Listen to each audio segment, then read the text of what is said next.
Wish I could say I was finally over you, but that's not the truth. Everyone always keep falling in love again.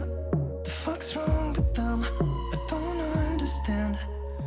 Maybe it will pass by, someone save me. Before I pass out, I'm too lonely to be done. I'ma drink at this place. Yeah.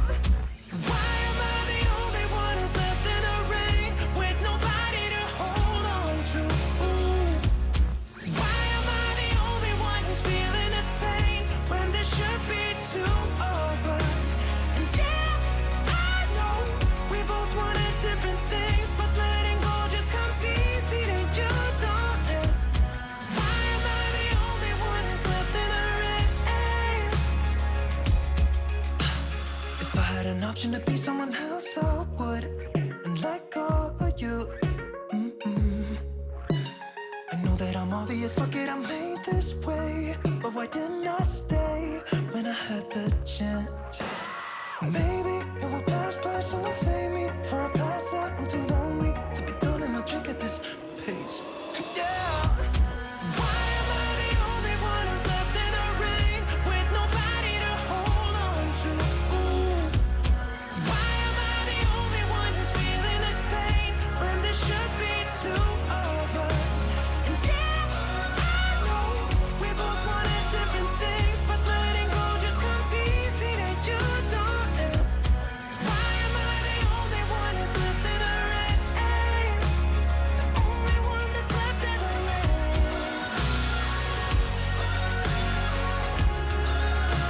The only one that's left in the rain.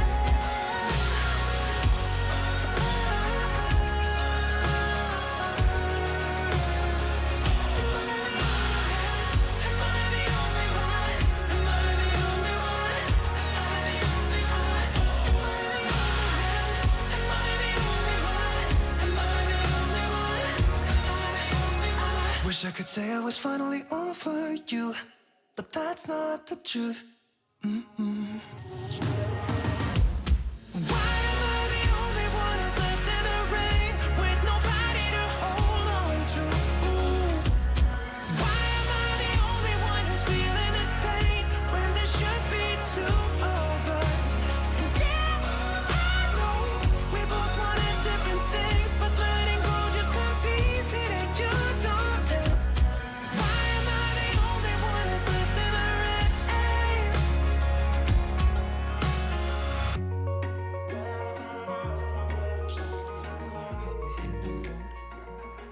Doesn't matter where we go and destination unknown. I don't care where the motor stops, 'cause when I want it, then I want it. Yeah, I want it, oh I want it, let's go. Look around, where's the people at? I want a taste of the good life. Hit me with it right now, I'm in it. 'Cause when I want it, then I want it. Yeah, I want it, oh I want it, let's go. And I won't look back, yeah. I don't care about the bad shit back home. It's Cincinnati, baby, I just wanna let it go. Nothing matters when we're way out here. Yeah. Maybe I don't have to know your real name. I'm just addicted to the way you take the pain away. Nothing matters when we're way out here. Yeah. Cincinnati, baby, Cincinnati, baby. Say, yeah, Cincinnati, baby, Cincinnati, baby. It's 2 a.m. when we close the bar, but we're in the get-go. Next place, give me someone I could dance with you beneath the stars. 'Cause when I want it, then I want it. Yeah, I want you. Everything stops when you move like that, and I wanna get in close to you. It's what I'm gonna do, 'cause right now I'm in it. I feel kinda dizzy when I'm staring at you.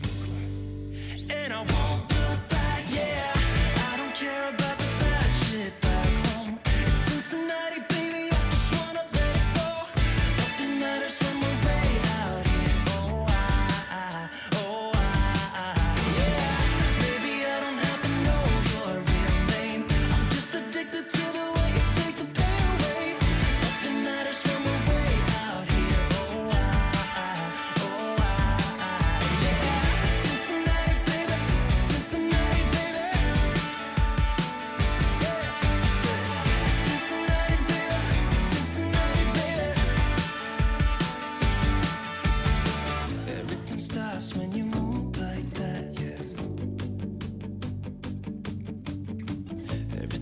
stops when you move like that, yeah. Everything stops when you move like that, and I wanna get in close to you. It's what I'm gonna do, 'cause right now I'm in it. Yeah, I'm fucking in it.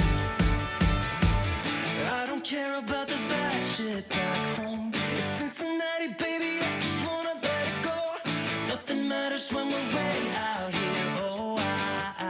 Oh, yeah.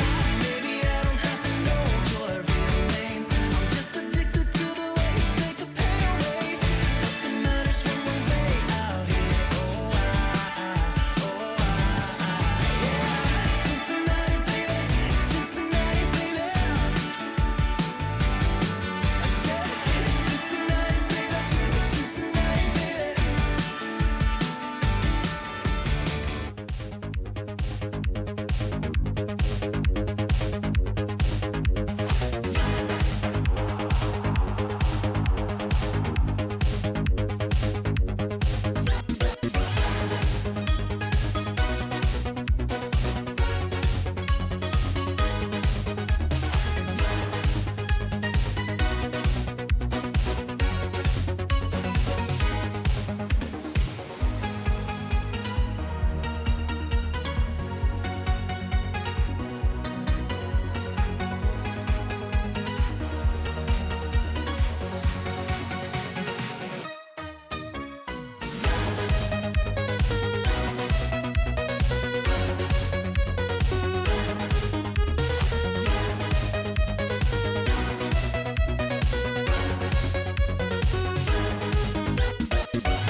Take everything we got, give it an honest shot. Turning it on and off, we've been sliding.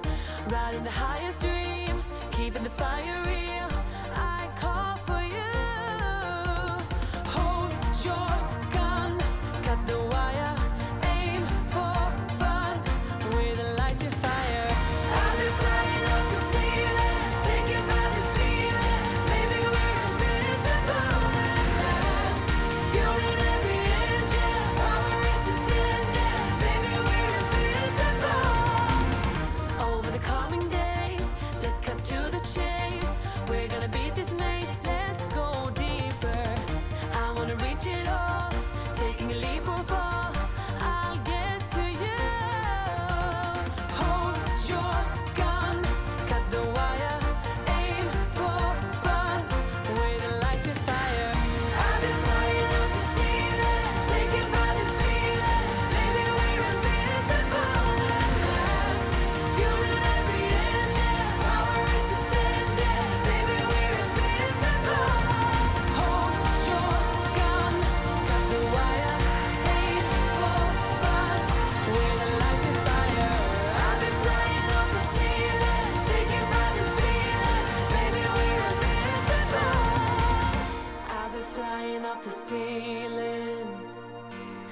baby, we're invincible.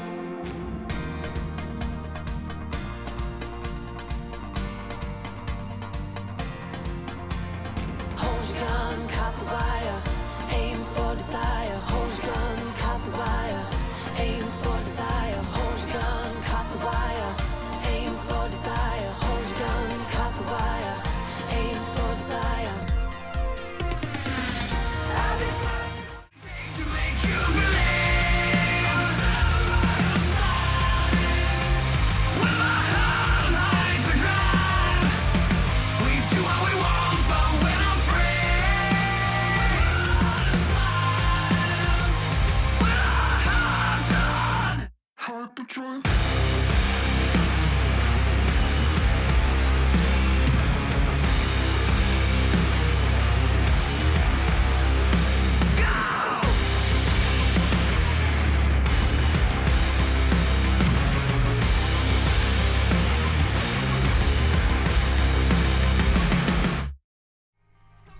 And we're dancing, and we're dancing, and we're dancing. All that coming up today on Building a Nation with MTK Budapest. Ferencváros will, of course, be trying to make their way through the latter stages of the Conference League. We still may have some teams knocking about in the Europa League. We have Champions League knockouts to deal with. We've got the Football Manager Christmas. We've got the youth intake.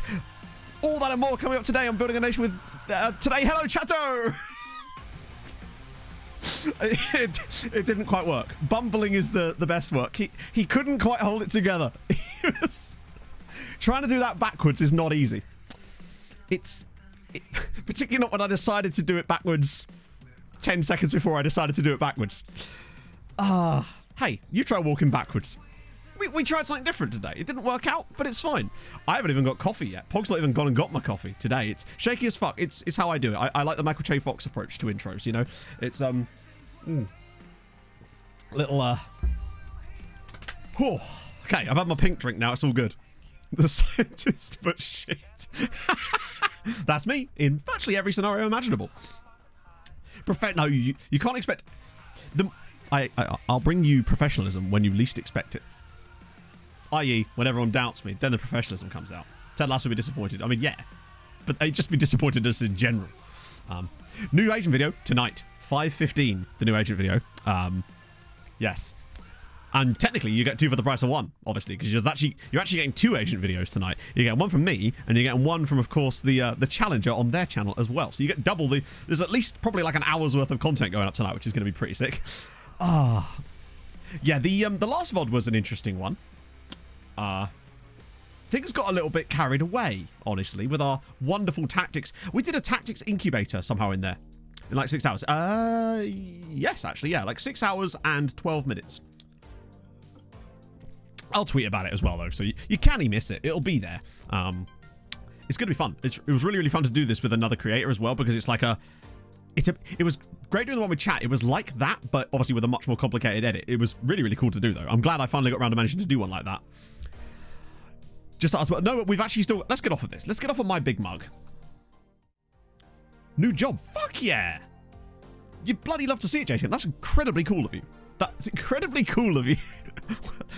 I'm awkward sometimes. No, congrats. That's fantastic. First ever new gen signing. Don't know. We haven't signed any new gens in this entire save, actually. I've struggled to sign any new gens on FM. I don't know what you mean.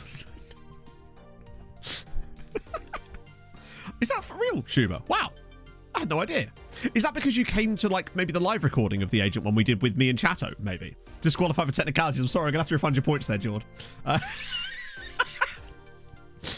Get back to me in a minute. I've got a big red mark around it.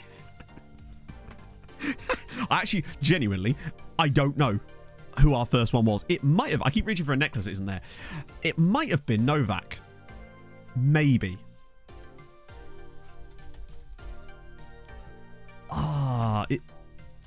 Maybe Novak? Effie? I feel like it's one of those guys, right?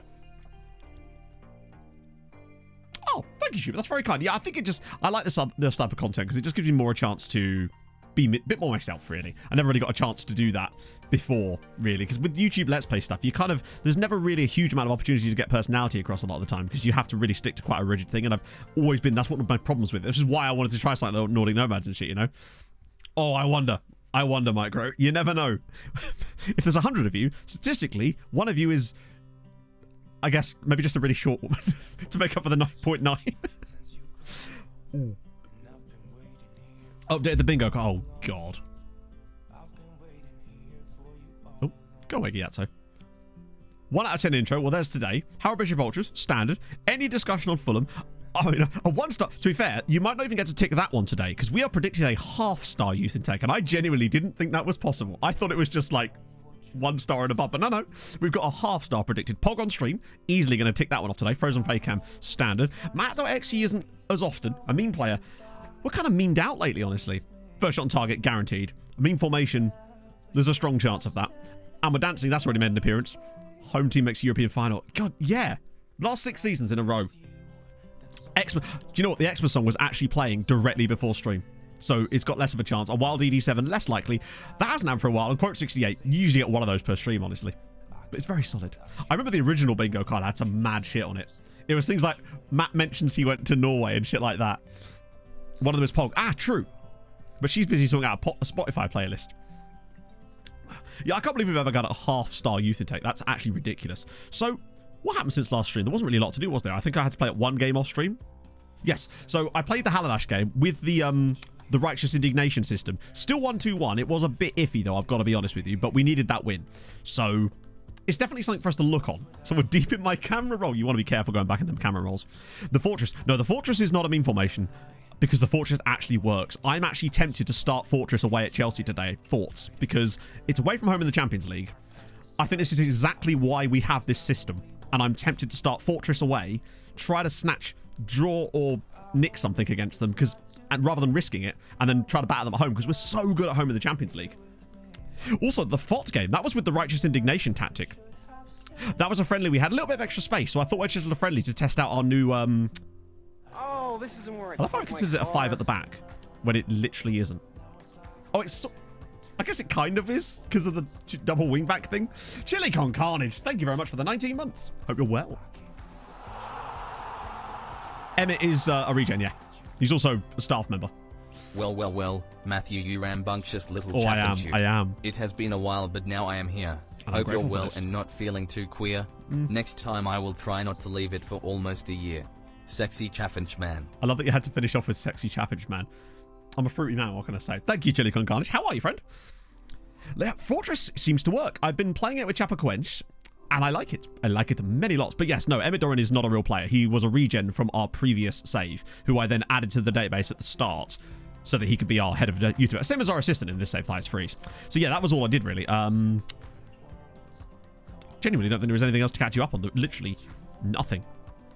Because there's so little happened. Oh, actually, there was like one thing. I sold Leandro Mendes because we got quite a large bid. And I thought, you know what? We've got other players coming through now. I figured £3.2 million. He's here for a year. We sell him for 11.75. Just seems like a nice little up. Sorry, I meant Sebastian Hansen Paulsen. My apologies. Tips for building a nation. Or building Norway. I mean, Norway specifically is tough because of the registration rules. That's the thing that will always get you. I believe is it 8 or 9 foreign players you're allowed? I forget what it was. It was 8, I think, when we were there.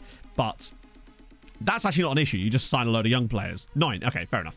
The problem with Norway is the squad registration rules for the league, where you have to, unless they've changed this, have to register every player. That is such a pain, because it means that you can't play rotated squads a lot of the time. You have to have some level of quality in the squad when you're in the Champions League. It's a bit annoying. But the same rules sort of apply to every nation, really.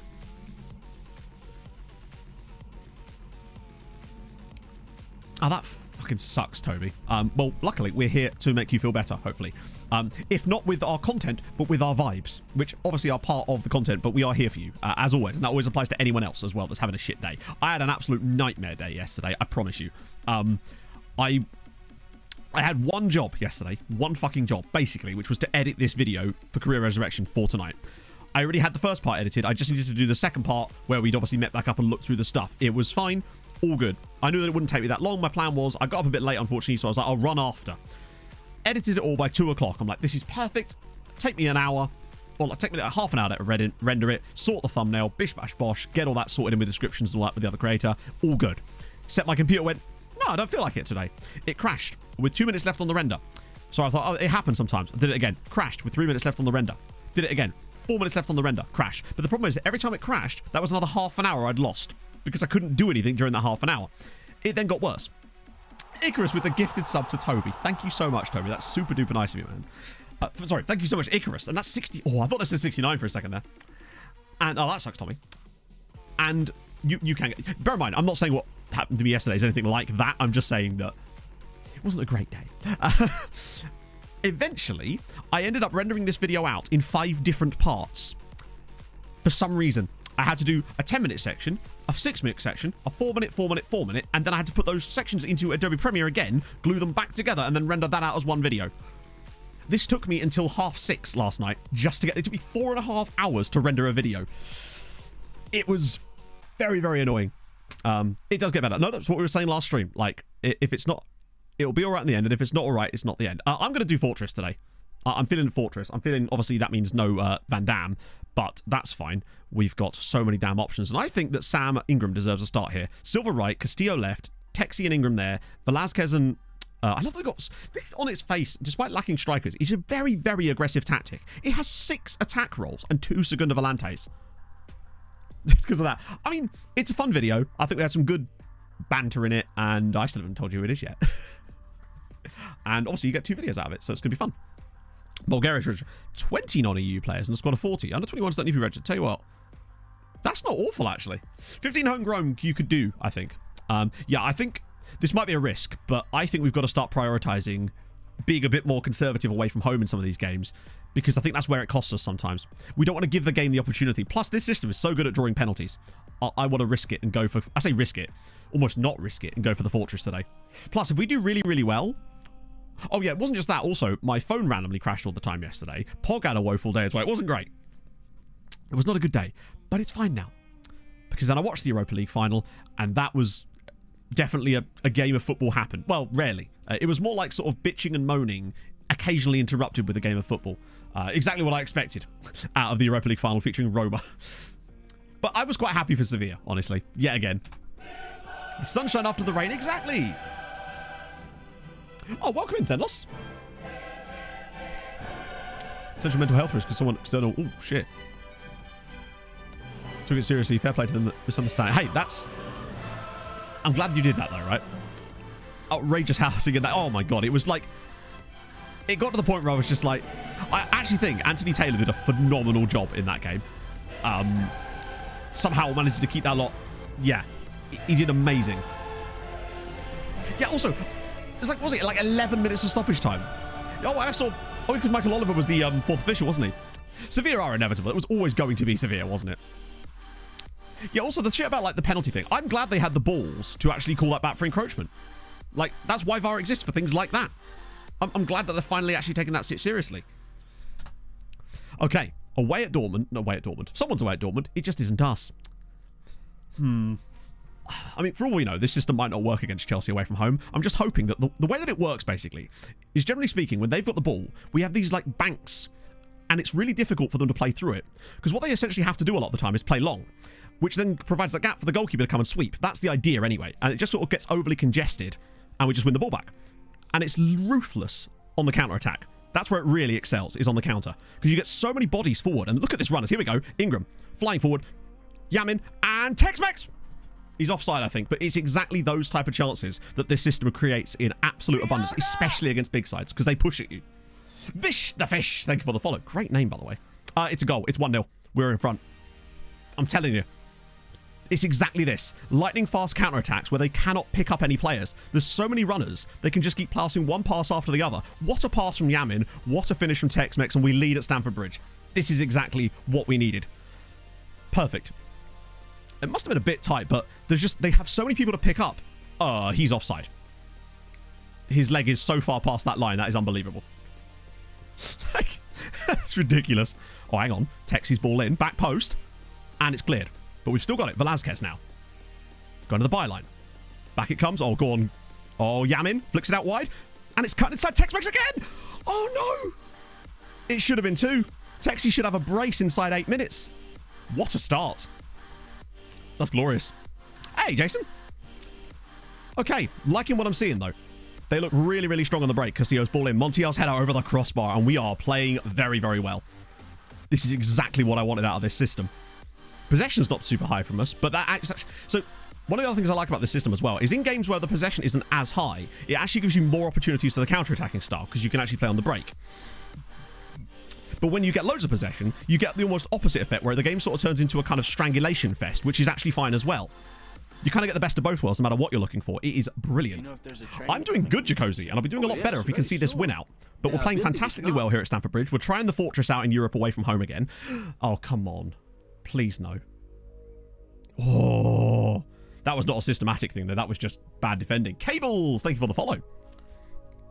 Okay, so let's try that again. And this time, let's not play an absolutely horrendous pass. You've got options around you. No need for that.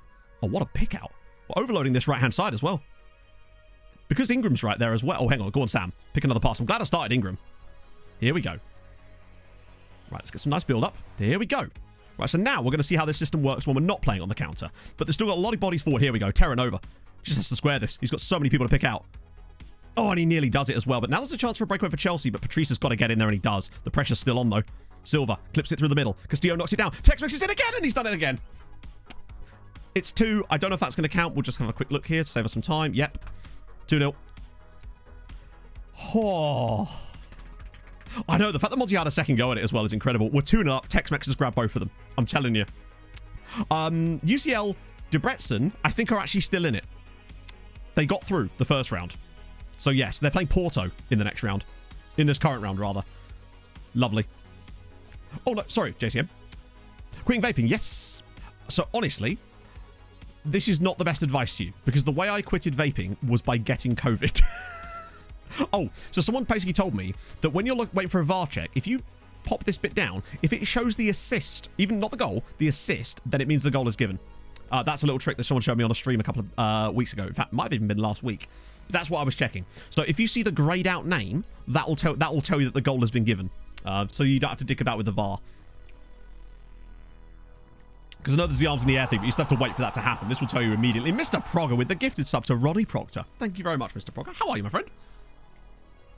Oh, lovely stuff.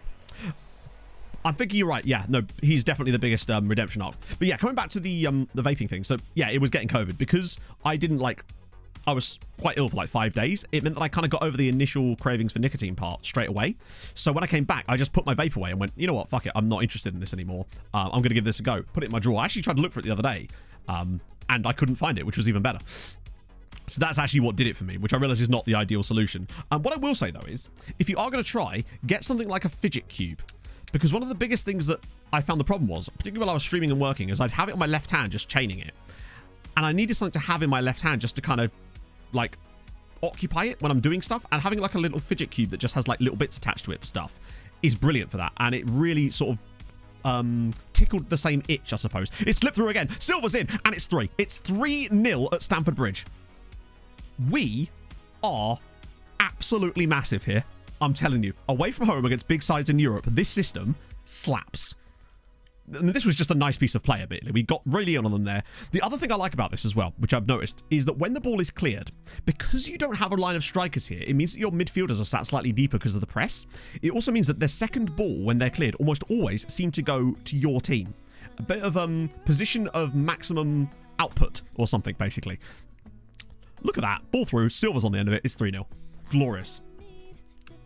Loan farm. Ooh, 6 seasons. Yeah, if you're already winning league titles, they really should have started the loan farm by now, really. The loan farm, you want to be starting... As soon as you can get a player out on loan, no matter how good they are, that's when the loan farm begins, essentially. And then just kind of go from there. Winning it. I mean, this is a decent Chelsea. Like, we played these guys... When we won the last Champions League final, we played Chelsea in the final. What's Pog doing here? She's sending me pictures. Pog's just called her new playlist What Is Blood Doing as Tex-Mex is through. Can he complete the hat-trick? No. But he possibly could have done. This is very interesting. It also seems like it's a really consistent system. Unfortunately, this tactic is not in the tactics pack currently. This is a new one we've been working on, but I will update it as soon as I can. Velasquez, he can have a shot here. Instead, he's just going to get dispossessed for no reason. I mean, I think the great thing about it as well is because this tactic is designed as a spoiler, essentially, we're already in the shape that we want to be to defend the lead. It's brilliant. Hello, Pog. It's a Pog. What if I have Europe, 100 players out on loan? Anything that can help is just slowly but surely trying to increase the quality of those players. And a little bit of luck. Sometimes you'll just get a random season where they'll get really good draws, and that'll massively help. Like, it just gives them that extra money to get the extra cash. Just plug away until we got very, very lucky in this save, because I think the first season that we got everybody into Europe, into the groups that first time, they all got ridiculously weak draws, and it enabled them to get straight through there. Run through the tester. No, I haven't. I'll have to ask Adam. Your what? Your remote. I like your remote. It's old school Pog. It is a bit Polonia Warszawa, isn't it? What we need up top is, what was his name? Wojciech Fijarczyk and Mateusz Wygawa. Those guys. And not to mention, of course, Blesa Lisik off the left-hand side. Yeah, I want to make no changes. Ingram has been spectacular. Tex-Mex has been spectacular. The backups have been great. Oh. Recommended left wing backs. You mean like real players? You were asking the wrong person, but chat might know. I can't remember. Who was the last real player we signed? Was it Malero or was it Joe Bellingham? Oh. I still have a theory that Chelsea are going to score in this second half. Maybe even twice. But to be fair, the result here was just to come here and not lose. So the fact that we're 3-0 up and chilling is fine. I do feel a bit for Sam Van Dam, but he'll get his chance. He'll get to play the second leg. Joao Virginia. Yes, you're right. Technically, it is Joao Virginia. Love that guy. And Classy Netneck is probably the most recent, I'd say. Oh, look at the interceptions as well. Oh, no, that's poor. And one back, though.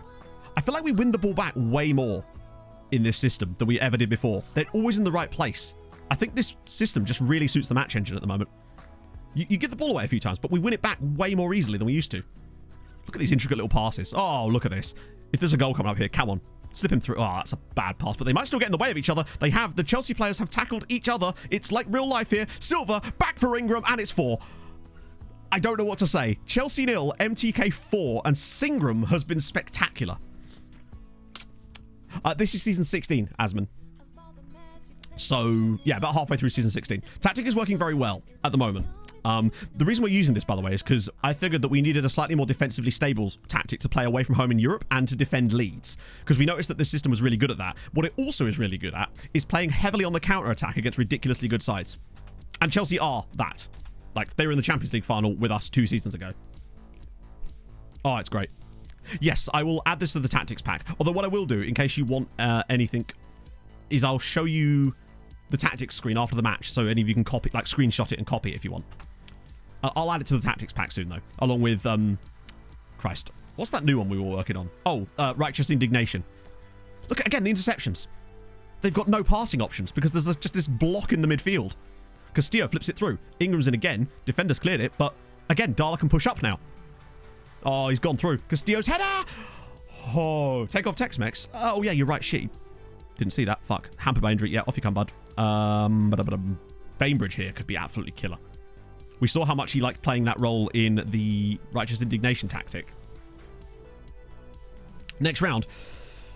I'd love it if it was Debrecen. I'd love it to be Debrecen. This has just been stellar. If we just over the bar again. Jacic has had nothing to do. Melog, thank you very much for the follow. Okay. Exciting times. I mean, I'd have settled for a 0-0 draw here. That's my plan in this game, was to come here, do our job, just get out of here knowing that we'd be better than them in the home leg. Really.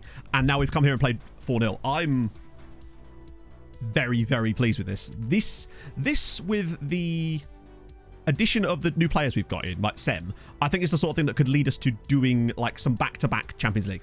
Are you looking for attribute colours, Melog? I'm guessing. I'm not sure what you're looking for specifically. Oh. Lovely scenes. If you let me know what you're looking for, I can direct you to the right direction for it. Because I don't think there's a command for attribute colours because it's just part of the skin, but I'll show you it if that's what you're looking for specifically. That was a really good performance. I only even made 1 sub in that game as well because I just didn't think we needed to. We were chilling in that one. Plus, we could even rest a few players for the second leg in many ways. Oh, God, what's this? Oh, nice. Yeah, so that is actually it. Those are the attribute colours. Yes. Is that from before? I did mean to make a command with that sort of stuff in it, actually. Yeah, so there we go. Those are the ones or it's certainly close to the ones I'm using. It's certainly the right type of cards. I think every time I update the skin, obviously I have to change the colours back, but there. What tweaks would I make in the game if it isn't working? The main tactics. What tweaks should I be making? That is impossible to say because I don't know what tactic it is. I don't know who you're playing. Like, it's difficult to diagnose issues like that down the phone. That could be good. Yeah, if you could make that info, that'd be awesome, actually. So what was I going to show you? Oh, yeah, the tactic. Right, so this is the tactic. I don't think there's any... Sit narrower on the track on the left. And sit narrower on the track on the right. No instructions on those guys. Shoot less often and stay wider on the wingbacks. And, yeah, shoot less often on Tex-Mex, but weirdly not Ingram. I think that's just a holdover, actually. But I don't want to touch it just in case, right? Playing well. And then those instructions there. That's what we're currently working with. Colour the player's attributes. All right, yeah, that's what that is then. So that new command that Inferno's just made will show you the attribute colours. Yeah, but that's the tactic. I'll add it to the tactics pack next chance I get. But for now, if you want to copy it, pause or screenshot this screen and that'll give you what you need to know about it, basically. Illegal team? In some ways, it does feel like that, yes. How do we end up with it? Basically, last season when we were doing Tactics Incubator, I wanted to try out a strikerless tactic, but still a really aggressive strikerless tactic. So as you can see, it has 6 attacking roles and double Segunda Volantes with ball-playing defenders in it. So it's not exactly a weak system in terms of aggression. But we found that when we played it in the league, it wasn't particularly impressive going forward because it just lacked a lot of that and there wasn't a lot of space against teams. We noticed, though, it was extremely strong defensively. It just didn't concede chances a lot of the time, and it certainly didn't concede goals. So my next thought was, okay, maybe this is the sort of system we could play in Europe away from home or something to test things out. We tried it away at Liverpool in the group stage when we were 1-1 to try and defend the game. Ended up actually winning through a penalty, admittedly. And I've tested it now since then with my Chapecoense save, the save I am playing for fun offline. And it's just ridiculously good at defending. And I thought, wait, we'll try it away at Chelsea just to test it out, see what it's going to be like here, to see if we can just get out this without too much of a bad result. Because often our biggest trouble in Europe has been those away results in the knockouts. And we come out with a 4-0 victory at Stamford Bridge. So I think there's really legs to this. We won't use it at home because I want to give Sen Van Dam a chance. But that's really, really pleasing. Texie's only out for 2 days. Lovely. Coman? Wait. Hang on. Kingsley Coman is now a scout at Real Madrid. That's kind of sick. I don't normally Scott, but the other day I just had an inkling to play a random save, and I wanted to do a Brazil lower league save. So I figured, fuck it. And I've always wanted to manage in Brazil, and I'd never done it before. So I figured I'd just start that save with Chape. And I'm doing like a youth-only save, so I'm only going to be signing youth players from Chapecoense. So it's all about the youth facilities. That way I don't have to worry about doing any scouting and stuff. I can focus on tactics, which is the exact opposite of what I normally do. Like, I feel like more people should do Brazil saves, because it's actually really fun. Skin is ! Skin in chat. There you go. That's your answer. It's Saz23. It's bloody fantastic. Other star players a chance. To be fair, I wouldn't say it's OP. It just has its moments. So I feel like with the Fortress, it's about knowing when to use it. We knew that Chelsea would have to go onto us because they're the home side. So we'd have less possession, meaning that we could catch them on the break. And one of the things about this tactic that I love so much is that it is vicious on the break and so good at containing leads when you've got them as well. Oh yeah, bear in mind, Milovanovic is fantastic. He's so damn good. He's just not getting much of a chance because of old Semi. Skin. Don't make me get my moisturizing equipment. For you, what the best tactic for win everything on your tactics? There's no such thing. Because as I've literally just spent the last 5 minutes explaining, we don't have a tactic that we use to win everything. We have different tactics now for different scenarios, which is very new for me in many ways. 90 games a year. Yeah, I'm still doing the state championships with them at the moment.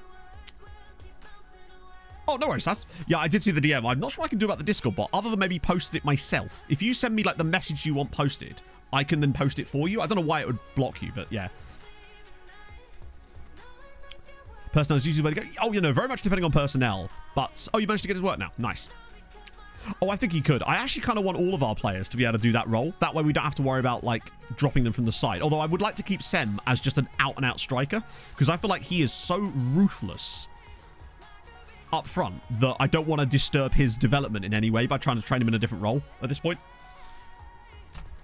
But I'm one of those people that, generally speaking, when I try to make tactics, I try to make a tactic that will work in all scenarios. Like, that's the idea. Because one, I'm lazy, and two, I just like the idea of having an ethos in the way that you play. But I've now kind of got to the point where I'm trying to get a bit better at the tactics side of the game. And I feel like having scenario-based tactics actually, at a certain stage, can be very useful. And my first, like, dipping my toe into that was when we started building league tactics. To be a bit silly, admittedly. I mean, we had a blast last stream. RDF was losing his shit. It was great. We actually lost to Debrecen there. Another good sign is when your tactics... Speaking of which, I'm actually going to switch it to Righteous Indignation now for the league games. Because we seem to do really well with those. It depends on which one you want, Shazzy. They're different skins for different things. If you're playing on a laptop, then possibly the laptop one. If not, then, you know, they're just different skins for different size screens. Yeah, I tend not to do... I like to retrain players occasionally, but it's not something I would do, honestly, in a personal save a lot of the time. I feel like it's one of those things that chat notice, and I go, oh, yeah, actually, and then do it. I don't pay much attention to that normally when I'm playing offline saves, which is admittedly very rare anyway. But, okay. And let's not forget, we got that outrageous Argentinian left-back last stream, too. Aguilar, no. Spread too much between players and someone grabs the award. To be fair, I'm not super interested in winning the Golden Boot. Like, if you gave me a choice between winning the Champions League and having my player win the Golden Boot but we get knocked out of the quarterfinals, I have zero interest in that, right? And also, Castillo has 43 goal contributions this season. I mean, yes, he's done well as a striker, but look at how well he's done in the other positions too. Look at his assists when he plays off the right. Good lord. He is... I mean, and Sem. Sem has been next level good. Like, Bobby Tree and him have almost the same number of minutes. And actually, he's only got a few more goals than Bob. But what he's really done well this year is his assists. Something about Sem, when he plays up front, even though he's not got the best passing and vision, his assist making is phenomenal. He's 4 stars now. I'm telling you, this guy's going to win a Ballon d'Or in this save. I can feel it.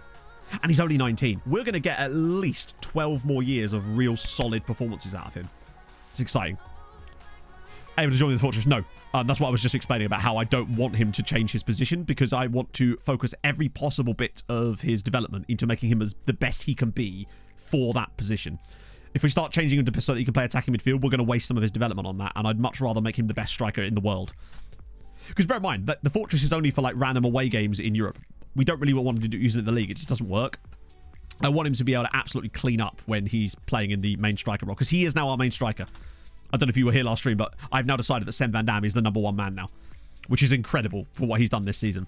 Bobby's going to have to be a bit part player again, maybe even get a move, potentially for huge money. And Castillo is now a wideman. A wideman? That doesn't sound right coming off my tongue. Because Castillo's just so much better out wide. Boring for me. No, Scott. They're not boring for me. They're boring for content. There's a very big difference. Bobby, no! He's 19, Anderson. Like, I like youth-only saves as a person and as a player. I don't like them as a content creator because there's not a lot of opportunity for content within it. But as a player, I actually love the kind of the element of RNG with it and like trying to maximize that quality and that one day a year when you get youth intake coming through it, and then having a set of players that you get to work with and have to really work with developing them and only them. I fucking love that shit. But as a content creator, it's not particularly good content. Redundant Victoria job. A Wideman? I do love doing that to words. It's like Spider-Man. Sem is just... I can't believe how much he's developed this year. Like, we gave him a couple of opportunities off the bench, and he's taken it with open arms. I wonder how this does in the... Because I don't mind actually playing a bit of a stronger side here. Although they always do this. They force Texie out wide, when in actuality, I'd rather play Carp.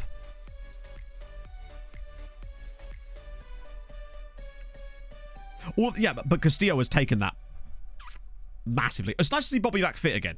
He had that long injury. Who's he wanted by? Lots of... I do wonder if this summer, actually, 100 million... Because obviously we will get big bids for him. If I could get over 100 million for Bobby, I'd be tempted. Just as it would open up space in the squad to develop Milovanovic and Durian a little bit more. I'm curious to see how this system does in the Insta result. It seems to do well with the off-camera match. Not the off... Like the youth team games when they play this. So this is good. And Haladash are not a bad side by any means either. But this is well, they're actually the second best side in the league right at the moment. Yeah, we thought we'd try something out. Again, this was last stream when someone said something in my head. Someone said something in chat, and I just went, you know what, let's do a system where everyone's just on the right. I mean, Bobby Tree, he's heard us and has returned with... Texie does it again, though. Still conceded twice, but they're a good side. Metal Elf, thank you very much for the follow. Youth Intake Day is in 3 days, chatto. So get ready for the fruits of our labour to see just how good a half-star youth intake. Yeah. But there you go.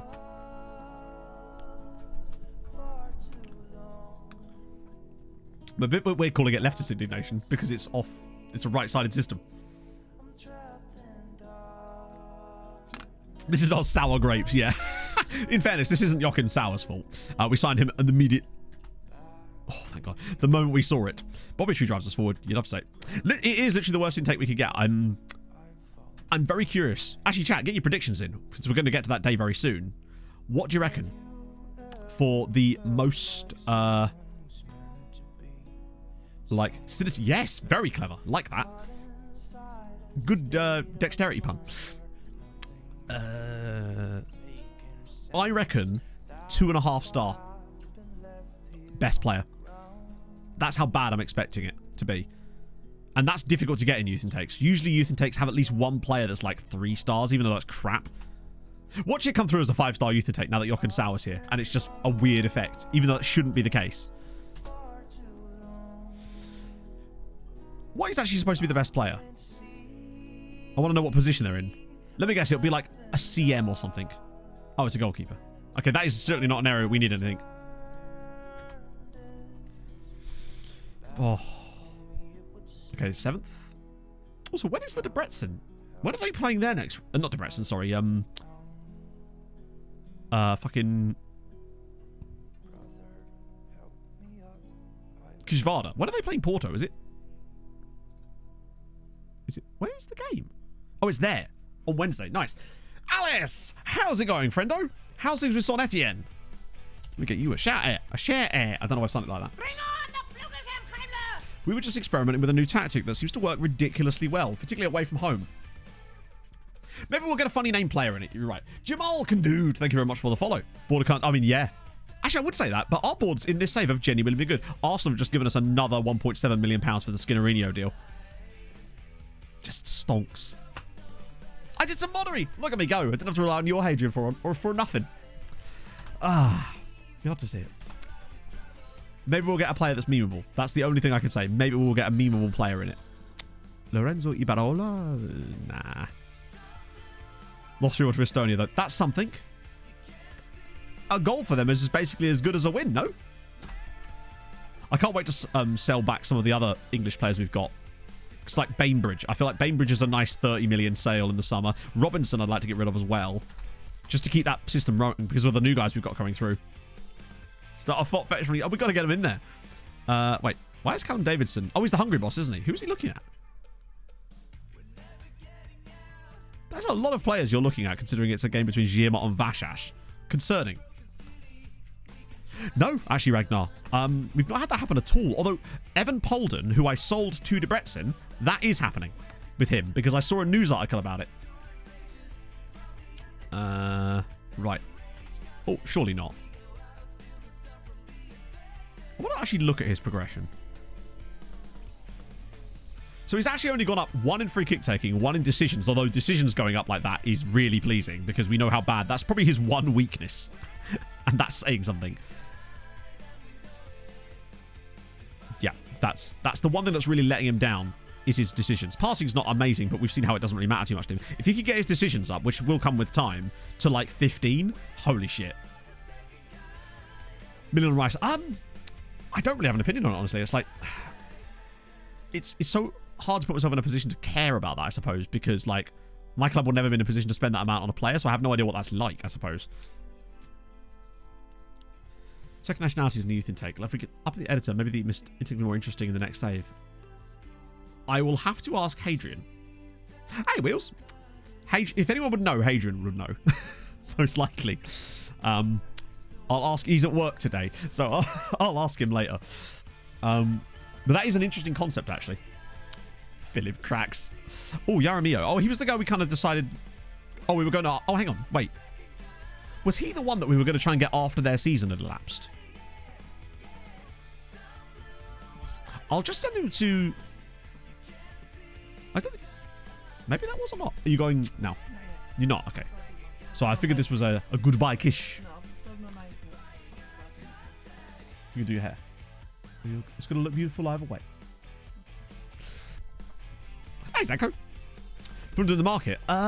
In terms of... I don't have any like specific target players, but we have target positions. We probably do need another backup striker. I think Vinny's done well actually filling in, but I do wonder if we need like a slightly different mold of striker. I think we need backup in the wingback spots because Tete and Robinson, when they're not in the team, it can get a bit dodgy. We also need a better left-sided centre-back because Ream with that injury, he's not getting any younger. Diop is not really comfortable on the left side when he's got the ball at his feet. Williams replacement long term? I don't know, honestly. I really don't know. Because it looks like Solomon's not coming back. And we've kind of known this for a while, honestly. Affiliate club. Boys, give me a choice. Oh, shit. It depends on what the choices you have. That's the thing, is we don't know what the choices are. Language in game. I have the game set to English. Region get dual nationalities. I do wonder, though. I think... Actually, I tell you what. The one thing that could potentially give you loads of ridiculous... nationalities would be if I hard-coded it that the club already has like 15 affiliate clubs in loads of different nations. That's one way of getting interesting youth intakes, potentially. Oh, youth intake. Right, chat, go on. Yeah, this isn't Jochen's intake. We won't judge Jochen by this intake because he only joined after we got the preview. This is from everyone else. Right, okay. Here we go. The worst youth intake we've ever seen. 2.5 stars. No, there's a couple of 3 stars in there. But barely. Utter dog shit. We've got Uruguayan, Daniel Pereira. We got Rade Delash here. Unambitious, as per. Low determination, as per. Because apparently every youth intake we ever get has got low determination players. 4 determination. Unambitious. Oh, okay. Finally someone that's got decent... Probably a Hungarian international. Could have been worse. I don't think it could have been. I mean, there could have been no youth intake, I guess. Shitku. Mercenary. Good. Yeah, that was horrendous. There's nobody usable in there. Unambitious. Low determination. Balanced personality. Oh. Who is the worst? The worst player in it is probably either Mate Noj, who of course have unambitious, low determination, or Istvan Noj. The Noj brothers. With unambitious, no determination. Does everyone have unambitious? Okay, Jochen. Next season, though, I'm expecting big things from you. Because this wasn't your fault, obviously. Next year, though, I'm hoping. Oh, this is the first time I've ever had a half-star youth intake. But we kind of knew that was going to be the case. At least it was accurate, I suppose. I really am clutching at straws now, but at least it was accurate. Jochen is very happy to be there. We're probably only going to get like 3 or 4 years out of Jochen before he probably retires, but still, we take that. Now, obviously, as a massive side with a huge amount of youth quality, it's going to take something to get a ridiculously good youth intake, but I'd at least like to see, with our good youth facilities that are maxed out, you'd still expect to see some like 3-star youth intakes with like one player that's maybe 4 stars, which isn't that high, but it's like okay. But I guess our youth rating's kind of holding us back in places as well. Okay, amid takeover rumours. Entertain the prospect. With one more interesting groups. Okay, interesting. Maybe another takeover. But to be fair, if Joe's going to sell the club, he's going to make moon money because he bought the club for 190 million, I think it was, back in the day. And now the club's worth what? Billion? 1 billion quid. What was that photo? Which photo? Hang on, which photo am I looking for?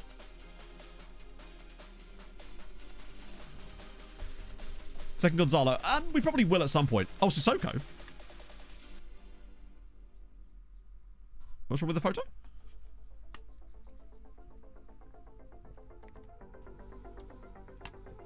We sometimes get okay ones. Like, Zoltan was the last decent one we had. Yeah, I don't see what's wrong with the photo. It got the little green bit on the top of his head. Sometimes that happens where they've been cut out. Oh, inbox photo. That's not him, though. That's the personal assistant.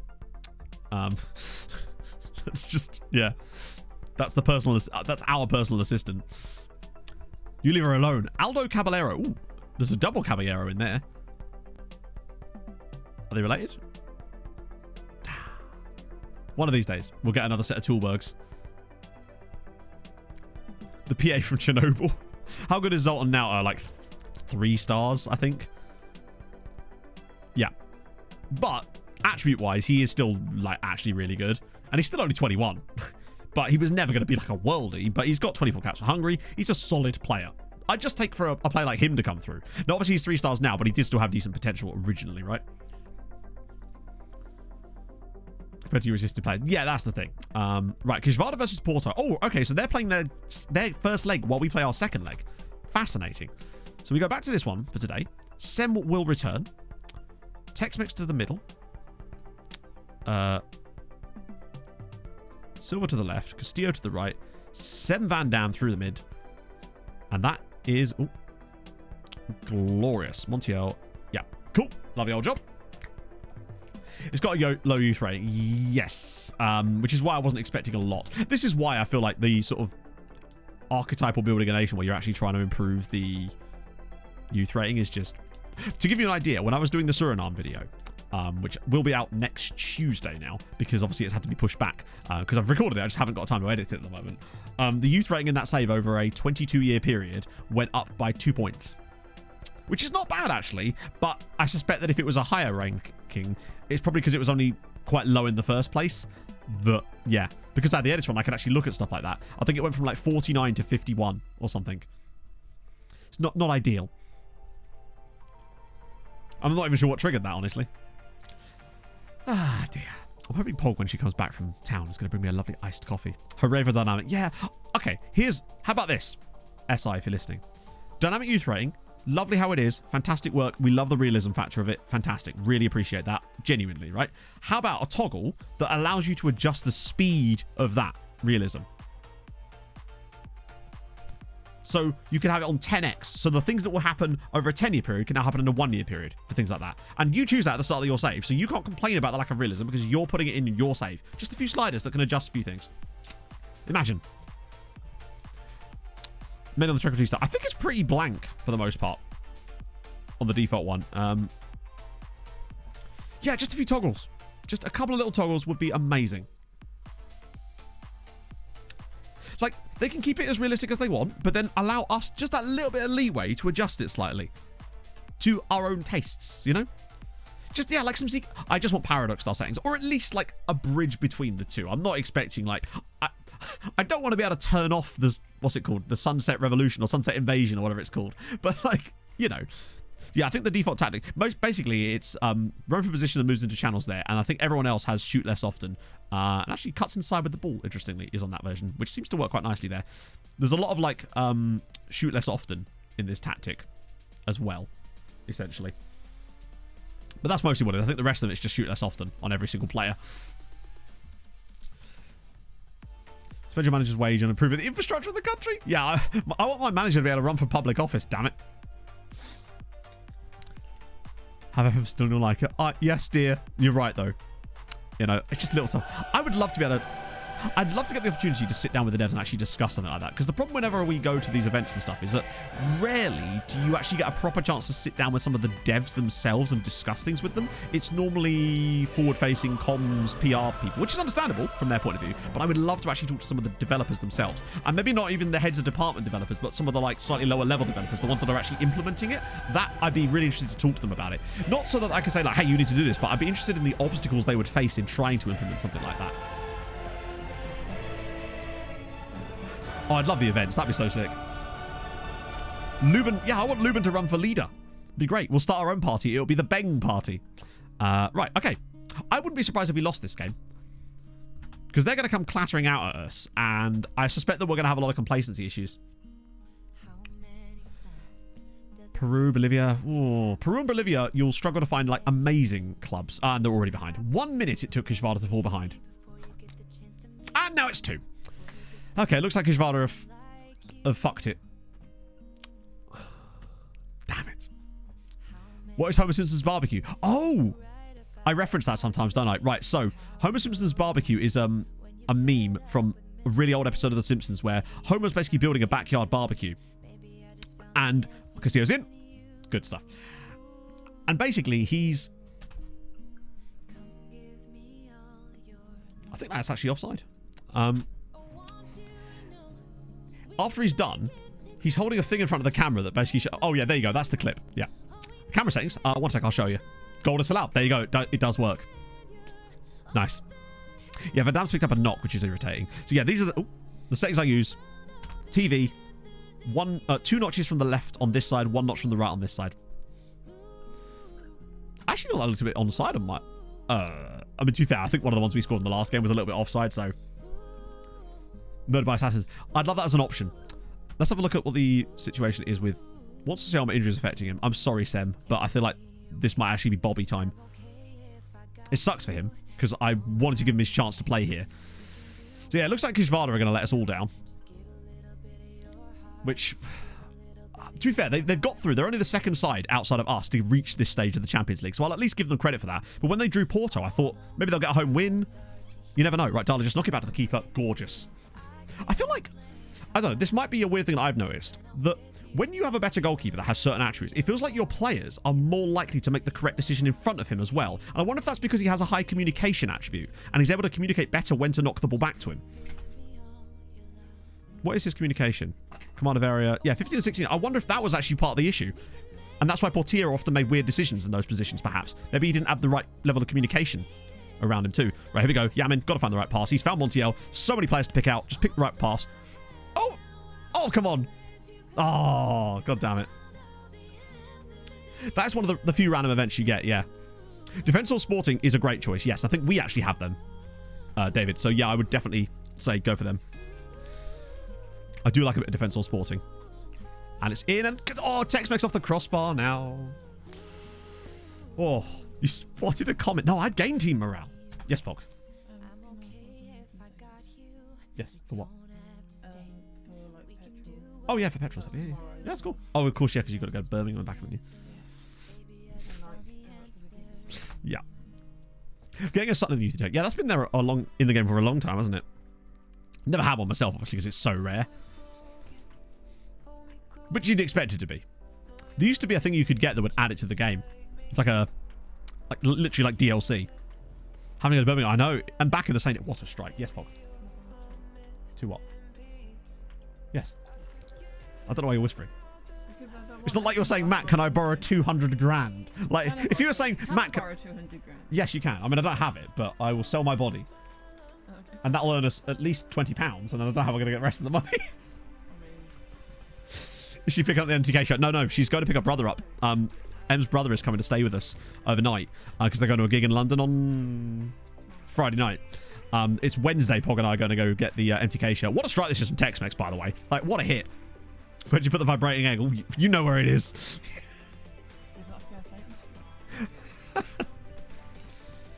Love you. Excuse me. Thank you. See you later. Tilting kidneys. There you go. Perfect. FM Classic. No, I swear it used to be in the main game. Or maybe it was. You're right, actually. Yeah. Time to hit that target. 1,000 subs and I sell my body. Oh, dear. Pool bottom shirt and apple bottom jeans. I'll give you the... What about the boots with the fur, though? Iceland Kills. It will indeed be Iceland Kills, yeah. At, I guess it's Kentish Town, isn't it? See Pog's brother on stream. No, because he'll be here tomorrow afternoon when they come back, and then I've got to drive them to Epping because of the tube station. Oh, go back for Kishvala. And then on Saturday, he's going back. Pog's going to drive him back to, back to Birmingham, and then their mum's going to pick him up from Birmingham back to Devon, because it's actually easier for them to meet in Birmingham because of the... Yeah, sounds strange, but there you go. That is Baptiste Berger, yes, if he was the one that scored the goal. Look at the overload we've got on the back post. Chelsea have left nobody back. Castillo will still shoot, of course. This kidney's in the park. So Baptiste Berger's given them a way back into the game. Maybe this is the massive turnaround. What a hit. Castillo's actually really good from those. He gets them on target way more than I'm used to. If they could just earn a draw or something. Okay, change is definitely required now. We'll get Robbo in. No, wait, we'll go with Carpenu there. Milovanovic out wide. And also Terran over there. Velazquez for Jarju. Oh, Jesus. Maybe swap those two over. Jarju's still here. I keep forgetting. Kidney beans, like on the Heronveen shirt. No, Inferno, we've discussed this. It's not kidney beans on the Heronveen shirt. It's clearly hearts. So the thing about the over-the-ball top passes, Brazio, and this is why I love it, right? The tactic actually, because of the way it compresses the midfield, it actually encourages those passes. But because of the way that the other teams seem to behave, this is a goal, I think. Go on, Bobby. Go on, Bobster. Keep us dead set in the middle, and Bobby slams it home. 6-0 against Chelsea. I've noticed that they leave a nice gap, and what often happens over the top is our defenders seem to have really good anticipation with that tactic, and also the goalkeeper seems to come out really quickly and just seems to sweep things up almost all the time. So they have to absolutely nail the ball over the top to get any joy with it, and I've yet to see a team do it against us. It's really interesting. That, and one of the other things I like is that often at the very top level, when you're playing against teams like Chelsea, they tend not to play that style of football, and as a result, you can really get away with it. It's really good. Hey, Daz, what you've missed mainly is that we played the Fortress in the first game against Chelsea at Stamford Bridge. And, oh, cheap, lovely stuff from Gacic there. Look at the composure. We won 4-0 at Stamford Bridge playing the Fortress. We've just absolutely clapped them over both legs to win 6-0 and progress through. Looks like Kishvada are going out. Chelsea manager, I think it's still Ruud van Nistelrooy. It was last time I looked. That's very good. It works then. Yeah, it does. It suits exactly what we want for those away games. Or any game we need to sort of shut down. Yeah, 3-1 is disappointing for Kishvada. I would have expected better. Check the Kishvada game. I mean, I'm not sure what there is to check, really. They lost 3-1, right? I suspect that they haven't been mugged off or anything. They might win away, and oh no. That just wasn't good, was it? And it's the standard approach that you always get in random games with our European teams, where the goalkeepers just have like 5.5 performances. So weird. And I don't really know why. But that's often what seems to be the case. Van Damme's injury is only a few days out. Yeah, Ruud was... Let's just actually have a look.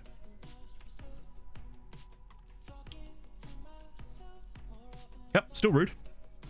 They need to use the Fortress. Yeah, maybe. Another 8 million for us. Not that it matters, because we've got so much money in the bank now. It's absolutely unreal. What are we up to now?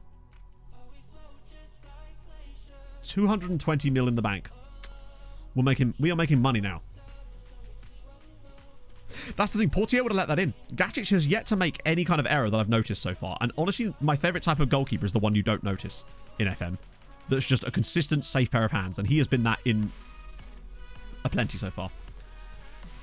Good of a club could I pick for affiliate loan to players? I don't know. I don't normally do those types of deals, honestly. Like, we have affiliate sites, but we don't really loan players to them specifically. Because usually they're usually so low that you won't get much out of loaning players to them. Portier, we got 59 million, I think, in the end. Chelsea just don't use enough Trek. Yep, true. Okay, Europa League. Newcastle versus Halidash. I mean, as sad as it is to say, I feel like this is the end of the line for them. And it's a shame because they've done bloody well. And what's really frustrating about this is that there's so many better teams, like worse teams they could have faced. But no, they get Newcastle, because of course. This is Gacic's first full season. But you never know what Halidash can do. And don't forget, we've also got Ferencvaros against Leeds, who... Wait, they're winning? Or is that Leeds winning? Wait, when did that happen? Oh, they lost to Leeds at home. Never mind, yeah. So, unless they can win at Ellen Road, that's going to exhaust most of the rest of the Hungarian sides. Speaking of Hungarian sides, actually, coefficient, 16.4. So at the moment, we're already on for our second best season since moving to 7 sides. And the best ever is 18.1. We're still not going to gain anything this season. We're actually going to lose ground. Nothing we can do about that. But we're going to gain it all back. To improve knowledge. Yeah, we've never done that, I don't think. Yeah, just keeping a good side here is... keeping like a... 1-0. I'll tell you what. 1-0 is... That is not over.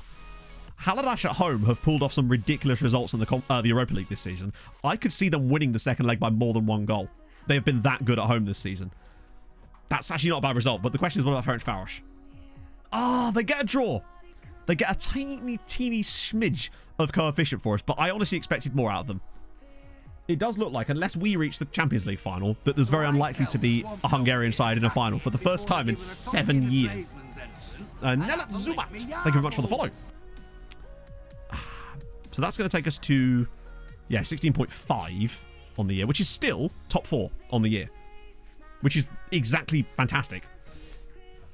And the key thing about that as well is if we could have been putting up these sort of numbers from the moment we got 7 teams in Europe, we'd actually be fine and sticking around here. The issue was once we had that initial jump to 7 teams, the teams that were entering Europe were not up to scratch yet. Whereas now they are. They've gained all the money and now they're up to scratch. How was Ferret's home game where they were robbed? Were they robbed? I thought they were...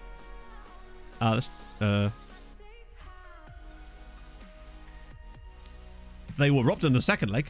That is for sure. They should have scored more goals in that game, which is very irritating. God damn it, man. Oh, well, swings and roundabouts in it, but that is very disappointing. I was hoping for more out of them this year. I figured having them in the Conference League would have been a really nice step, but I suppose the reason they were in there is because they were worse than Haladash. How much do they have in the bank? It's a good amount. Tactics you use. Depends on which one you're interested in, because we've been using multiple tactics for different things. So if you let me know what you want to see, I can absolutely show you. So 36 million for Kishvada, which makes sense. They'll get some more after the next round of the Champions League as well. They'll get like another 8 million. Molfehavar have got 6 million, but they've not been in Europe this year. Obviously, we've got 200 million. Lol.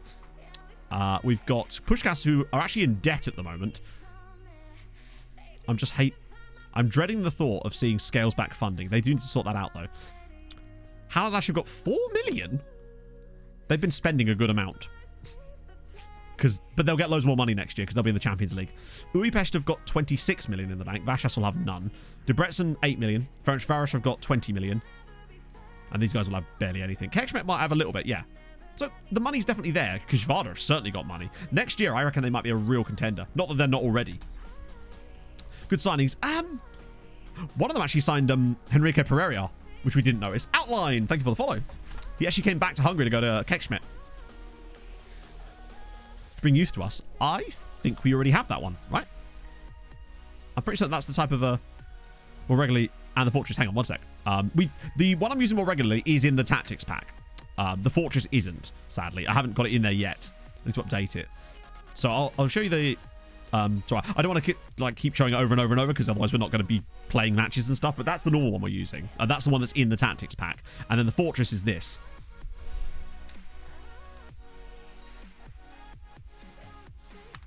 They're the Wout. It could be. They really have been disappointing in this save.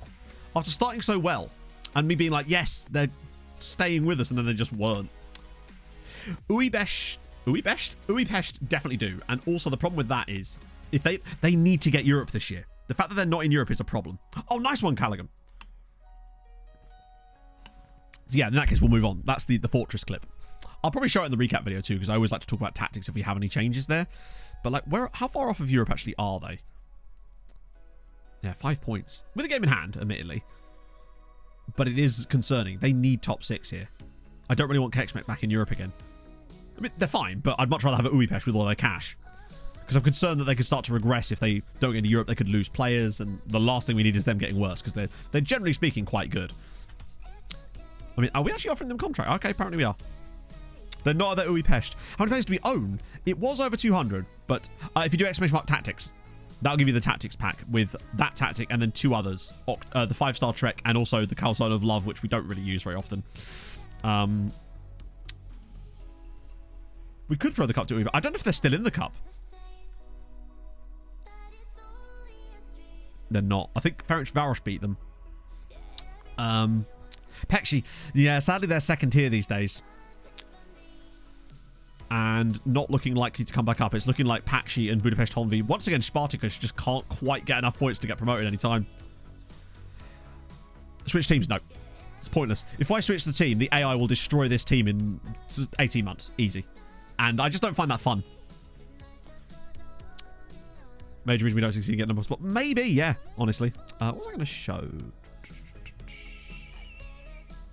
Brain's gone blank. Kazan's Barchigan not bottom is a step in the right direction.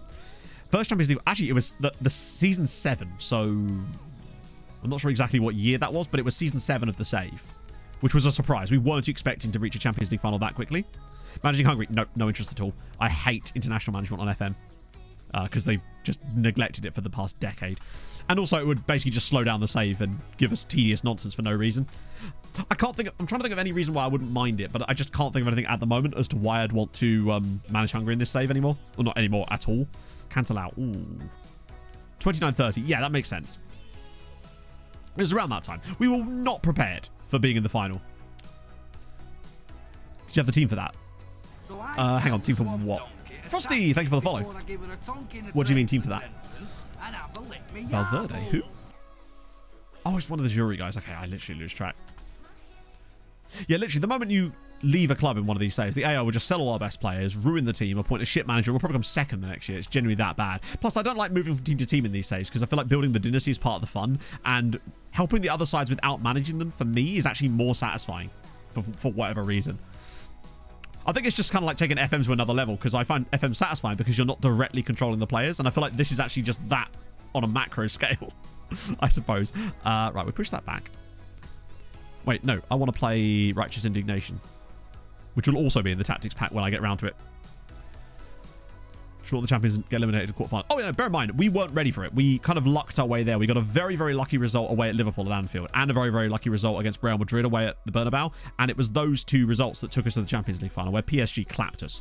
We were not ready for that at all. And that's fine, you know. We didn't get back to it for like another 3 or 4 years. I think it was season 13 where we went and then won the damn thing, which was pretty fun. Yeah, we'll try that. Cool.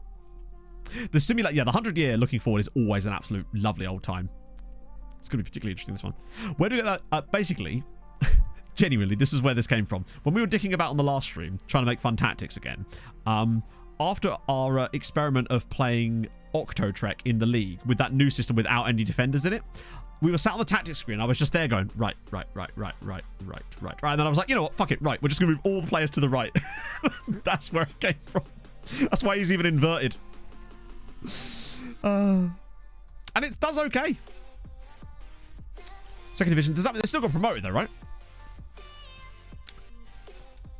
Your team is always kind of the same level as the top European teams. If your team is the same level as the top European teams, then it really should be getting to Champions League finals. Palo Gozzi. I assume it must be a regen, yeah. Low opinion of the AI's capabilities. I do, yes. There you go.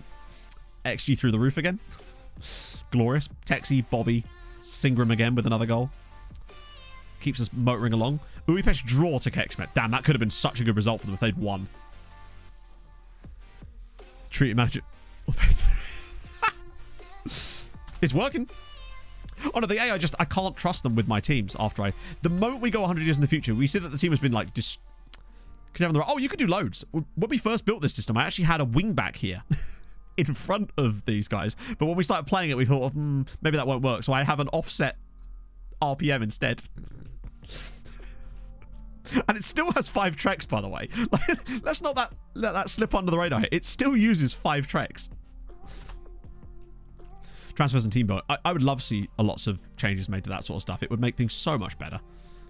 But I don't foresee many changes being made to that part of the game because it's not super interesting for players that play one season with Manchester City, sadly. Right, so... Oh, we've apparently qualified for the Conference League. Good to see. Oh, no, Buddha Ors. That's Gavin Alvin Galvin's former team. We no idea what's even happened to him these days. Nothing from Melgar there. Okay, scouting update. Oh, there's a lot of players in there, but most of them are going to be trash. I think they're all extensive, yeah. So I just kept sending these around again, mostly. We'll get rid of all of these guys, even though half of them are joining us. But some of those guys are free transfer, so it's fine. Right, get rid of you. Right, that's narrowed it down a little bit. You're all D's. Nuts. Guane. Oh, University. Okay, it's Catholic Daddy's got to be worth an extra check, right? Melsmel, thank you very much for the 5 months. Hope you're well. Hey, Matt. Great to be able to catch you live. I love that Russell's just like, no, I'm not going to say live. Context doesn't matter. Catch me live. You'll have to see it. Thank you, friend. That's very kind. How the league works. I think it is just a case of straight double promotion. There's no playoffs or anything in the second tier. Or not that we had to deal with anyway. Maybe there are. Oh, yeah, I kind of thought his temp polls were okay, but what's the injury? Ah! Sorry, sir. We don't like jet ski merchants around these parts. I will not be standing for jet ski merchants. Wait, why is he rated at C- on the other screen? Or did I just miss the wrong player? Kasea, we can't get him anymore because he's gone to Juve. Yaramio is the guy. Oh, this is that report, isn't it? From Sigrist.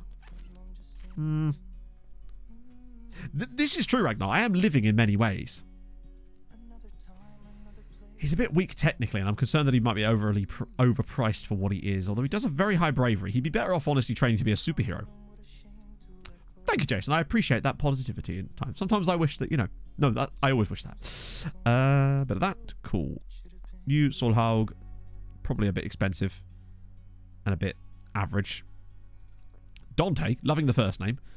Right, let's flip this around. So Tavernier, he's not a player I want to sign right now. He's a player that's exploring his options. So I'm looking at him potentially as a signing for next season as a free transfer. Because, of course, I fucking am. So we'll keep an eye on him for later.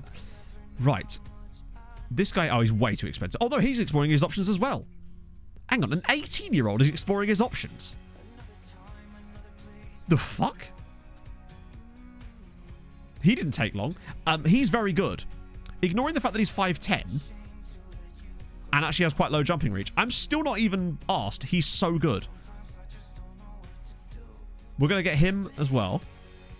Not get him yet. Him on a free transfer, although he is highly injury prone as well, so which means I'd pretty much only get him on a free transfer. But I very much want him. My God, he got thrown into the first team.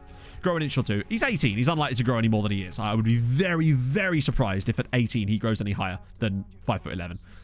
If he was 15, I'd be like, yeah, fair, but not at 18. And besides, I don't care about his height. It's his jumping reach. His jumping reach is... It's okay, but... Regardless, I still want him. He's a free transfer if we were to get him. Nico Christoph. Is he another one of these guys that's up? No. Why am I being shown you then? Yeah, nah. Bit of a dick. Oh, yeah, but he's a bit of a dick that we can flip. Show the Fortress tactic in a video. No, we've only come up with the Fortress tactic this season. Fullback. I don't know. I didn't actually see what his crossing and stuff was like. Gotta flip the dick, chat. Lord Richard, thank you for the 100 bits. Last I heard, Gavin Galvin was driving tourists up the mountain at Obersalzberg in Austria. There you go. I'm glad he's okay. Same the club he used to manage is not. Okay. Dante Arancibia. Tell you what. Lad is kind of tent-poley. 20, admittedly. He's kind of tenty. We actually don't have a draw yet. Because the second round hasn't finished yet. Because Varda still have to play their second leg next week. I actually... Low anticipation. I like his tent poles. If he's not ludicrously expensive, which he's not. He feels like loan farm material.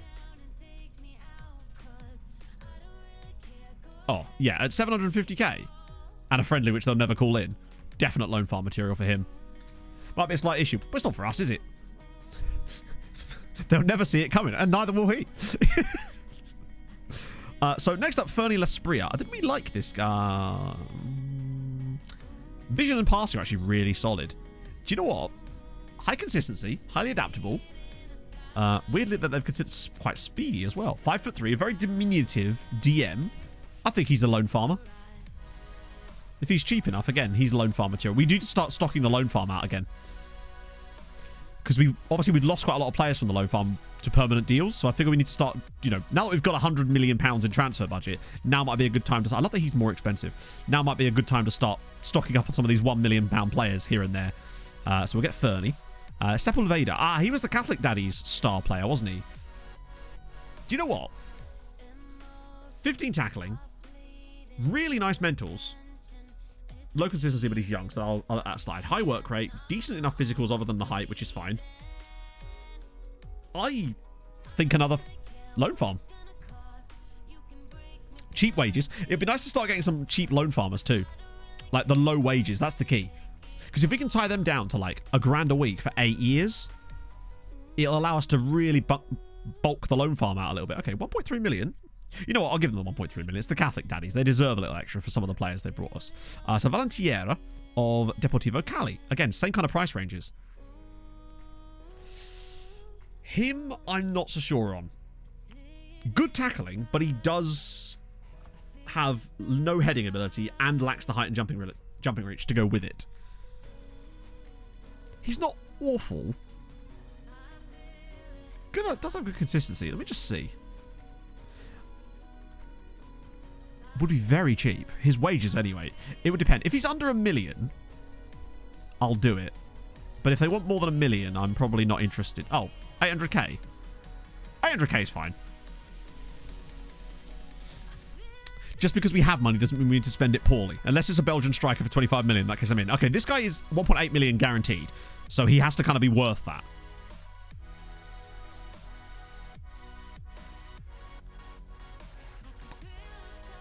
No consistency issues, no injury prone issues, fairly determined. Only 18. He's quite well rounded. Is he 1.8 million? That's the question. Actually, what about his wages first? Okay, so cheap wages. So he would at least want basically no wages.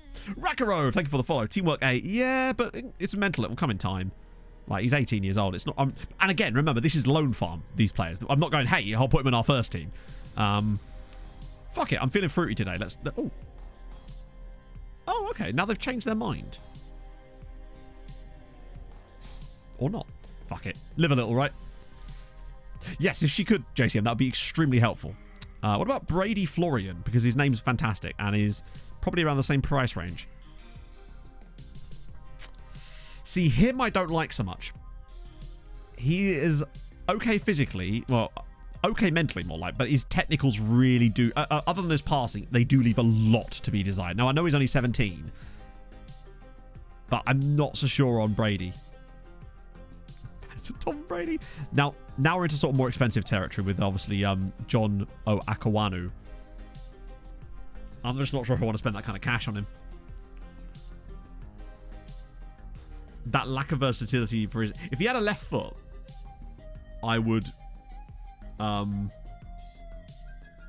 be interested in maybe paying more. But I don't know. I just thought it was cool to see an American playing for Derby, and I just like his surname. But I feel like it's just a lot of cash. Nah, what about this guy, though? Cheaper, Brazilian goalkeeper. Long name, Lucas Santarem Lira, or LSL. Area reach is crap, considering his height as well. Commander, one-on-ones is okay. Yeah, nah. Perfectionist personality, there's a weird... Like, yeah, man loves a handle. Really, he should be, like... no, I've got nothing. The joke's gone. Whatever it was, it's gone. What about this guy? Now he, surely, for the price, no matter what he looks like, right? 14 tackling. He's actually not that amazing, but he's also 15 years old, which means he's probably not likely to want to sign for us straight away, is he? No. Okay, that's fine. We'll see even in a couple of years anyway. I think we have just picked up 5 guys, though. Or is that 6? Regardless... If their contracts are nice and cheap, this is going to be an absolute dream. Because look, I can give him a 5-year deal on a youngster contract with a 3-year extension. Bam. That's an 8-year contract on £1,000 a week. So he'll be able to stay on our loan farm until he's 28. This is exactly the kind of what we want. Anytime they want youngster contracts and him on 1.1k a week, again, I can offer him a 5-year contract with an 8-year clause and a relegation release clause, and bang. And they want him back, which I will reject. Sepulveda as well. See if I can get them all on these same deals. That'd be great. Improved training facilities. Yeah, so that's not really to do with the money you have in the bank. That's to do with the game still being bugged out. Unfortunately, there's all sorts of issues with when you can ask for things like that. And I think they really need to look at it. To me, it should always be an option. Because the board should always be able to say no, which is fair. But I should always be able to ask them for it, right? I think it's just that the players... Because the player is considered... This is why this works, by the way. Because the player sees us as going, hang on a minute, why are they interested in me? Because let's be honest, they are not a player that is good enough for our team. As a result of that, they're sort of in awe of you in a way, and it means they're actually willing to take less stuff here because the contract being longer is actually a positive sign for them rather than a negative sign. Whereas a normal situation, you wanting a longer contract with a player is actually going to mean that you're going to have to pay them more. In this way, it's actually the other way around. They're like, oh, I get more security. And that's why it works so well. So look, he could have that, but in fact, if I just remove those, offer him a relegation release clause, which most of the time doesn't work, but it does with young players, I can get them a 5-year contract. So that's 5 guys we've just picked up for less than £5,000 a week between them.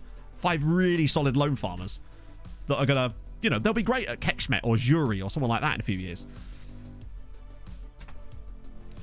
feels like a glitch. I don't think, to me, that isn't a glitch. Like, to me, if I'm a young player that isn't good enough for this club and the club are offering me a contract, the more security I can get, the better, right? What kind of agent lets someone sign an 8-year deal? I don't know. Just anyone negotiating with Chelsea, I suppose. The extend loan option 1 month before the loan ends. So basically, we haven't figured out exactly how to make this work. So what things we know. If the loans are ending on like the 1st of June / 30th of... Sorry, 1st of July / 1st of June. 30th of June. We know that doing it on the 3rd doesn't give you the double extensions. When we originally did it, it was the 2nd. So this year, I'm going to try doing it on the 2nd and see if we can get those double extensions that we had last time. Because that would be a game changer. If we can figure out how to replicate that weird glitch, not even a glitch, then it could be huge. Which one in particular, Captain Ginger? We've got so many tactics. You have any idea how little that narrows it down? Right, Kishvada, don't worry, chat. They're going to win away at Porto. It's going to be fine.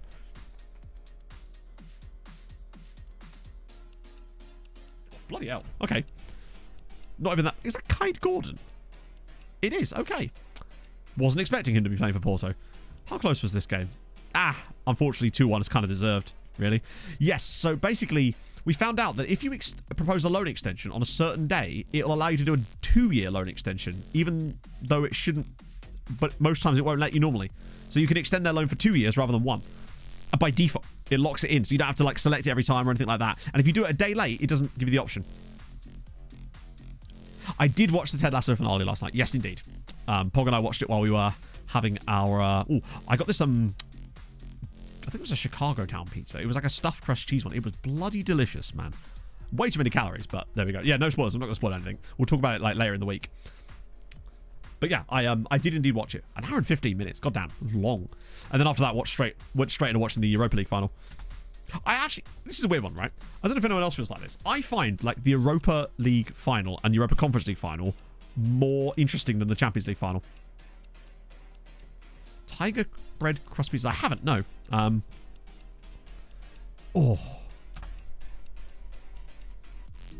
Honestly, CLT, I think there's some things I don't like about it particularly, but we'll talk more about that when there's like, you know, when people have seen the finale and whatnot. I feel like sometimes the positive, I actually don't mind that aspect of it. I think there's some other things that I feel like were just bad writing a little bit, but we'll talk about that when there's more time between it. Such Europa League, they are, but like, to be fair, if being a merchant of something is merchant of winning a European competition, then that is a merchant I would love to be, right? Basically those things have tactics, mostly vibes. And very little Wempery as well, which is good. Enter away for saying a spoiler. Yeah, no spoilers for people. We'll talk about it on Sunday stream. That was enough time has elapsed by that point, right? So we still haven't got our draw yet, have we? So in that case, righteous indignation it is.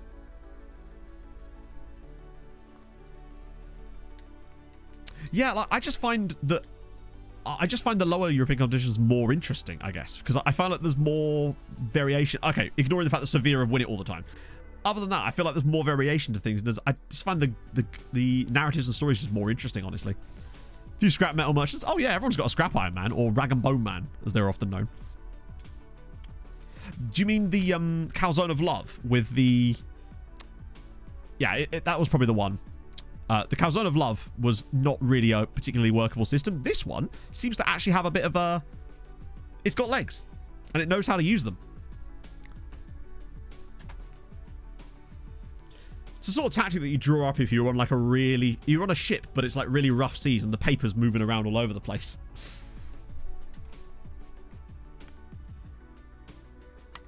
You have an Oni. Oh, that's sick. I'm jealous of that. That sounds awesome.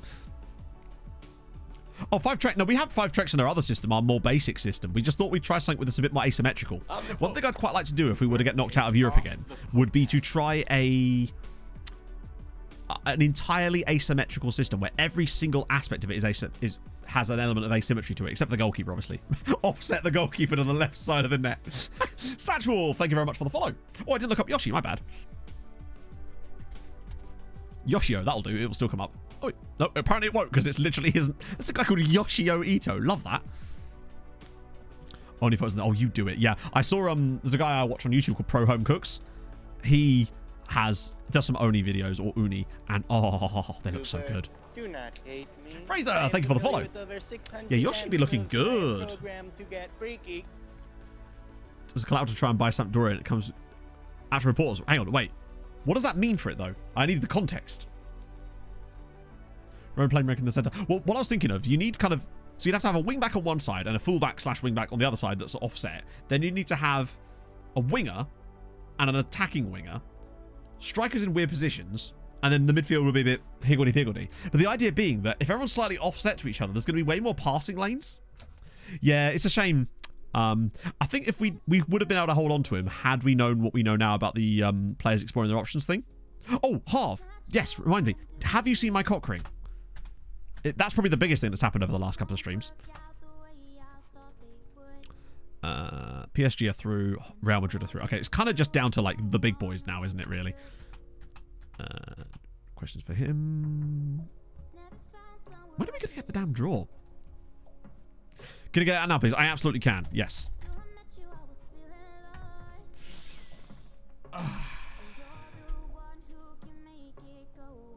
I love how much he's actually developing. Like, he's fully developing. Why don't we have Yoshi anymore? Oh, because he explored his options. And we couldn't sign him again, so we had to sell him. He's actually tearing it up, yeah. 8 goals and 6 starts for Zalagaseg. Hi, Stewie's wife. Hi, how's it going? And we're just fine with it. Yeah, so unfortunately, Yoshi explored his options and I couldn't talk him out of it, so he had to be sold, basically. But now I've realised that as long as they're on a new contract before they reach 18 months from the end, they won't do it. So the explore their options thing, if you let them get within 18 months of the end of their contract, that's when it starts triggering it. So as long as you give them a new deal before the 18 months part, so basically every 2 years, once there's 2 years left on our deal, that's when they get the new one for me now. Now that we've figured out the threshold for it, and we haven't had it happen since. So we lost out on Abdul Nabi as well because of that. And also Edgardo Fernandez. So I think this squad could have been even better, honestly. But there you go. Oh, he's growing all right. You just say Endrick. Which one? Endrick. I'm afraid not. Can I just do Gendrick Janga? We don't know any Endricks around these parts. Right. Haladash Newcastle. Okay, this is it. Moment of truth, chat. Can Haladash pull off what would be a genuinely ridiculous result? That way they can probably draw Arsenal in the next round anyway, but regardless, I don't think they're going to be quite capable of doing it. I reckon they draw. Which is still good. Oh, we're getting Yuri. Nice. And Sepulveda. Are there many real players left? There's probably a couple, but not a lot. Regions also retire a lot younger than real players, which is annoying. Whole cock out online. I know. It's the... It does make you question things. Like, oh, we're getting Fernie as well. Okay, all of that massive South Americans I just signed. Oh, I told you! 1-1. Is that Harvey Vale? Yeah. Is he a regen? Oh, no. I was going to say, that name sounded familiar to me. Right. So, chat. Predictions. I reckon Haladash with a better side. Their goalkeeper gets... Or their goalkeeper gets like a 5.8 again.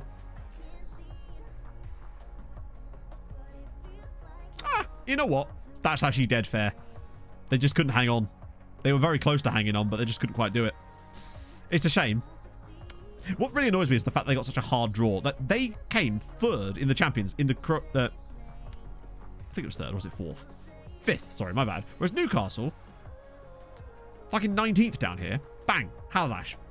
Over the Conference League, hopefully. I mean, I don't know. If you see anything you think, Matt would like that. So maybe like, I don't know. If you see like a massive book about the history of the Champions League. I'm still proud of them. It's more coefficient points. It takes us to 16.7 now. We're getting there. We have now sadly fallen to 5th on the year, as Spain have had a good time there. I still think it is now all on us again now. We are the sole survivors, but we're looking good. Watch us now draw PSG in the next round of the Champions League, of course. But I don't know. I feel like we've got... I feel like we have a plan. I feel like Fortress away from home, normal system at home. I think it gives us the best shot from here on out. And it's Barcelona. I love there's no draw here. So what is the quarterfinals then? Us, Barca, Man United, Spurs, and I think that's who we play, which is great. Real Madrid, PSG, Porto, Bayern. Oh, we could have had Porto, man. So yes, we'll play Man United or Tottenham in the next round. If Tottenham could do us a favour, but then if they're good enough to knock out... I actually would quite like to play Man United again, because I would quite like to get a bit of revenge on them. Right, so Wednesday, Saturday, and then Tuesday, Sunday. Do we even have one for Tuesday, Sunday? No. Okay, we'll do Wednesday, Sunday. That's fine, it knows. Okay, so when is Manchester United then? Joao Virginia. God, Joao Virginia really does love getting hurt. That's all he's done since he rejoined the club is get hurt repeatedly. He's a bit of an injury magnet. It's almost like he's 38 years old and is here purely as a vibes merchant. He's like when Gio Reyna was in the Spain squads. That is what we've got out of... God, do you see Sem again putting up a 10 rating? He regularly puts 10s up in training. That's why he's developing so well. Because when you're putting up regular 10s, getting massive amounts of football, there's really nothing he can't do. Yeah, Joao is back along with Classy Netneck. We decided to bring him back on. I paid like 200 grand to bring him back. I haven't sent him on a coaching course. I have asked for one, but I don't recall ever getting like an answer from the board, actually, now that you mention it. Joao, buddy. Oh, he's injured, isn't he? Fuck. Probably could have just looked on the injury list, but whatever. Even in the base tactic. I think that's because of the current players in the lineup, potentially. So I no longer have the option to send him on a coaching course, which makes me wonder if he's on one. I don't know what's going on with that, honestly. Right. So now it's Puskás. Okay. Let me just see. When's the Chelsea? The Barcelona. Oh, it's still ages yet, so could play full strength again. Castillo and Bobby. Wait. No. I will start Castillo on the right instead of... There we go, and then flop those two over like that. That way Castillo can still play, because I feel like having all three of them in the team is actually a good strategy, but I want Sem to get some more football. Cool, right. Joaquim Tandure up front. He's not normal, he's usually far worse. He's been unbelievable in this save. Like, absolutely spectacular. He was our goalkeeper for such a long time in this save, until we finally let him get his big move. I think it was, what was it, 18 or 20 million or something we sold him out to the Middle East for. And he got loads of money out of it. We struggled literally to find... We've not had a solid goalkeeper since he left, until we signed Gacic this year. Really. 2-0 over Puskás, loads of XG, missed penalty for Castillo. Bobby Tree does score... Wow, lots of pen. See what I mean? This tactic is brilliant at drawing penalties. Wait, no. That's the Fortress. I don't know. Weird. Regardless, good result. Lacking a bit of XG on that one, but it's fine. We still stay top up to 12 points now. Do a few more goals, though. That'd be kind of nice. Nobody ever says Vallejo. Wow, they really have no one, do they? They are just devoid of people. Things you hate to see. Okay. Barcelona are a weird one. Not a team we face very often in Europe. The last time we played Barcelona was that absolute bullshit merchant of a second leg, if you recall, where Patia gave them the equalising goal and we then had to win on penalties. I think we're better than we were the last time we played them.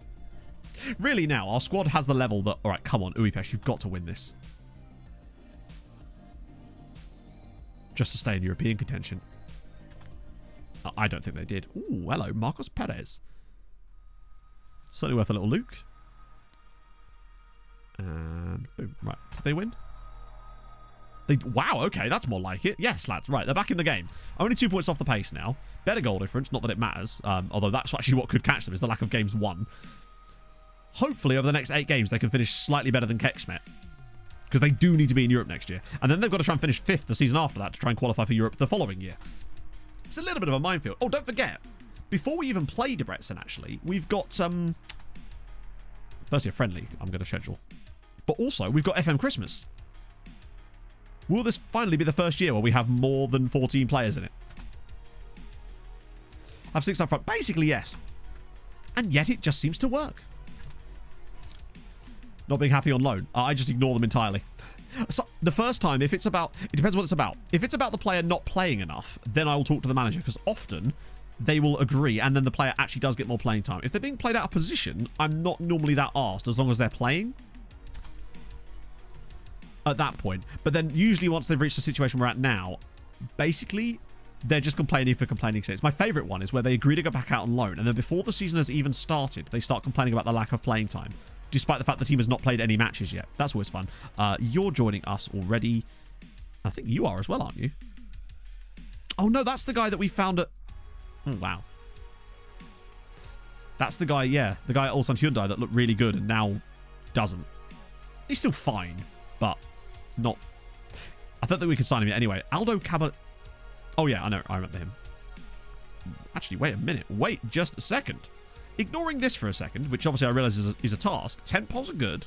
He's a loan farm. Look at the price. Cheap wage, loan farmable, out the wazoo. Yeah, don't fool me again. It's very useful. He's never a leader or anything. We're doing okay, actually, Marco. We beat Chelsea 6-0. So it's gone well for us so far today. Sadly, all the other Hungarian sides are out, but... Oh, okay, it's a bit more than that. I'll pay 750 grand. We've got the money. We're literally picking up players at less than $1 million a pop at the moment. We could sign like 100 guys. It's great. We need to as well. We need to replenish the loan farm a little bit. And players like this guy, although I can only give him a... Yeah, he'll be on a shorter contract than the others, which is a shame. So one thing about them being under 18 is that you can only offer them 3 years and then 3 years there. So it's only a 6-year contract for you, my friend. Which means you'll be released when you're 23. Enjoy. Solid striker. Yeah, indeed. Coefficients. Nothing's changed, I don't think. No, still 16.7. So we haven't played another match yet. It's a better game than this year. Interesting. I would love to know why you think that specifically. Like, what do you think is better about it? Because I feel like this year is still a better game. I just didn't think it was enough of an improvement to warrant, like, a new name. It was FM22.5, I suppose. Oh, Diego Souza. Yes, please. He's strapped into the first team squad. That's fascinating. He might be worth a proper look. I love that. Now we're just seeing players because there's so many South American prospects around. Still rare that we see a 5-star player in one of these youth intakes, though. Taking River persist. Okay. Club sources remain silent on chances of a takeover from within. Many supporters are already discussing what the future could look like under new ownership. All right. Wait, another 1.7 million? Jesus, Arsenal really do be paying us all of the add-ons. Okay. 22.1. Yeah, okay. If I'm being, like, genuine now, like, 22.3 is probably where it sits for me. It felt like a patch, almost. No, usual stuff. Like, I know that it's just something you have to expect as a streamer, because someone could come in the middle of the stream and want to know something like that, and that's fine. And occasionally, when it's something that I've, like, just finished talking about, it can be a little bit irksome, but it's not something I'll ever stop doing, because at the end of the day, the fact that someone's asking that question means they're interested, and that's awesome. Plus new music. Literally, yeah. FM 21.9. They've done a rollback. Oh, God. Oh, Jesus. That's a lot. That is a lot of caps. You got a Brazil cap. I forgot we had Pretzel. How are Ferencváros the shit when they have Pretzel and Urza? He got a Germany cap. Also, I feel like we've done them a massive favour. We're selling him for them for £4 million. He's going to be worth 20 the moment he joins them. What about you, Kovac? You're Croatian. Oh, Slovakian. Actually, yeah, he's actually quite solid. Damn.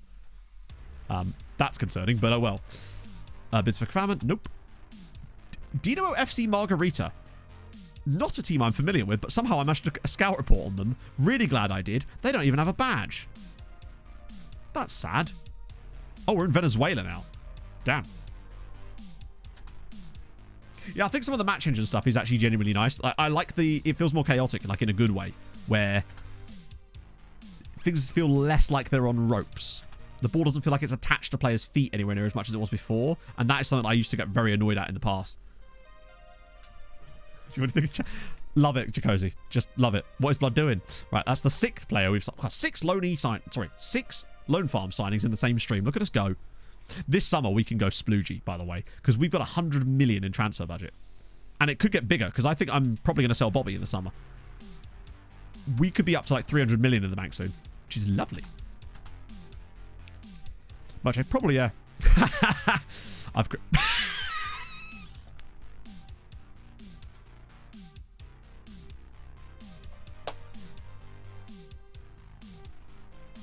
That might be my favourite news bot. Budapest dismissed dick speculation.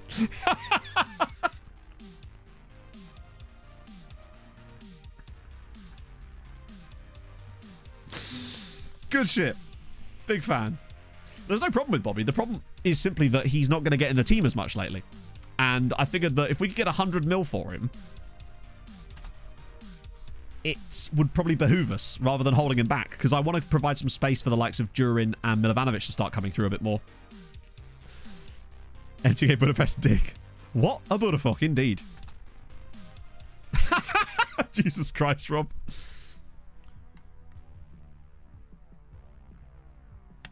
I'm surprised there isn't more fun headlines we've generated from that so far, but there you go. Right, I expect we'll put like double digits. Yeah, okay, so that's another 17 goals. Classy Net scoring a hattie for us, which is nice. Fabulous. Oh, I forgot about it. Yeah, he's also someone I'm planning to sell on in the summer if I can. Even if I don't get my money back. Unless I can get Ajax to pay like a massive amount to loan him from us for a bit. Budafuck, it does sound like yeah, they could Fox smash Budafuck. Godoy Cruz. Every time I say that, I always want to say it in an Australian accent for some reason, like Godoy Cruz. I forgot about Brannier.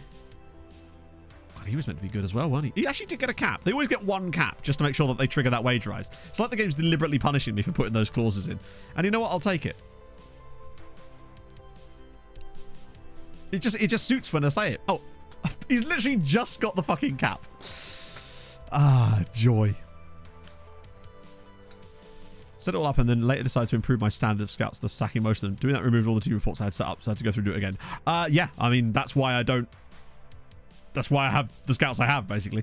I'm assigning it all to the same scout, who is my best scout, because I know that that's the most, like, efficient way of doing it, because you only get one report per day, so you could assign them all to the same scout without feeling any negative effects. So just assign it to the one good scout you have. But it's good to know that that is the case, though. Not that I'm ever going to sack him. Why has that all disappeared? There should be some matches in there, right? The league game escalator, simply because it is simply not as effective. The league game escalator thing just does not work as well. I've tried it with some of the loan farm players. The ones that I can't put on youngster contracts, they just simply do not agree to it. They will always want like yearly wage rises in the same contract. It does work. It just doesn't have the same, anywhere near the same level of efficiency. So that's why I do it. Genius scores again. How's he got this season? 30. Genius is finally back in business. Guiding Budapest Hungary like he was that one time. Oh no, it was Vasas, wasn't it? Where he got 19 in 18 games and then got injured for the rest of the season. National team doing? No idea. We don't care about the national team in this save, honestly. So we could do lookups for stuff like that, but like the national team in this save is a sort of non-issue really, because they've mostly been trash, mainly, sadly. Genius is finally back to being a genius again. Yeah, I thought we had no one at River Plate. Oh wait, he's in their under-19 squad, isn't he? There's no way that he was in their Yeah, we're gonna get that report through tomorrow, but he's gonna be in it.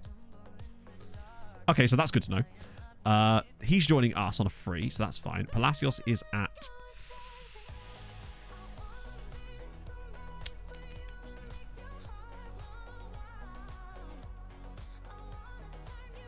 Anyone else just kind of tempted?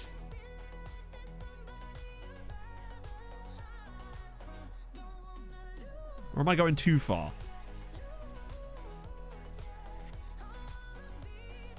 Oh, yeah. 190k, he's definitely worth it for 190k. There's no doubt about that. What about Marcus Perez? Oh, you're not fully scouted yet. Right, let's have a look at Ulysses then. It's the new GAM pack, Papa, so exclamation mark ZGens in chat. Right, so let's have a look at Ulysses Anderson. We've been looking for some new DMs. He's 19. Never let him near the penalty spot. Resolute personality. Right, Gonzalo. Sending him straight to him. Basically, yes. Like, marking solid, great teamwork, great mentals, great physicals, no height, but that's fine. Resolute personality, no issues with, like, consistency or anything like that. Solid starting point with tackling. Lovely. I don't focus train anything on strikers because with RDF's system, I found that it's better to just not do it. Yes, there is, Mouse. There you go, in chat, right there. It's the SAS23 skin. So yeah, Ulysses. I like Ulysses there. And he's called Ulysses, chat. What's not to like? Right, so we're getting Palacios. So youngster, which means we can do the default deal with him. So 5 years on that. Get rid of those. Whack a relegation release clause in. Slap an extra 3 years in. Boom, boom, boom. Right, another one. You want to loan back? No, thank you, sir. Yeah, no, the only reason I don't do it is because as part of RDF system, it's best to just have solely them training their role rather than any focus. Because last year it was different. It was the other way around actually last year, where I would only use the focuses on the weakness and stuff. River Plate certainly do be slapping with some good players there, yeah. Freezy pressed by Van Damme. I bet he bloody is. Oh, thank you, Diffcush. That's very kind of you. What have I started doing lately? Round 16 go. It went a bit well. We won 6-0 against Chelsea on aggregate. 4-0 at the bridge. And then 2-0 at the bang. It was a good time. Oh, here we go. Oh, okay. So there's Jose Ponce. Cesar Criscu... Look at these names. Mario Romero. They're all great. But I want to look at Mario's resolute personality again. This is some proper Homer Simpson barbecue situation. But I'm interested in Ulysses especially. It's called Ulysses. What's not to like? Oh, hang on. I nearly forgot to get a secondary report on River Plate. Me in 3 years would have been very annoyed about that. Right, so I did the Yoshi. Let's have a look at this new one. Atletico Madrid. Oh, hang on. Maybe you can pick them up for free. Oh, interesting. Okay, let's have a look. Always love looking up stuff like this. Atletico Madrid. Oh, wait, no, that's not spelled right. Oh, Madrileno. There we go. Right, Madrileno. Huh?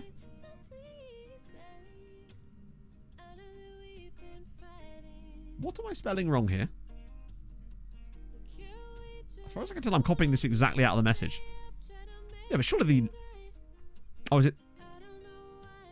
Oh, it's because the game doesn't have Atletico on it. And their squad is empty. Sadly. Andrea... Alright, offered to use Ellen Road as collateral on the £26 million bank loan used to buy Sampdoria. Who talks with Dubai Ridges on his lead share were not informed about the loan. The proposed loan would be for 2 years provisional interest of auto enable. Okay, but what could I get like a TLDR of what that actually means? Oh, next gen. Shit. I mean, sorry. Belgian MTK. Shouldn't really come as a huge surprise that Sem Van Dam has won the next gen. It's nice to have a next gen player that's actually playing for us. SVD, what a guy. I'm seeing some very interesting names that I've not seen before, though, later down this list. There was a lot of robbing Peter to pay Paul. Ah, I see. The Enron model. This guy's not that good, is he? We looked at... Oh, he's...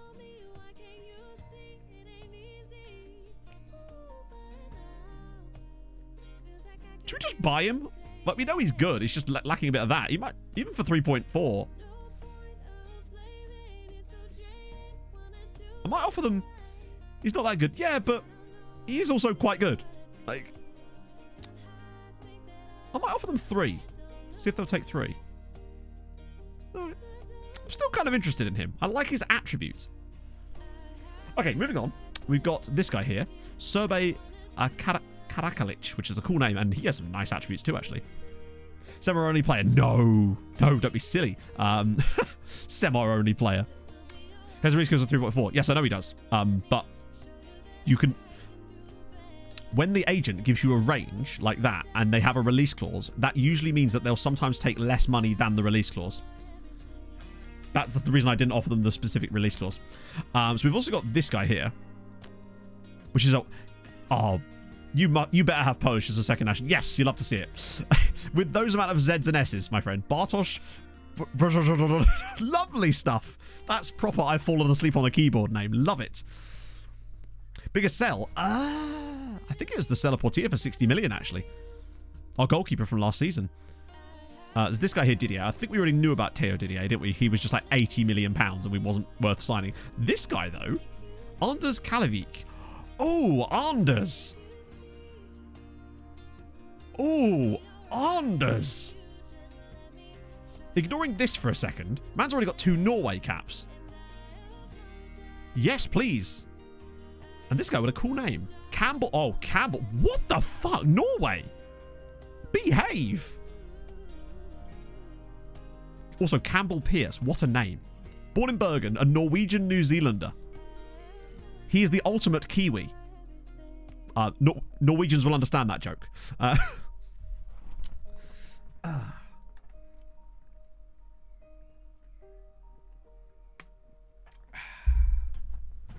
You can get any more Kiwi than that. That is fantastic. Campbell Pierce. Great name. I said that weird. Campbell Pierce. Campbell Pierce. Oh, flattest bird. Wasn't quite. I was referring to the Norwegian supermarket chain Kiwi. The only Norwegian supermarket I've ever been in. Norway have been super OP in this save, to be fair. And there's also this guy. Oh, no, that's the goalkeeper, isn't it? Yeah, we already knew about him. Campbell beast. Then we've got our own guy, who's another Norwegian, by the way, Jonathan Kvamen, who, despite having 7 jumping reach, somehow actually does okay. We've got Diego Romero, who I'm pretty certain we've looked at already. Even though it's just another one of the long line of players called Diego Romero. Danish Costa. Okay, that's presumably... Actually, who is that? Because unless Costa's a goalkeeper, maybe. The next Joyce Dean float. Wow, it's just all... Okay, next, it's got to be Jose Carlos. That's one of our guys, isn't it? Yep. We've got Mikros is one of our guys. Russo's isn't. Oh, Kataguchi's ended up on here too. That's fascinating. To be fair, his attributes are way better than the star ratings. Diogo, because it could be, yeah. Martinez is... Oh, that's the Honduran dude, yeah.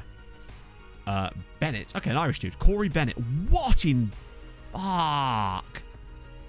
He's literally Evan Ferguson. Just now, slightly shorter.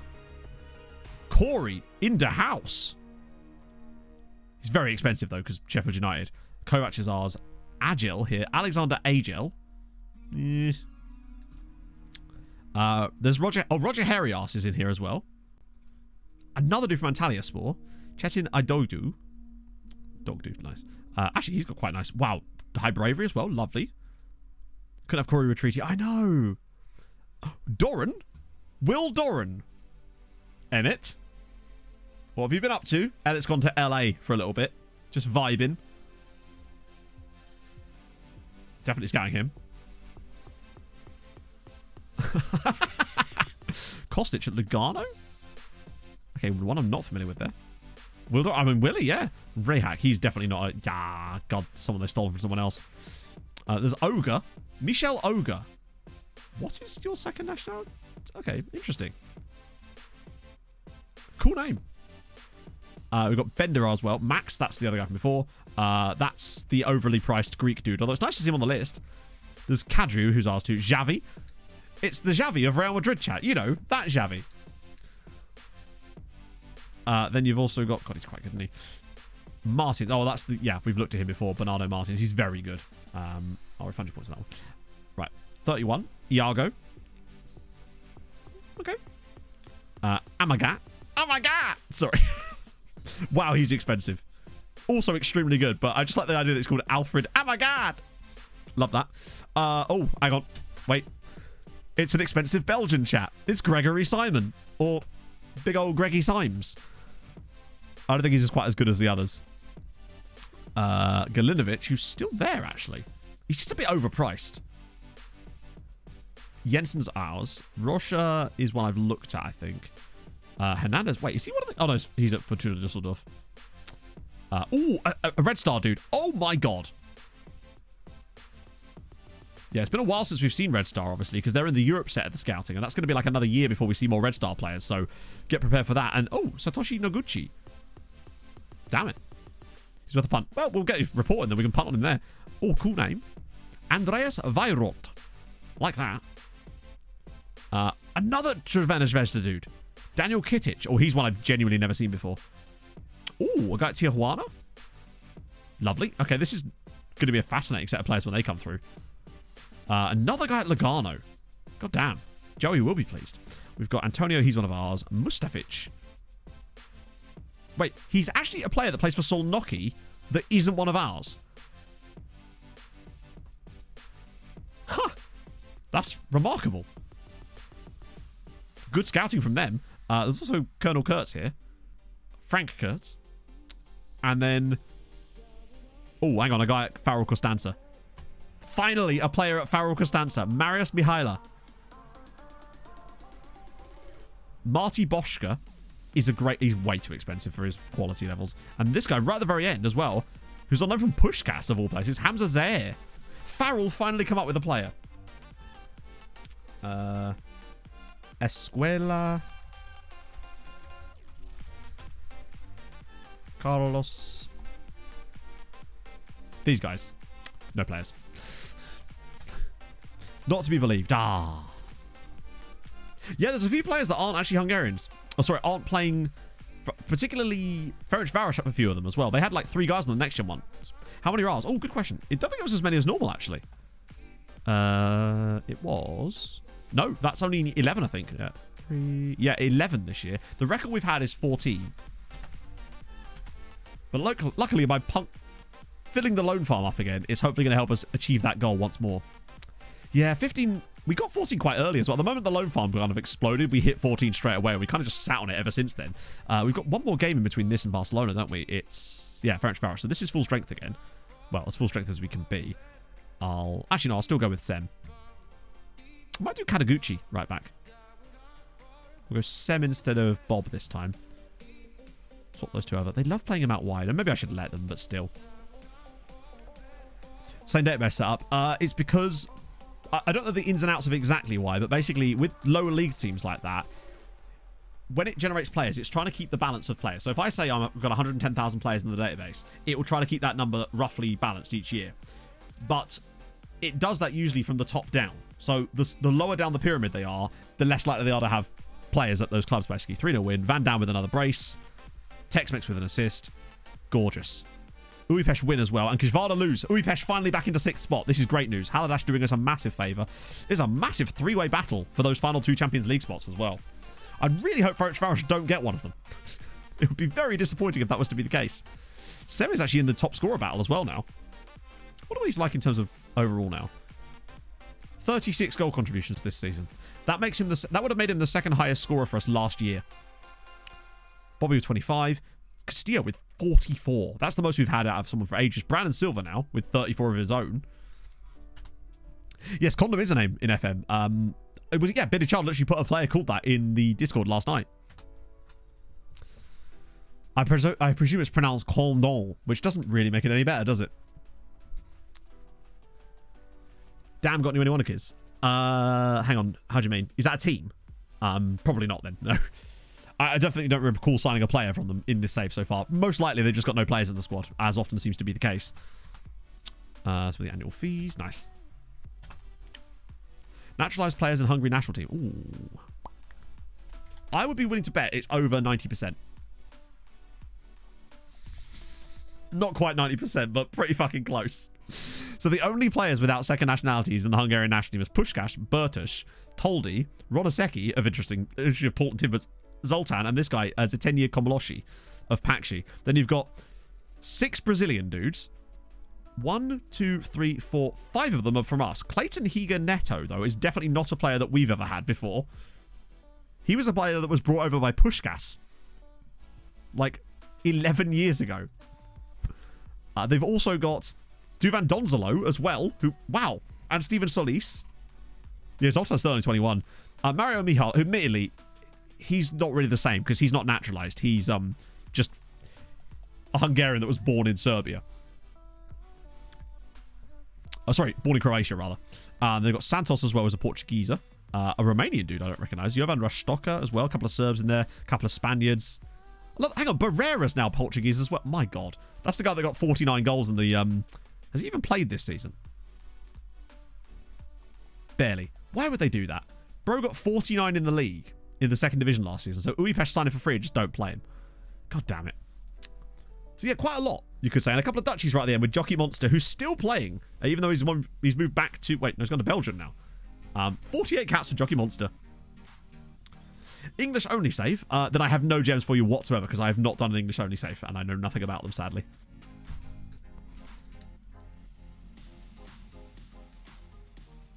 Your club lookup. Wait, there's another one.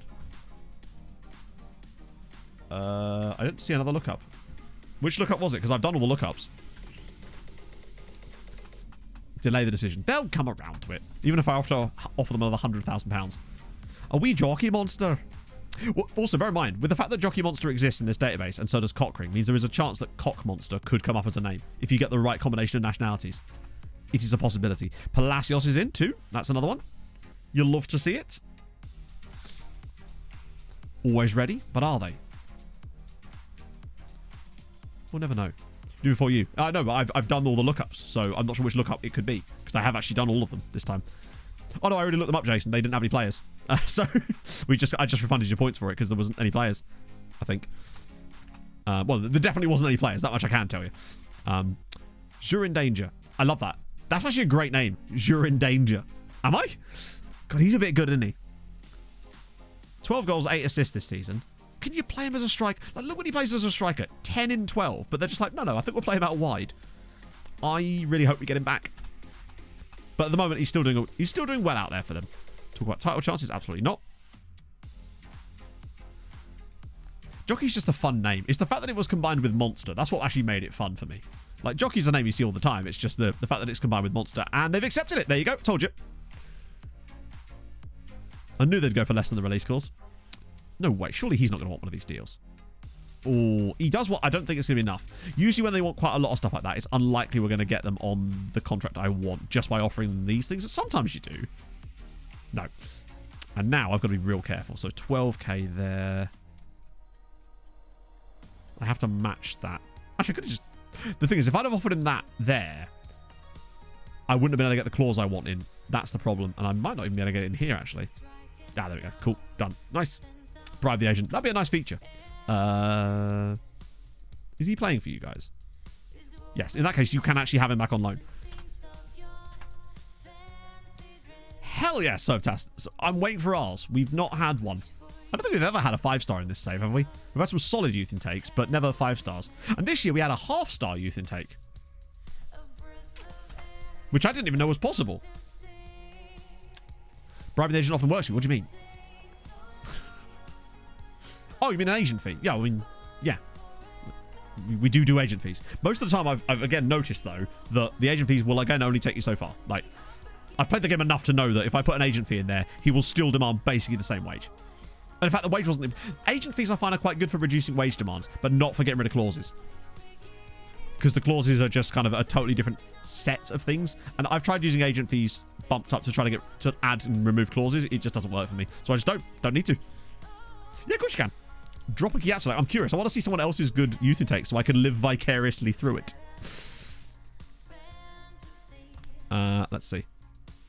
Oh, this is the 5-star play. My God. Yeah, tent poles through the wazoo. Even got good composure. Great acceleration. Passing is... Vision's a little on the low side. That's the one thing. But if you're playing him as a pure out-and-out striker, then who cares, right? Great player. Big forehead, too. Big fan of that. Right, this is rotation. I might play... Oh, fuck. We don't even have 5-star trekking here, do we? Are we at home or away to Barca? Wouldn't it be cool if this screen told you that information?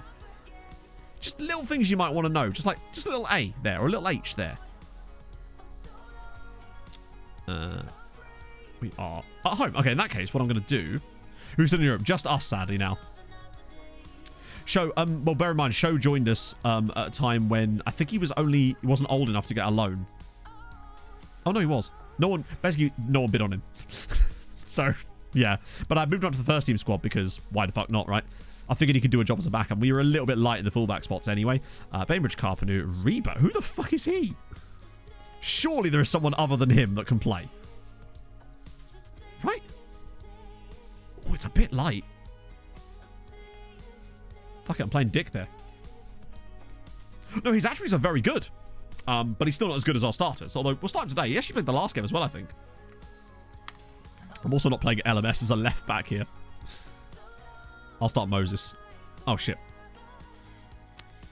Fuck. Ooh. We are a bit light, aren't we? I guess Banfalvi's coming in. Enjoy. Connery's doing well out on loan. He's actually developing. Estonia, no. Although I am actually considering it for next year. It's one of the couple of players I'm actually considering. He's certainly the last real player that we have. Well, no, actually, that's not true. We've got Joao Virginia and Classy Netneck as well. Oh, speaking of, where is he? Little Mo says, like, you know the one. Carpenu, Ingram, Bainbridge. That'll be fine. Milovanovic to start would just be nice to him to start a game. I think we lose this one because it's Ferencvaros, but that's why I'm playing the normal tactic. To give them the best chance. Oh, God, there's loads of squad numbers for these guys as well. Just people have... I love that he's got the balls to demand the number 8. That's the second time I think he's done that.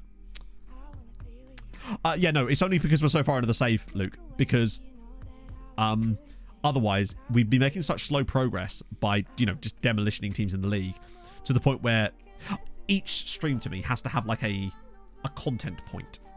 And so today's one is Champions League knockouts through to the end of the season in theory. So there we go. I figured we'd lose.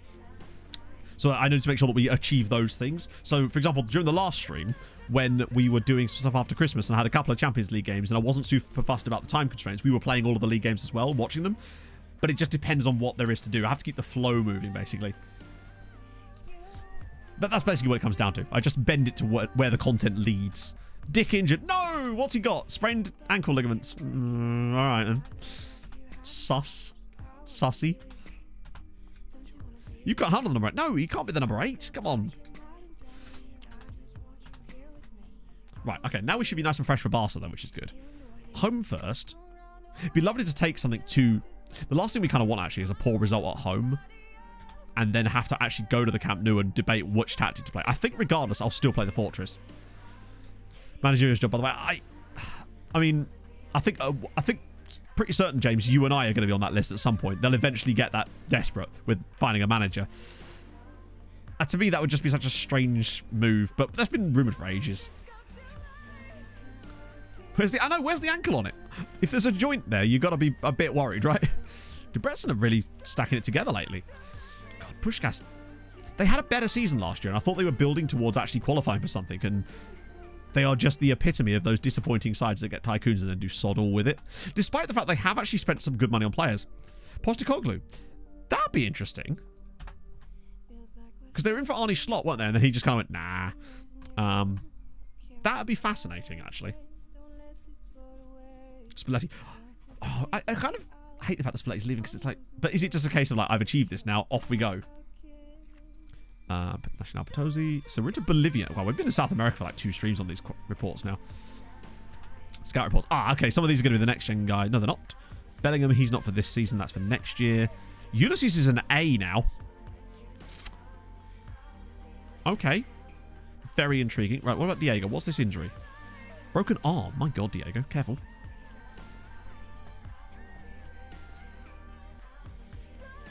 Oh. Actually, I like some of his attributes, but I feel like he doesn't really do anything. And I think that would be bad for the Lone Farm. For once.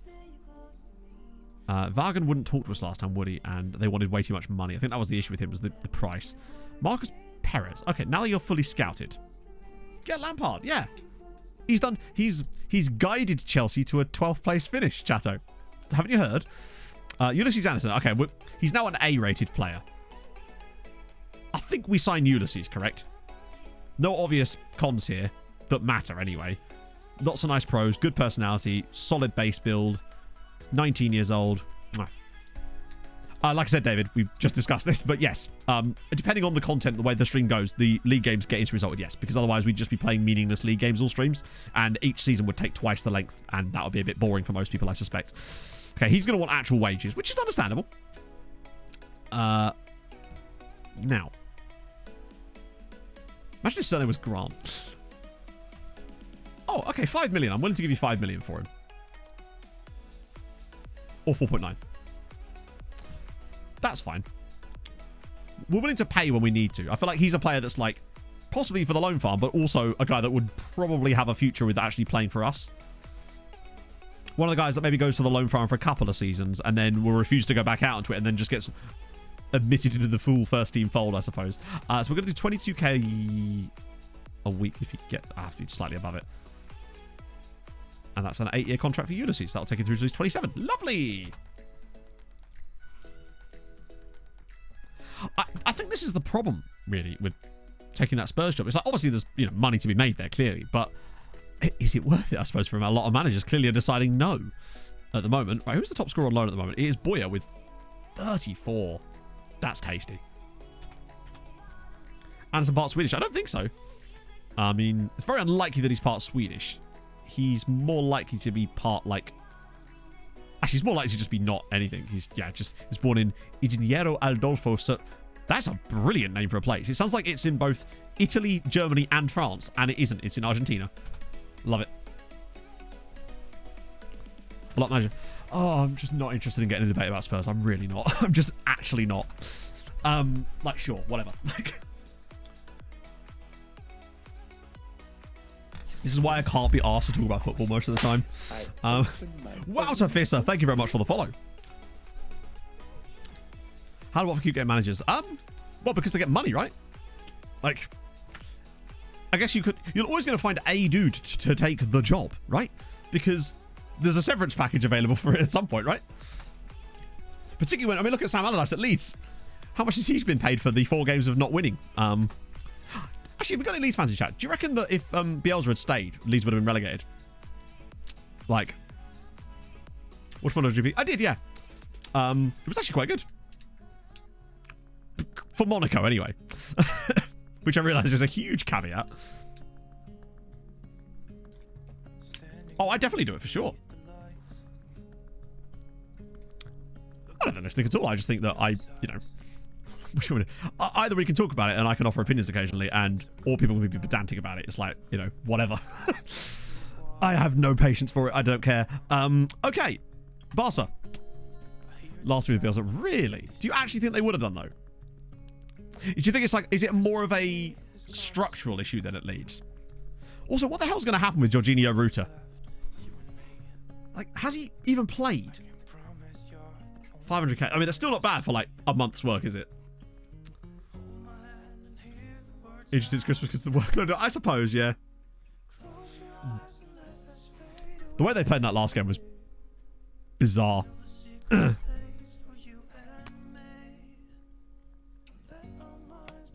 So I haven't actually sorted the stream out yet.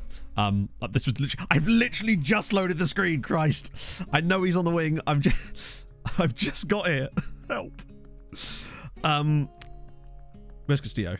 Yeah, there we go. And we're then send through the middle. Didn't change. I'll just swap those over again. There we go. Okay. Which we sold, yeah, but I mean, sold for how much, right? It's in the second half.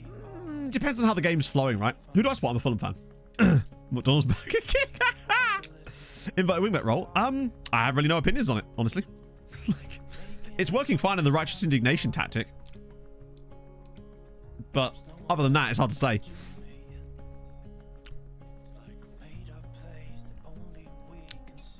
Out of 0, I mean, they can get something by selling Jorginho Ruta.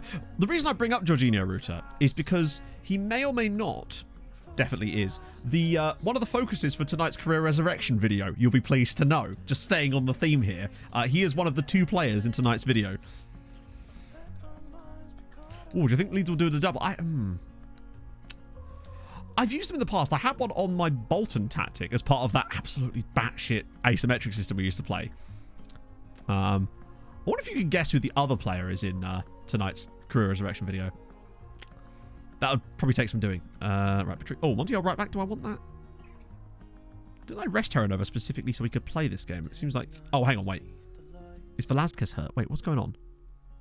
Oh, I see. Velasquez has a suspension. Standard.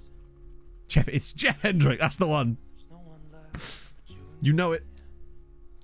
Yeah, so it looks like we'll have to reshuffle slightly because of that. That's fine.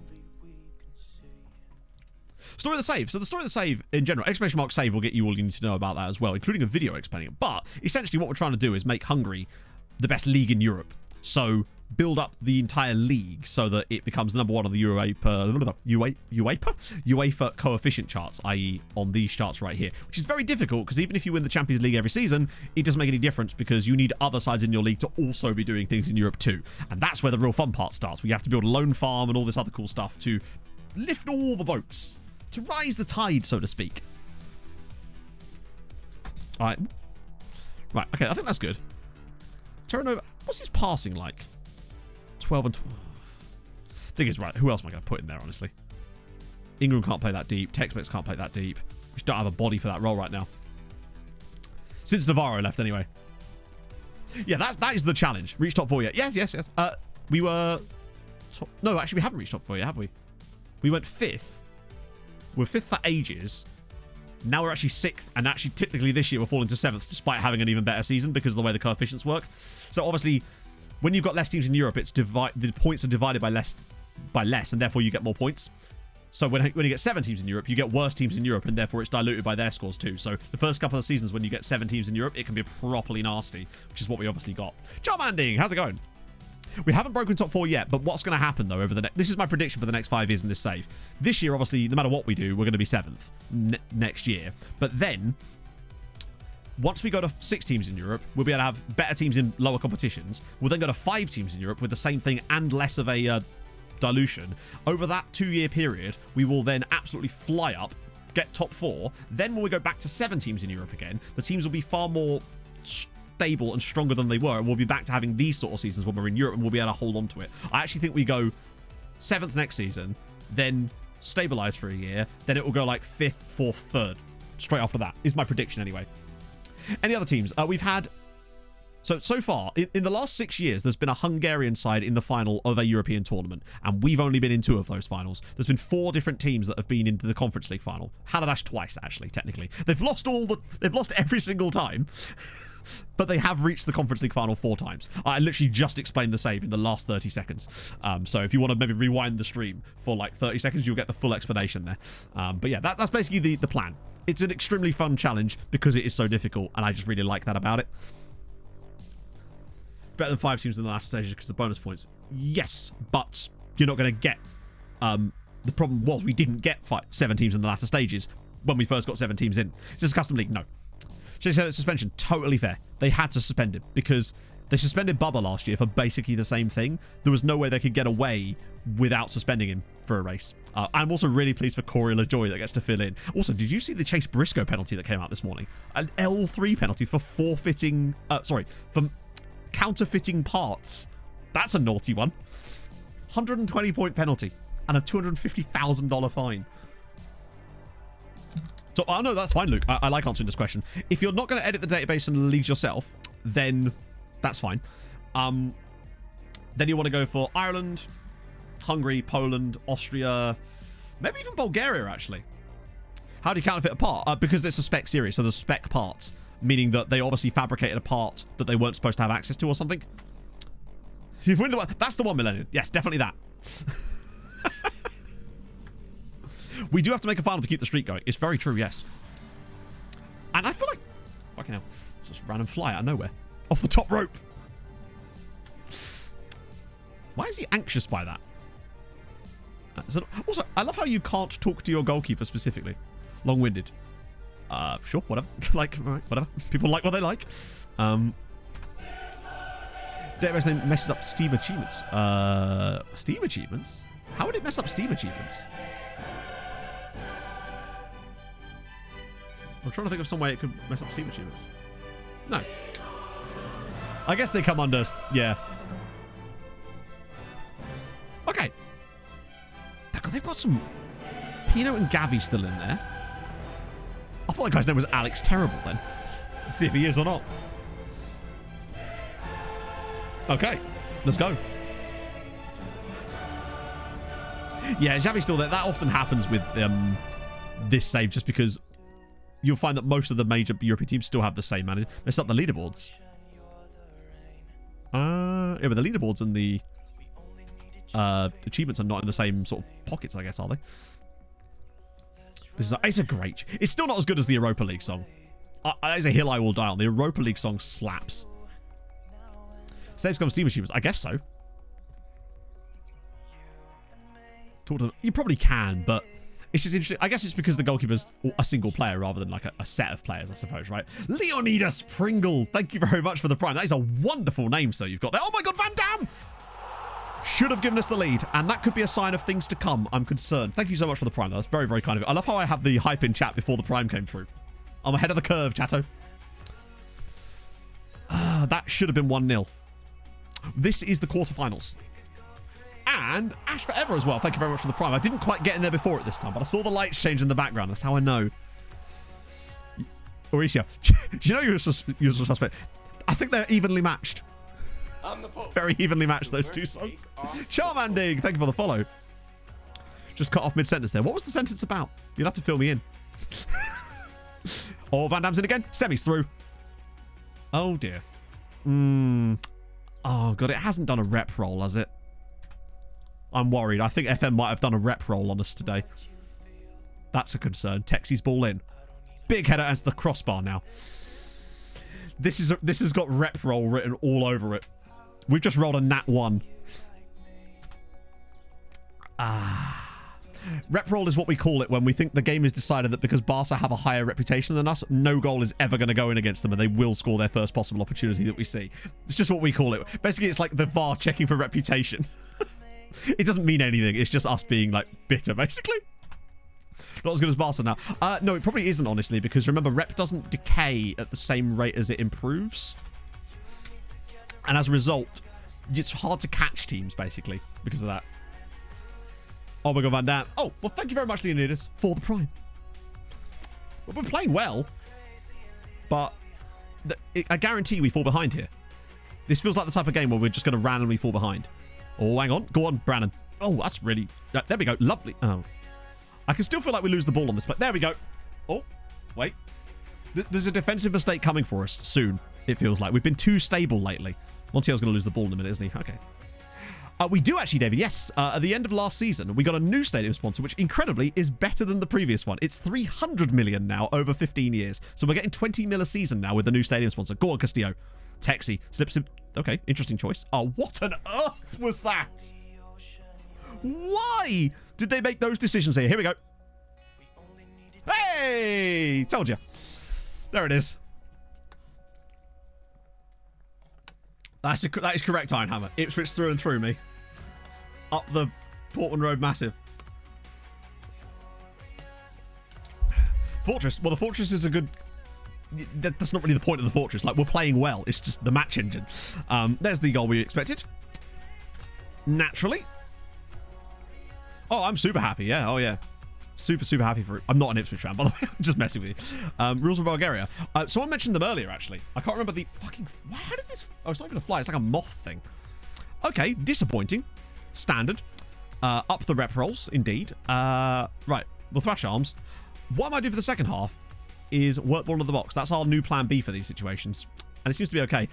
The moment Sam Van Dam goes through and misses that one-on-one, you're like, okay. It's going to be one of those days. Also, why on earth did our player pass the ball to Silva and then he passed it back into the midfield for no reason? Even though there was clearly other passing options around. It's just one of those days, isn't it? Shame. An injury for Batista, at least, for Barca. It's good you came in. I think we're going to have to roll the dice on just some personnel changes here. Sem, I love him, I do, but today has just not been his day, which is a massive rarity. So Bobby's in. Tex-Mex is a bit tired as well. I'm going to get Sam Ingram in too because we can. Rob, with the 12 months. Thank you, Rob. My girlfriend and I are trying this whole long-distance relationship thing, but I have to stay 100 feet away from her at all times. Also, the police say I should stop referring to her as my girlfriend. You have me in the first half there, Rob. How are you, man? Thank you very much for the full year. That's really nice of you. And Ricky Too Fast, thank you for the follow. And JT with the 5 months as well. Okay, I was trying to time it. It didn't. There it is. Damn it. This came through wrong. Okay. I think all we can keep doing is continuing this game. And then hoping that it's not going to be one of those days. But I suspect that, sadly, it is, in fact, going to be one of those days. It's good you came in summer. In winter, it can get... I'm predicting no more highlights. Hey, RTB. Oh, and a highlight. A 1-1 draw would still give us a chance to go Fortress at the Camp Nou, but it's... Oh, here we go. A mistake from Barca, which we will not capitalise on. Because the goalkeeper's just made one of the saves of the season.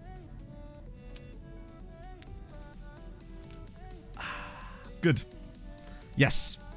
We failed the rep roll, sadly. Ah, yes!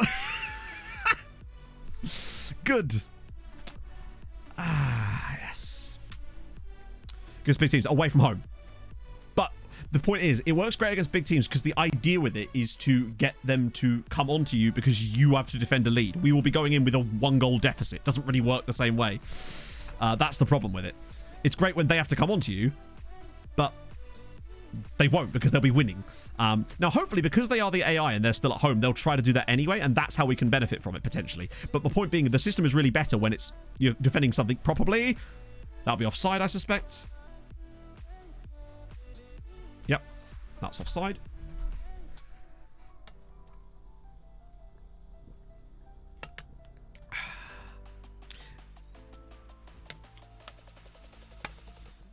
My hope is that they will hopefully just come onto us in the second leg.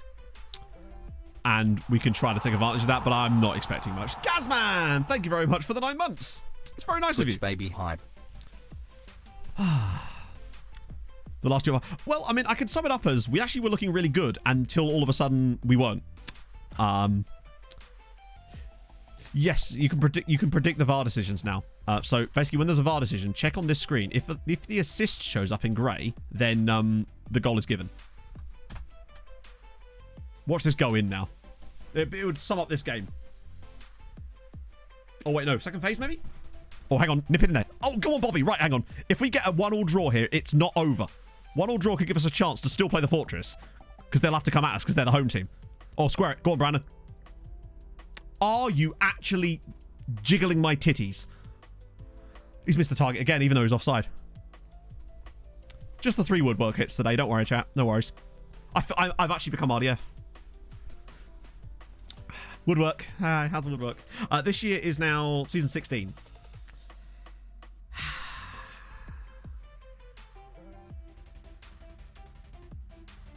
It's a slightly edited database, Luke, but very, very, very minor edit. I'm just going to sit here for a minute and wait for the woodwork. Is it actually working? It's not. It's actually not working. It's not counting the chat comments.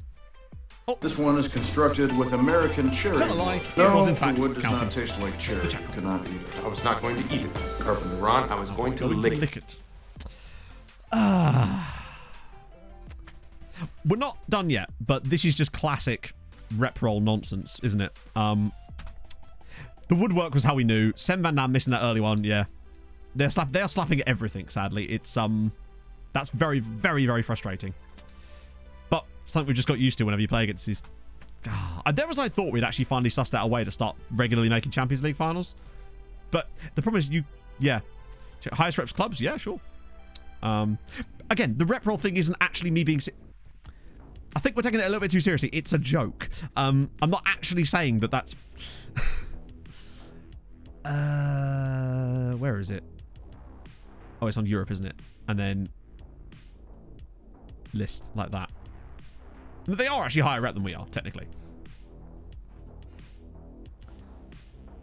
But we were also worldwide rep. Point being, rep doesn't decay. It's very difficult to ever become #1 rep in a state like this because they're probably all at 10,000 now. And as a result, they can't get any higher and they very rarely will ever decay a lot of the time, is my point. That's why it's hard to overtake leagues with reputation because the leagues will be growing faster than they'll be dropping. But they do actually have higher rep than us as it goes. So in theory, this should only happen against these teams now. Didn't happen against Chelsea, did it? That is for sure. So we have lookups for stuff like that, Charmandering. Otherwise, we get bogged down a little bit too much. Hey, Leaf! You're not a joke, Leaf. You're here just in time to see us be bitter again. Rick, yeah.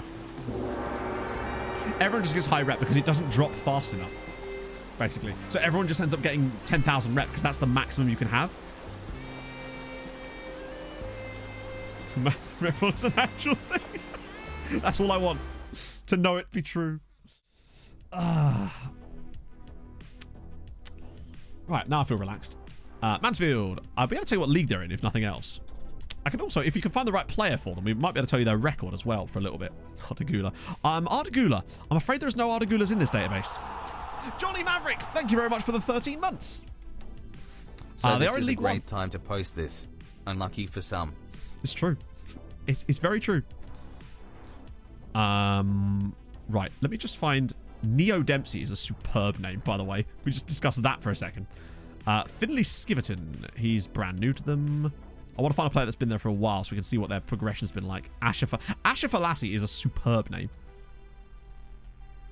Oh, yeah, Harry Redknapp Jr. Yes, he is, isn't it? Oh, yeah, that's who we checked out last time, wasn't it? Oh, no. No, he was at Stockport last time, I think we looked. Abdul Ode. Do they have any players that's joined them, like, not... There we go. Basilio Reno Sokolice. Great name. And he's from he is Equato-Guinean. So yeah, they've been... Oh, wow. They've been on a steady rise. National League, League 2, and this is their first season up in League 1. No Ardagula. No, sadly, no Ardagulas in this save. We don't have Ardagulas. We only have Ferris Bueller's. Although I think Ferris Bueller might have even retired by now. Nope, Ferris Bueller is still knocking about. Actually, he's a Villarreal now. After going through Osasuna. But half a scooter, maybe. Depends what you're selling, Leaf. What you're offering. I do love that time when we were playing against Mal in, I think it was either the playoffs or the Super League, and then we brought in Pulisic as a meme in the middle of the game, and he scored a hat trick against him. And then the Pulisic guy came in, and then I subbed him off. Good times, good memories. I do miss a bit of PvP these days, even though I am notoriously awful at it. Well, certainly have been for the last couple of FMs. Pulisic is surely retired, right? There's no other good. He's trying to play the system. Yeah, sadly, his nickname went away, which makes me sad in many ways.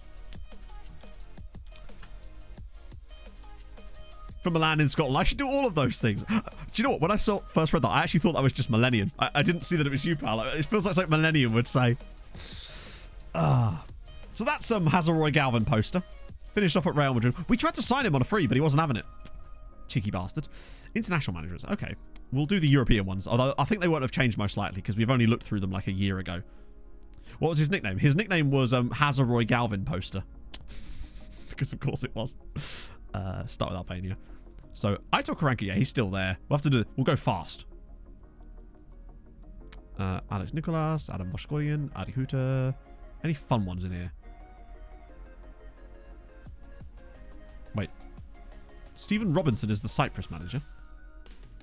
Thomas Frank's Denmark. That Jesse Marsh being England manager still hasn't quite triggered in my brain, you know. Philip Koku is Finland manager. Craig Williams. Robbie Nielsen is the Greece manager still, yeah. Calvin Davison at Scotland. Sorry, not at Scotland. Nuno is the Ireland manager. Love that. But I think that was the same as before. Fabio Grosso, we knew who was Italy manager because he left Uipesh to take the job.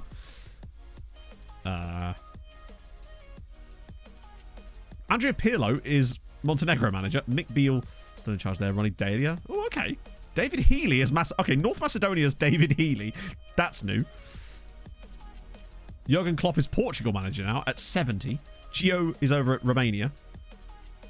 Vincenzo Montella is Scotland manager. Pirlo Montenegro, yeah. Wait, was that guy's name Ardagula? Oh no, Adrian Gula. I thought it was Ardagula again. Alberto Riera at Slovenia. Now it's getting a bit more interesting because Ange Postecoglou is Spain manager. And there's Crocky Torti. And oh yeah, he's still there, isn't he? And then, ironically, oh wait. That's amazing. Shevchenko is Turkey manager. Emre is Ukraine manager. Lads, could you maybe do a job swap? This would be way better for you both. Like, that's amazing. There's a Turkish-Ukrainian manager and a Ukrainian-Turkish manager. The Cyprus manager was... Let me just swing back round. Swing this car around. It was Stephen Robinson, formerly of St Mirren. I don't know why. I don't even have Scotland turned on. Hey, Maris. Ferris. Sorry, Jason. He's not there. I can't help you, bud. I'm sorry. Roy Galvin. It'd be cool to find another Galvin. Or a Glavin. Cool. Denmark manager was Thomas Frank. Sadly, no. How do you even spell his name? Stephen Robinson. It's not that hard, like.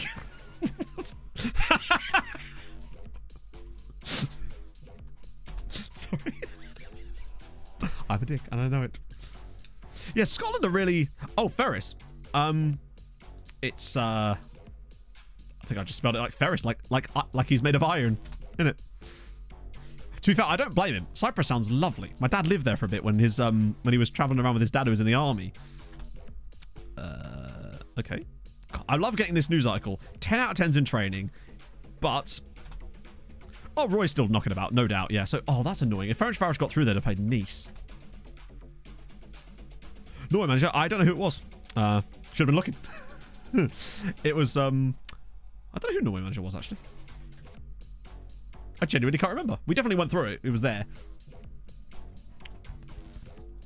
And... Oh, they could have... I feel like we've left points on the table this season. It sucks.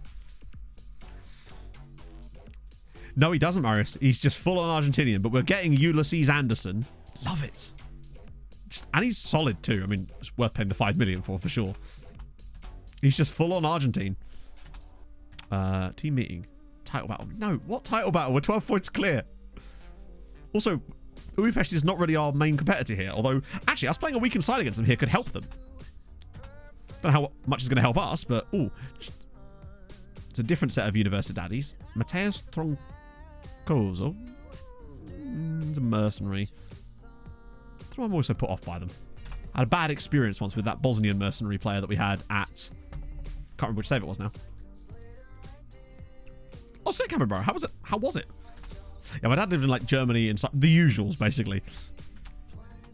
Expectations. They do expect us to win, but then prepare to be disappointed, I say.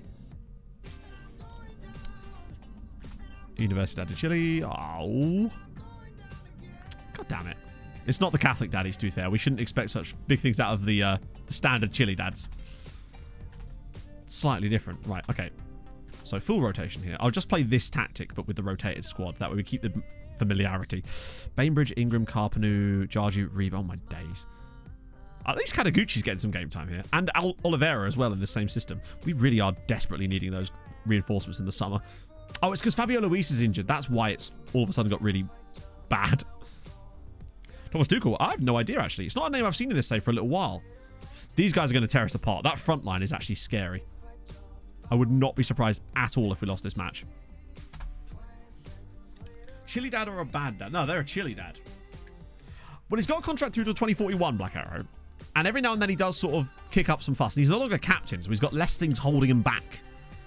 He has less ties that bind. Oh my days. Uipesh, get your shit together, lads. Like, we've just beaten you with our B team.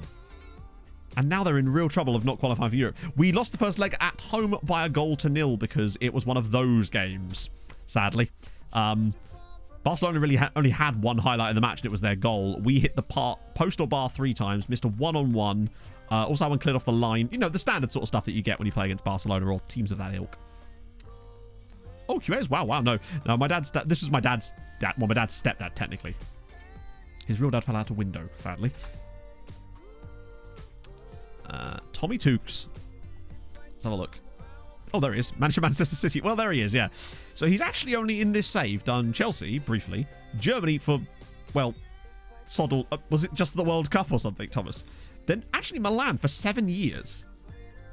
Followed by another 8 years now as Manchester City manager. Which also means that he is part of the reason why Manchester City became absolutely useless in Europe. And were coming like 30th in the Champions League for a couple of years. He was in charge during that period of horrendousness. But also he's the reason that they've got like Savioshi and Abdul Nabi and various others. He must have done very bad at that World Cup. To take the job and then immediately leave. Because that has to have been it, right?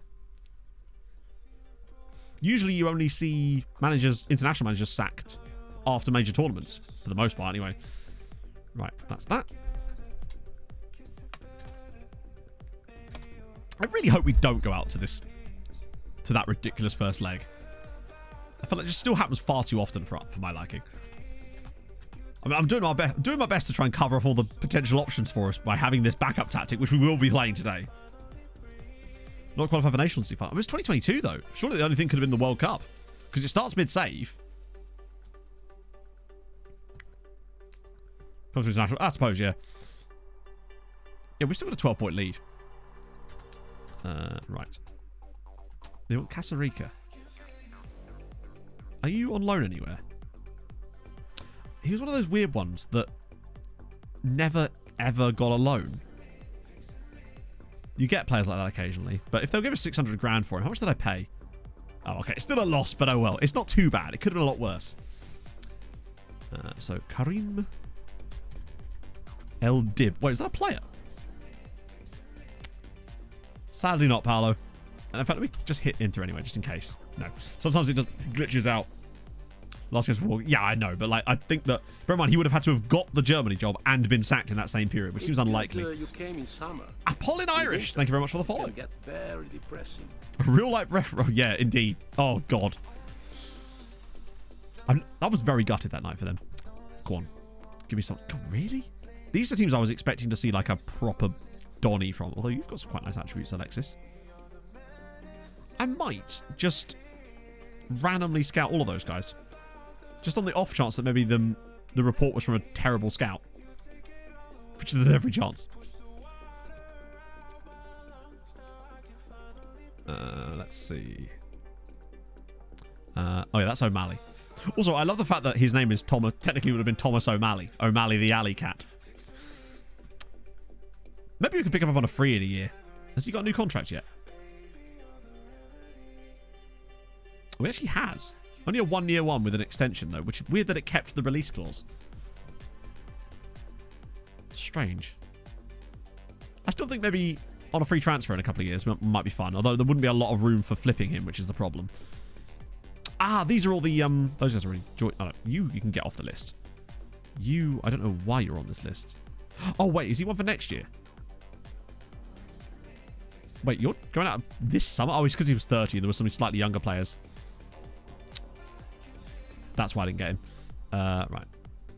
A few reasonables in there, but oh, no. Oh, I don't trust those at all. Actually, I'm going to send them both to Gonzalo because those players had way too good of attributes to not be worth a second look. Right. Okay. Ivkovic was the Srevena Zvezda guy. I think the problem with him is quite simply 5 million is a lot to spend on a player that has no ceiling. That's the issue. But who is it? I do need to know, though. I think with Ivkovic, it's just too much. Corey Bennett, he is very, very good. He's not 36 million pounds good. If he actually had 5-star potential, I would have probably gone for it. But nah. You're at Liverpool and 27 years old. Why am I getting you in this report? Jacob, go away. Kitic is the other Red Star dude, who I suspect has a similar problem. A little bit more. He'd be so expensive for what you're actually getting, and that's the issue with players like Kitic. They're just not worth the money. Yeah, I am going to need to know which player I'm looking up, though. Another De La Cruz. Victor De La Cruz. Oh, Thomas Alua. Okay, I'll quickly do it now, because there's a chance he's probably retired, but you never know. I'm guessing that it's not just a horrible misspelling, and this is definitely not him. Was your friend born in Nairobi? Most likely not. But sadly, no. I think he might well have retired, so I'll refund these points. That was very kind of him. So sorry, he must have already retired. Victor... The money's probably a bit tight on that. Antalyaspor, dude? A bit expensive for what you're getting. Ah, the Will Doran, dude. He's just going to be too expensive, and it's a shame. I really want another Doran. 37. Yeah, although sometimes real players, I find that they go on longer than some of the regens most of the time for some reason. Ah, the two River Plate guys aren't as good as I thought. Azadi is the guy that we want to talk to, but not until he's turned like 17 or something, so he'll actually discuss terms with us. Will Doran. He's just not 10 million. Oh. If he was at any other club, he'd be like £3 million, and that's what makes that sad. Oh, damn. The Farrell guy is nowhere near as... Actually, wait. If he's not stupid expensive, I like the attributes. He's already got a cap for Romania. I think there's a player here. What about his wages? Wages aren't too bad. How the Hungarian national team? They exist. They just sort of haven't really done anything in the save, honestly. Right. If he's like under... I think there's no way he's going to be under 2 mil, is there? Oh! Do you know what? Just because I like Farrell from the previous save. Yeah, fine. You can have that. That's basically the same price. I don't mind that. Jose Ponce. Fun name. A bit overpriced. Although at least he's ambitious. But I don't want him to reach his ambition here. In the beach. Making unhelpful jokes. I might miss some children getting taken by an albatross or something. My first thought was, hey, Millennium's a lifeguard? You'd pick a very sarcastic lifeguard, and I'm here for it. Yeah, no for you. You're too expensive. Fun name for a prospect. It's not required, but it helps. Like, to me, a player having a fun name adds at least $1 million or $2 million, depending on how much their price is in the first place, to how much I'm willing... Let's say 10% to 20% more I'm willing to pay if they've got a fun name. Also, if I'm on the fence about a player, if they've got a fun name, again, it's a winner for me. Ooh, Joao Silva, Juve. I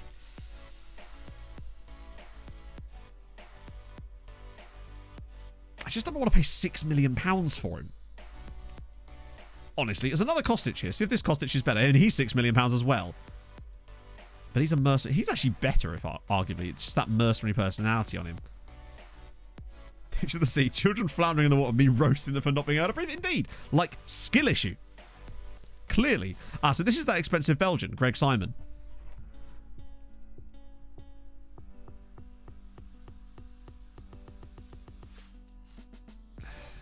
Yeah. Not convinced. Mario Romero, the other Mario. Oh, God, I don't know what he is. He's not... I mean, he is kind of a centre-back, but he's also kind of... I don't know. Long time no see. Icy Primate! How is it going? Thank you very much for the 5 months. I'm doing excellently. He's not... Yeah, not £14 million good. Just as like Mario... He's a weird one, because he's not a centre-back. Because he's got no heading ability. His marking's not great. His aggression's kind of low as well. He's just not great there. But then up here, he's got no passing ability for the roles we use either. He's just kind of a bit meh in many ways. I am interested in this guy, though, although he is very expensive. 11 corners. Yeah, very strange attribute distribution for him.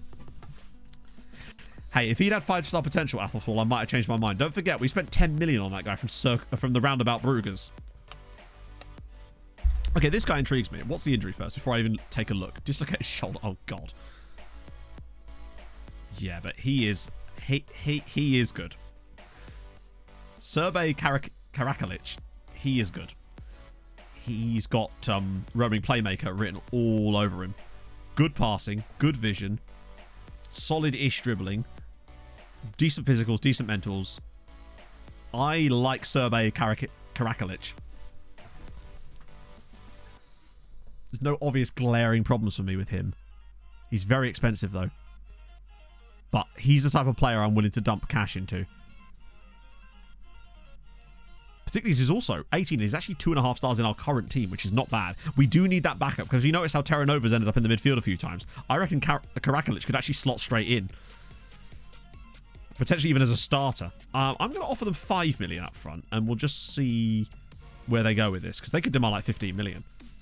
Oh, he's got 12 million. Oh, hang on. That means I can probably get him for 10 then. It's not ideal, but they were definitely willing to go less than that. Isn't he kind of expensive? Correct, yes. But he's also kind of good. So, good overweighs expensive to a point. Stress fracture of his lower back. We would know nothing about spinal fractures on this stream. That has never been a thing that has ever graced these shores. I'll tell you now, Apollo. I tell you now. We would never engage in that kind of actions around these parts. He might actually survive on a... He might be just within that threshold where I can get away with one of these. I can! Late 20s which are flippable. No, I've already got those guys signed up. So we've got loads of late 20s that are flippable already joining us. So, hang on. Let me funnel through all the South Americans here. So we've got Sogos here, free transfer. 25 years old from Palermo. He's actually quite good. We've got Celios, free transfer, Manchester City. Same kind of steal. We've also got this guy, free transfer from Barcelona. Don't know how, but yes, we have him as well. And there's one more as well, I think. Maybe he was a defender. Oh yeah, this guy, Roger Powell from Liverpool. Who was a guy I tried to sign a few years ago. So they're all joining us on freeze. There wasn't as many like high-profile ones as last year. Are you playing for them? Yes, you are. In that case, buddy, stay on loan for a bit. Right. See what he wants. Pez Rules, thank you very much for the follow. Big Pez fan, I'm guessing. What do you think of eFootball or whatever it's called? Pez 6 for me is still my favourite football game of all time. So he's a future prospect, so we can't do the thing with him that we did with the others. We're going to have to actually offer him like a turkey cap clause, which I suspect he probably already doesn't have, which means he will in due course. But with him, I think it's worth it to get the 8-year deal on him. Oh, fuck. Okay. Oh, 28. My bad. I misread that.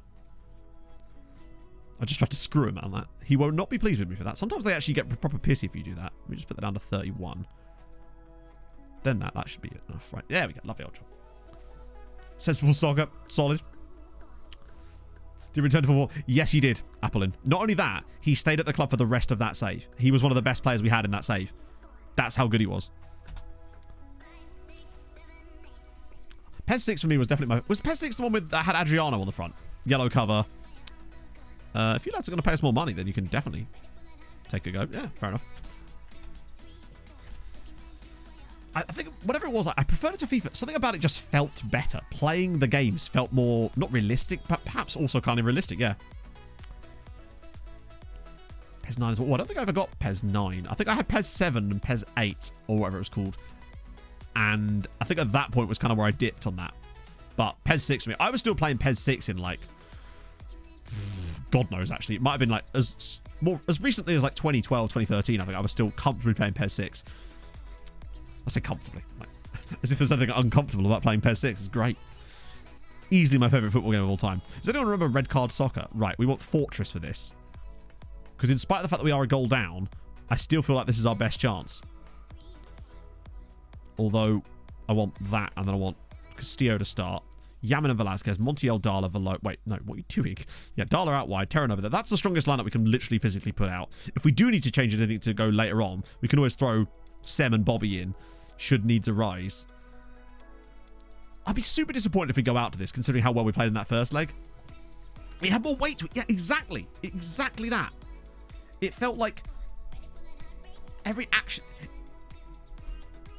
you took and every input had a more, like a tactile response to it in some ways, I suppose. I don't know. Score from the halfway line. Oh. Let's go. Fortress time. Barca, prepare yourselves. I hope we get a bit of, like, honestly, if we get lucky in this game, fucking taking it. Because we've had some horrendous luck at times. Yet again. Ironically, the last time we played Barca at the Camp Nou, we had horrendous luck. Thankfully, we managed to get through the penalty shootout, but yeah. Hey, Z, how's it going, man? Don't mind me just getting mugged off by the match engine as per, but luckily we decided to go strikerless for this game, and it's all going to be fine.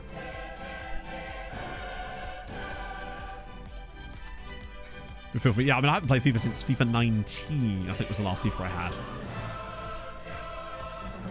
Okay, ooh, sounds like Pog's back with my coffee. Let's go. Hey, Pogler. How's it going? Oh, bear in mind, Navarro is playing. He's our former player as well.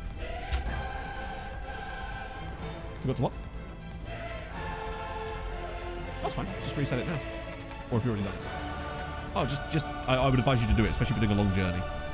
Look at this.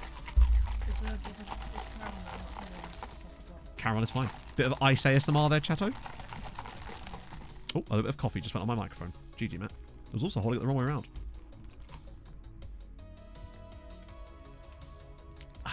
Oh, that's good. That's very good. Actually, I don't want to put Pog's drink there. I might knock it over. You know what I'm like, chat? I'll put it on the left-hand side. ASMR, indeed. Yes. Right. And we're breaking away. Yeah, Navarro definitely didn't play against us in the first leg, did he? But now, the player we sold to them in January is here. Oh, no. Right, good. This is what I mean about winning the ball back with this system. Oh, admittedly, we've lost it again. But I feel confident that we'll win it back again in this same play. I feel very confident. We're about to concede, aren't we? Oh, my God. That was lucky. We got away with that one there. She did drive very quick, yeah. She's a speed demon. She's been a bit of a tough start from us so far, but Castillo could maybe win that. No, yeah. Oh, well, it would have been great if they could have aimed that clearance at, you know, the player we had at the pitch. It's rare to see Velasquez actually in one of these games. You're right, yeah. Okay. The possession thing is going exactly as we suspected, which means they are clearly trying to push on us, but that's fine, as this system does rely on counter-attacking and...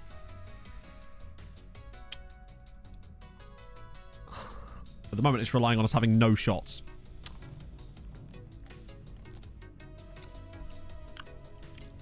We're still going to concede off this play, by the way. Navarro will provide a goal here. Fucking Jesus. I've had enough, man. So bored of this crap every year. Like, what was that? And then, you know you're going to concede. It even gets blocked, doesn't it? Yep. You can't do anything about it. There's no tactic under the sun that stops you from... Like, we haven't even had a shot in this game. Oh, is this my SPF thing? Oh, nice, thank you. Well, second half's going to have to be a little bit different. Why don't you just get her... It's true. This is going to go wide or hit the crossbar.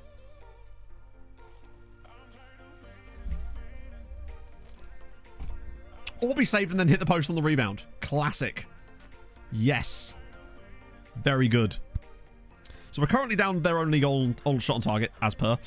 Right, well, we're going to go 5-star Trek second half then, right? Only way to go is the exact opposite, essentially. No.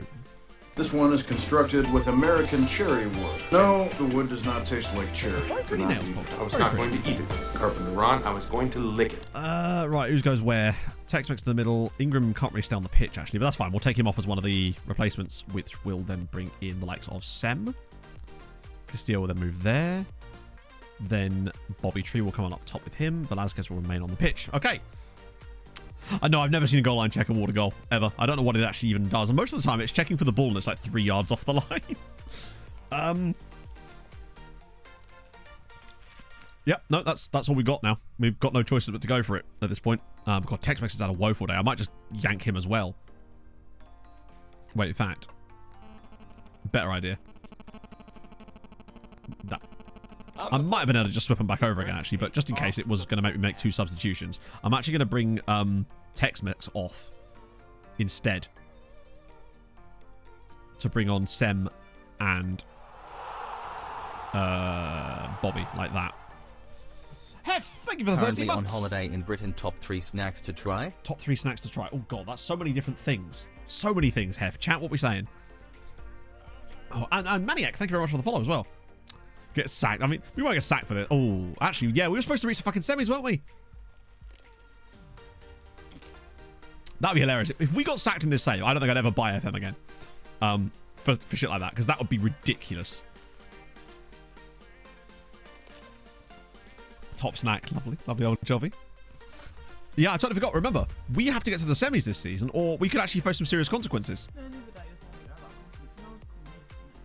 People call you snacks all the time. You literally get complimented by random strangers on the streets. Because that would be strange. Thank you, Pock. Right, have I done it all now? Ingram, Silva, Castillo, Bobby, Van Dam. Actually, which foot is Bobby? Left. In that case, I'll put Van Dam on the right because he's 2-footed. Everybody else gets to keep their place. It's a roll of the dice at this point. I think from the first leg, we kind of knew that there was very likely to be knout coming our way. But if it's going to happen, this is how it's going to happen, right?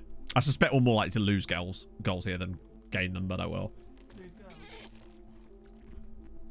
Counter-attack time.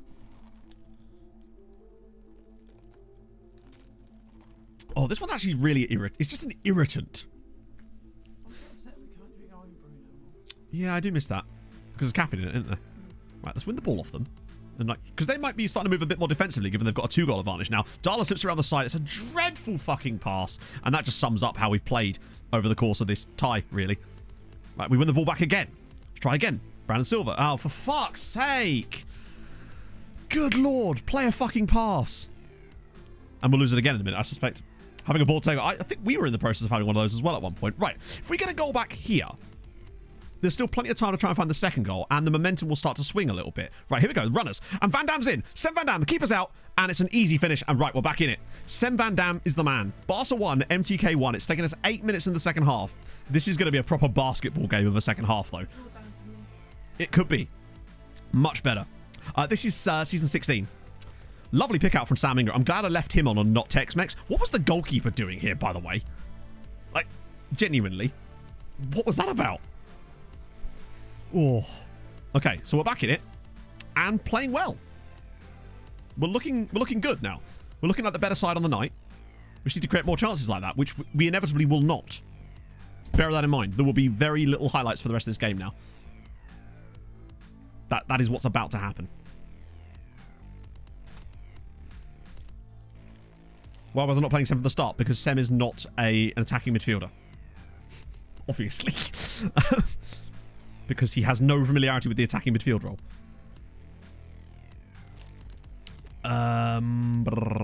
Robinson? Castillo to the right. Okay.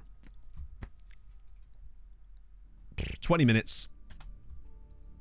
Bet we don't see another highlight.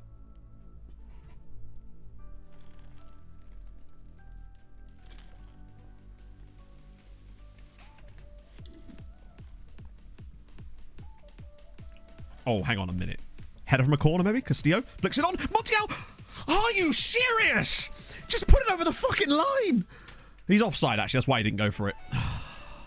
Woodwork again. I love how that doesn't count as a woodwork hit when it clearly hit the fuck. Are you joking? Football fucking manager. Why doesn't that count as a woodwork hit, by the way? Because clearly the offside was after the woodwork. They had zero fucking... They had one shot in the second half. No, 2 shots. What can you fucking do, man? Every fucking year, man. Same shit every year. Basically. Unless you get like 1,000 XG a game, you basically have this happen, it seems like. Oh. Now wait for the players to get pissed at me for their performance.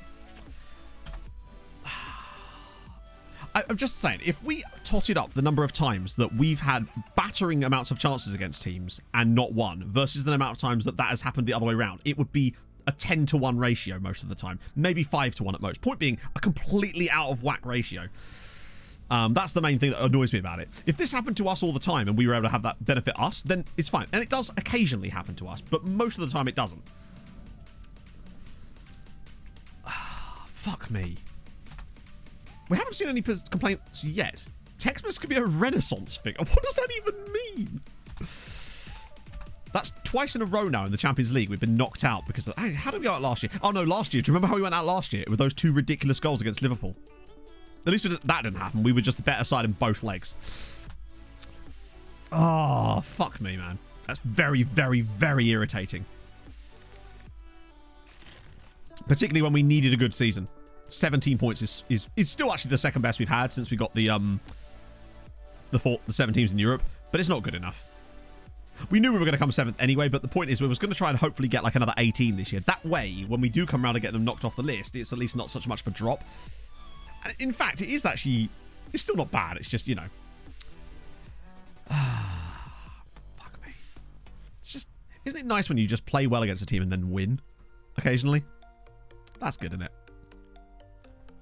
Honestly, the second leg, I could actually... The second leg, a 1-1 draw is still probably we should have won the game, but it's slightly fairer. The first leg was just absolute nonsense.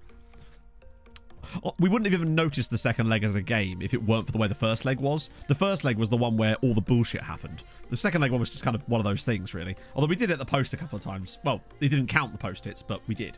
Actually, right, it didn't, did it? We hit the post in the first half too, didn't we? And it didn't count either of those as woodwork hits. This is what I mean. It doesn't count them a lot of the time when they're from set pieces, I've noticed. If you hit the woodwork with a set piece header, it doesn't seem to count it. Because both of that, in that game, we hit it twice. And it still said 0. Yes, it is, David. In terms of, like... Obviously, you have less options. Yeah, no shit from the squad, which is fascinating. Maybe it's because it's...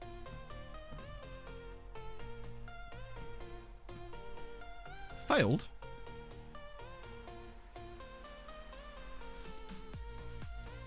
Is your guess because of the board thing? Because they're getting taken over? Yeah, I think they would have reacted. I mean, at least that's good, right? Some issues. Oh, God, yeah. RDF has these issues all the time. His is more with the woodwork specifically, but it'd be a bit weird if it was just me. Like, I've played enough seasons now to... Yeah, there's no thing in there at all. So I love that Carpenter's actually happy with that. So that's pretty good. Yeah, it looks like we're actually going to get away with that, thankfully. Maybe it's because it wasn't... If we'd maybe gone out like a round earlier, it would have maybe been us. And I could almost understand that, actually. I don't think so. I think it says that always. Yeah, the problem is... Oh, it's actually... Yeah, it's just in the process of a board takeover. Okay, we actually get... I don't think it's going to mean much for us in the grand scheme of things. Are aware of it. They're aware of it, but, like, what are they going to do? Like, as long as it doesn't affect someone playing one season with Manchester City, we're not going to see an issue because, yeah... Because they're obviously managing the teams that have those. I do wonder what causes it, though. That is an interesting factor now. I originally used to put it down to the fact that we tend to have younger squads, but now we don't anymore because obviously we've kept these same players developing in. So our squads are just as old as theirs. Well, their squads are a bit older because they often have stupidly old players, but that shouldn't benefit them too much, you know? Beyond a certain point, anyway. Board taker in the first season of a save. That should be impossible because if you start a save with a club, a board takeover literally cannot sack you. It literally can't happen. It's hard-coded, which I really like as a feature. So you cannot be sacked with a board takeover if you started the save at that club. It's to stop that kind of nonsense. Yes, we got knocked out of Europe. 2 legs of nonsense. Newcastle beat Hertha. Okay. Celtic as well, doing quite a good job for Scotland. Got a news article about saying there's rumours. Yeah, well, that's exactly what we've had, Ash. We've actually had that exact same news article about the rumours not to be believed. But with the board takeover stuff, I basically just believe it when I see it, right? So whenever we finally get the news article about the takeover being there, then we'll do it, right? There's nothing we can do in the meantime. Holland in the first season took over the second season. Ah, yeah, so that's why. Oh, if you change clubs in November, then then you're screwed, yeah. Everton played the very six. Yeah, basically we hit the woodwork endlessly in the first leg against Barca. They scored their only highlight of the game. Sen Van Dam missed a crucial one-on-one. The usual sort of stuff, you know. Dominated them in both legs. Lost. Standard.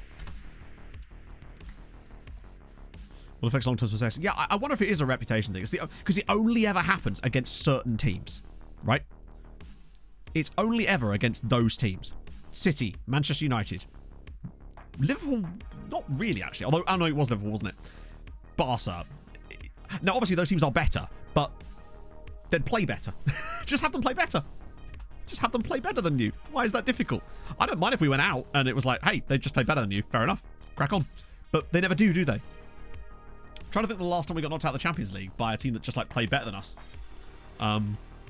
It might have been the year before we... No, it wasn't. Probably the year before we won the first time. What have you done? Yeah. Basically, those top 8 rep teams. Actually, let's just see if it is just those teams. Because I'm trying to remember if it's happened by anyone else. I wonder if it is just the teams that have higher reps than us, specifically. It fucking is, isn't it? Look. Not once in this save do I remember having any of that nonsense against any side that are below us currently in rep. It's always these guys. One league every season. Every season since we first won it, yeah. Now, obviously, they are better sides too, so that is definitely a factor in that. But then why wouldn't they just play better in the matches? You're right, they're all the 5-star rep teams. It's probably because they're all stuck on 10,000 rep. And there's no way that we'll never be able to go above them because our rep will only ever reach the same level as theirs. And I think they will just, yeah. But that's what it is, Pass Pro. I think we're 5-star rep, but we're probably not 10,000 rep. Whereas I suspect all of these sides are 10,000 rep. Because that's the maximum it can be set to. And they often reach it in these saves. It could be, though. Because, like, I think in this save, at least once, it's happening against all of these sides. Especially... Liverpool. But I'm trying to think if there's any games like that we've had against these sides. But there just isn't, is there? We haven't really played some of these guys as well. But Atletico, Milan, like we just win. Like Dortmund, think how often we would play Dortmund in the knockouts and just clap them every single time. Except, I think one time they beat us, but that was just when we weren't very good.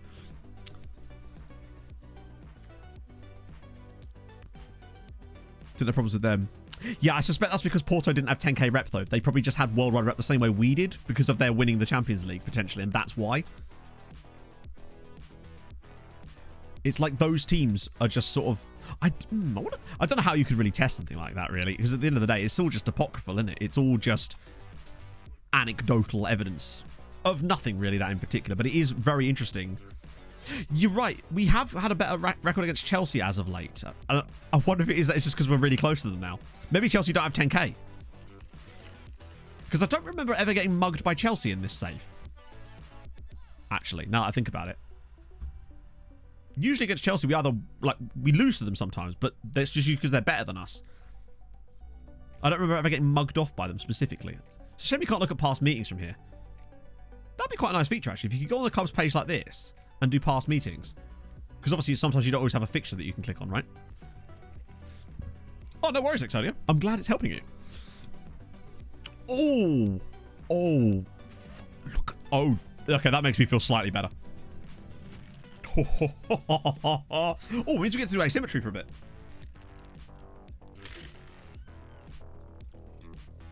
If you want it, it might do. Yeah, it could be that. I'm thinking for the next building a nation, I'm eating a bit of ice. For the next building a nation, I'm probably going to turn on the leagues as view only. Just so that we get context a little bit. It won't slow it down too much because we've already tested this. But but still do the database thing, but had the view only on as well. And I wonder if that might actually balance things out a little bit, potentially. It's certainly something I'm considering. All right, let's have a look at these guys. Juan Manuel Seth. Oh, my God. Oh, God, look at the price. Oh, Juan. Yes, please. Resolute. Gorgeous. Lovely. What about you? I thought his name was Chinchilla. Juan. I have never seen that spelling before. Stephen.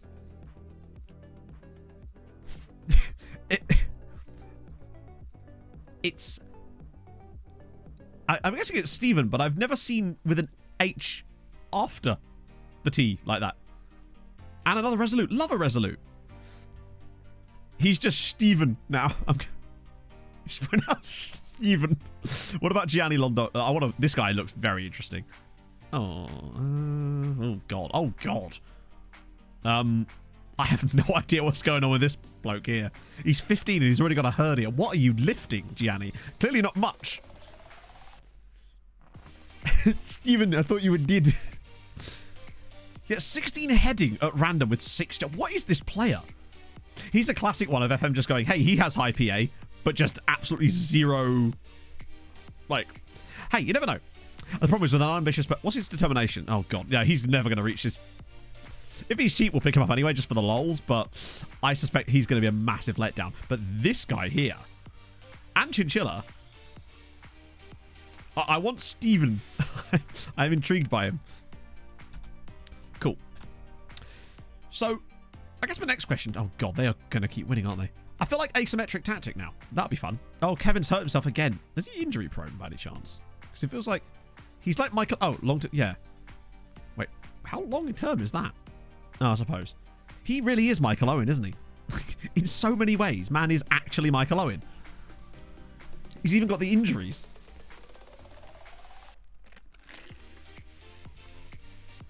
There it is. Scorch's talk of takeover.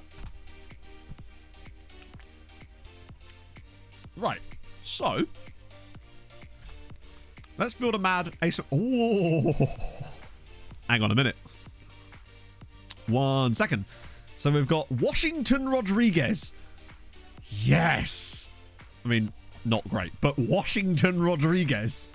Love it. He sounds like a wrestler. Do you know what I mean? Yes. That's good stuff. Oh, what happened with the Champions League? We got mugged off. Smashed Barcelona, particularly in the first leg. And in the second leg, honestly, and lost 2-1 in aggregate because you just do. Leon 8, thank you for the follow. And what about Eduardo Perez here? Right back? Oh, okay. Unambitious again. Come on, get some more ambition. That's a big nose, too. Right, okay. Here we go. Barbosa. Please be good. I'm liking what I'm seeing so far. And he's a Maximiliano. Very common in Uruguay. It's the first I've seen of it so far, and I'm just happy to see it, right? Don't ruin my dreams of enjoying a name. I don't care if it's common. It's not common to me. Damn it. I'm trying to think what other cool surnames you can have. We could have Washington Monster. Just love to see it. We could have Steven Monster, chat. Think of the possibilities. Right, okay, so Fortress we want to keep in here. Righteous Indignation I want to keep around. Oh, Christ. What am I even... But I've got that saved. So for the moment, we'll just mess around with the Righteous Indignation one to make it asymmetric. So here's what I'm thinking. I'm thinking... No, wait. Washington Ringling. Exactly. I'm thinking a bit of that. Standard. I'm thinking... Offset you here. You're not inverted, obviously. I want you to be normal wing back now.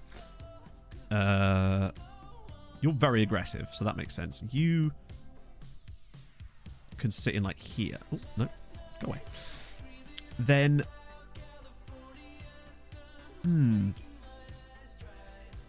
What about a shadow striker there? Then offset the striker that side. So there's then runners there. What about that? It's perfect. It's everything I dreamed it could be. How can I make it worse? Oh, not wide midfielder, though. Just straight out winger. On support. I don't even want to defend. Or do I? Nah, probably attack. probably on attack, right? BPDs are fine. RPM, we need some kind of playmaker. You're offset to allow some space for you to run into. You're just sort of chilling. I wish there was like a... I wish we could play a CM. Like offset there.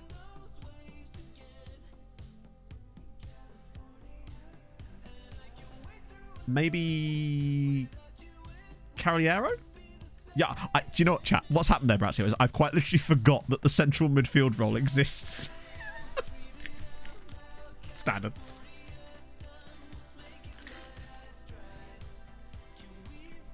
Do you know if there's a train coming anytime soon? Oh yes, very soon. They are building. What about it now. Carriero? Like, actually. Let me just read this a second.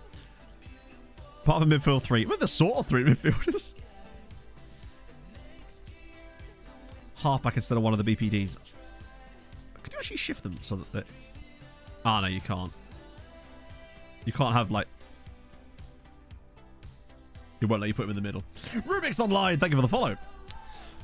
What, you reckon like a half... Oh, I see your thoughts. So you reckon like that, so he sits deeper, but don't centralize the BPD?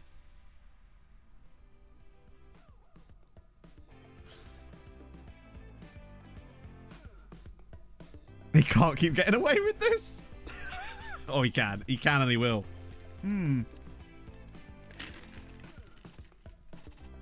What we're looking for, right? Ideally, is every player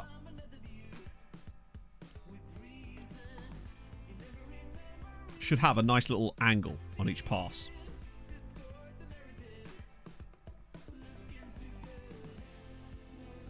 You can't actually see the centre backs. Yeah, but it's way less fun to just do that when we could just, you know? Why do that when you can play a halfback, right? It sounds stupid, but I actually feel like that would make more sense now.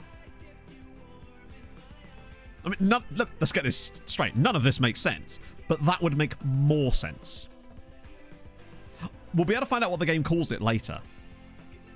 A mess, mostly. Let me just check the tactics side of things. We don't want to be doing that anymore. Work ball of the box is fine. I want short passing, high tempo, tiki-taka between them. I want dribble less on. Trigger press. I want full on, like, yeah, be more expressive. Obviously, it's a very expressive system. Do I want that? We'll put that on as well so we can pass the dial or two, because otherwise things will get a little bit dodgy. Highlight. Hang on. Well, stepping up more is fine because we've not got to trap inside.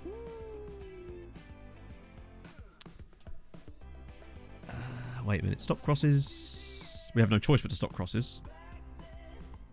Okay. Inside. Yeah, I think you're right. Defense to hold shape. There isn't really a shape for them to hold at this point. What else can I play here? Wide playmaker. Could I have a wide playmaker, actually? Okay, I think that's a nice starting point, right? We can tweak it once we figure out... Actually, I kind of feel like maybe having a pure striker here might help us a bit more. So he's a bit more stretching the defenses a bit. So it's a lesser spotted one trek. Short passing. I think it's on short passing, right? Yeah. I don't want to go too short. That would be silly. It can, yeah, I like any of these tactics. It can be molded into something special. It's about getting the... Darwin fullback. No, he's not, is he? Nah, he's wingback. It's fine. Phew. Scared me for a second there. Okay. We don't have a lot of players that can actually play wingback, do we? It's almost like we don't sign them for that role. But he'll do. That won't do, though. I think I'd rather still do... Oh, God. Actually, yeah, fine. We'll give it to Patrice. Yeah, he'll do it. Single wide centre-back. Oh, you can't, can you? No. Put the right back on for... No, because if we do that, you might not get forward enough, Lord Richard. We wouldn't want that now, would we? That would be crazy talk. Okay. There's a bit of that. Let's just... We will give it a proper name in a bit. I'm thinking my current name for it is... When the kid comes home from school, does a shit drawing and you still have to put it on the fridge. That is essentially, in a nutshell, what we have here. 7-0 win, 7-0. Oh no, it certainly isn't likely to be that. We'll probably win 1-0. Not fucking around. I promise you, we will probably win this game. But it's a question of how much we win this game. Because it's the full strength side, and they need to prove to me that they can still get it after that ridiculous result in the last game. Okay. Imagine the other team seeing this lineup and being like, looks like a person dead on the floor. It does, just draw like a chalk outline around it. Come on, tactical masterclass incoming. Move over, Pep. Oh, God, it's a highlight inside the first minute. It's fine, though. Patrice is ready. Look at the pressure on them already. They're not going to know what's hit them. Mainly because it's going to be hitting them like this. Like a windmill of success. Right, here we go. Robinson. Silva. Pops it over the top. Keeper's come out for it. Ooh, okay. Dangerous. Right, claps it long. The halfback wasn't ready, but he's now making a track back. He's going. Velasquez with a huge tackle. Nice. Now we've got the space in the midfield to start. All I want from it is always having a passing angle on. There's always going to be someone at a diagonal position to the other player to provide a passing lane. That's what I actually want out of it. See, look. Here we go. Everyone's always slightly diagonal. Bobby Tree's through. And it's 1-0 inside 52 seconds. Okay, is that going to be counted as a goal? It will. That's 1-0. Success. Windmill of success.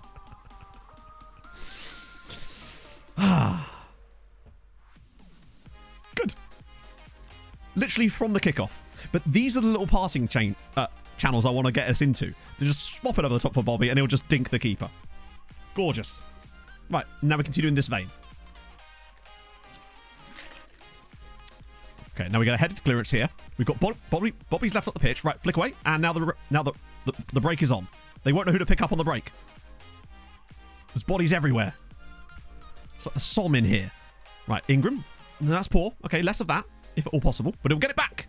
He'll lose it. Okay, this is where we could get caught out, potentially. It's Tibor Angel, our former player. See, they're attacking the wrong side, I feel like. Oh, it's a good pass, actually. And it's a good save. That's fine. They really are, Schuber. I agree. A good chance there for Vachas. Okay, I can see a weakness emerging from us, but don't worry. We'll outscore them. Bobby on the ball. Right, here we go. This is where we could flourish. Little one-touch stuff here. Passing it around real fast. Trying to find those key moments. Darla under the ball. He's got bodies in the box to aim for. Who does he pick out, though? Is Yamin. Back to Darla. Ball across. Cleared. Bobby brings it down. Ingram off the post, and I think that's going to be in as well. And it is. That's 2-0. 2-0 inside 8 minutes. It's liquid football, chat. The problem is we haven't yet decided if the liquid is gold or diarrhea. But so far, 2-0. 2-0 in 7 minutes. It's a nice little build-up inside the box here as well. Look at this. Ball in. Yamin comes back to Ingram here. What about this little swivel shot in off the post? Oh, how am I telling? For those of you that have just joined, basically, when you go to the VAR thing, load this. If it shows the assist, then it's a goal. If you see any text in grey that's new, that means it's a goal. The windmill of liquid success. Yeah, 2 shots on target, 2 goals. This system is absolutely flawless. This is a league game, by the way. This isn't like some lower league cup game, albeit Vachas are not spectacular. But we will concede in this match, for sure. But I just don't think it can handle the asymmetry of it all. Great again from Velasquez. He is half-backing the shit out of it. Look at that. The fact that he's actually retreating in to like a defensive 2 in those situations. Bobby Tree flicks it down. Ingram slips around the side for Tex-Mex. He's in on goal. Tex-Mex goes for goal. He's at the crossbar. We can't avoid the crossbar. Normal backline. Normal backline. We've got a normal backline. Bobby's in again. Brings it down. Ah, he's offside this time. Maned, thank you for the follow. Okay, strong start.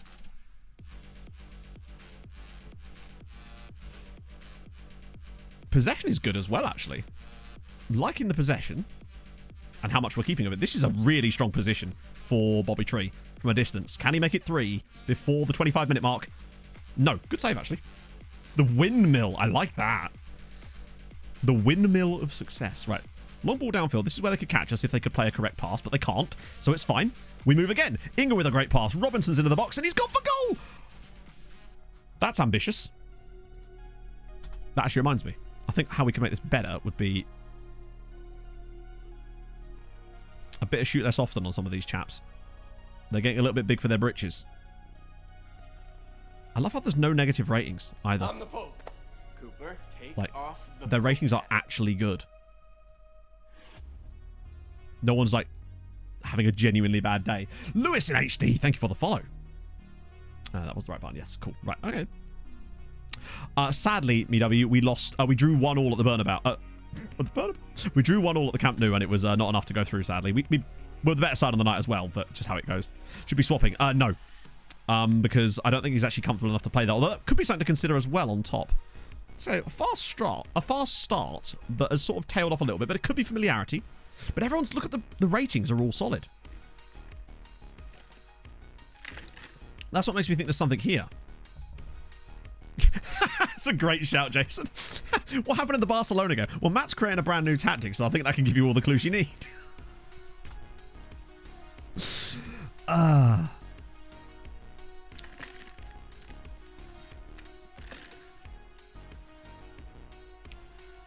has he not won the ball there?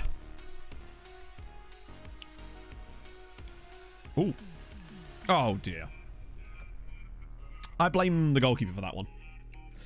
Yeah, I think the right-back spot is probably the one area that's getting a bit dodgy at the moment. I actually wonder if a less aggressive right-back could help us, potentially. Maybe the fullback spot was the right idea all along. I want a playmaking wing-back spot. That'd be nice. Oh, there we go. 3. Cool. I think that's going to count. Oh, it's actually not. That's offside, apparently. Debut goals. It's always good. It's still good information, right? Korean striker there. Oh, he's on loan from us. The Trent Robinson role. That one could have a little bit of work doing it to it as well, I suspect, potentially, yeah. That's the two parts of the team that I'm seeing as a little issues right now. But we'll give them the rest of the game.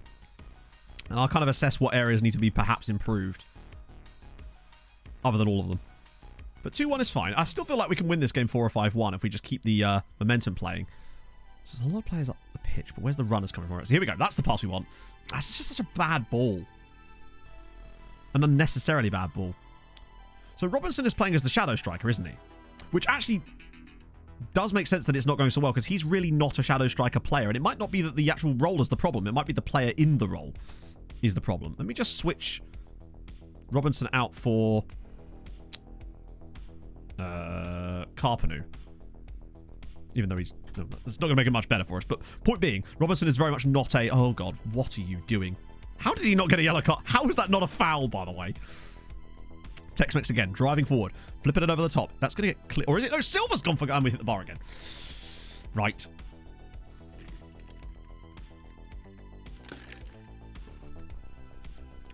This is what Vashash get. Another woodwork hit. Oh, this is nice.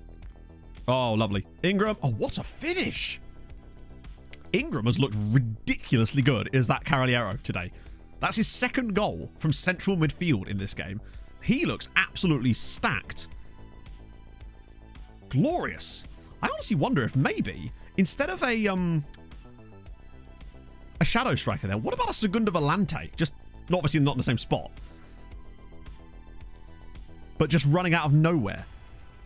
Here we go. Can we pick them off here? I feel like we can get the ball back off them in this position. Go on. Get a touch. Yes, here we go again. Ingram's on the ball again. Oh, look at the space. He's got to find Bobby here. Please, Ingram. Buddy. Okay. Aggressive. Oh, that's not good. And now we're going to get to sit around and not see a penalty given. Smingram. I always call him... I've been calling him Singram up till now.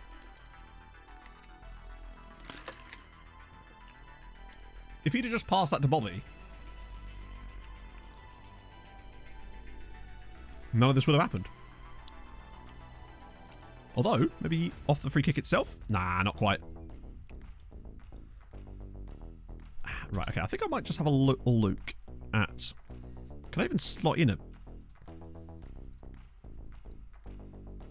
Ah, it has to be a 2, doesn't it?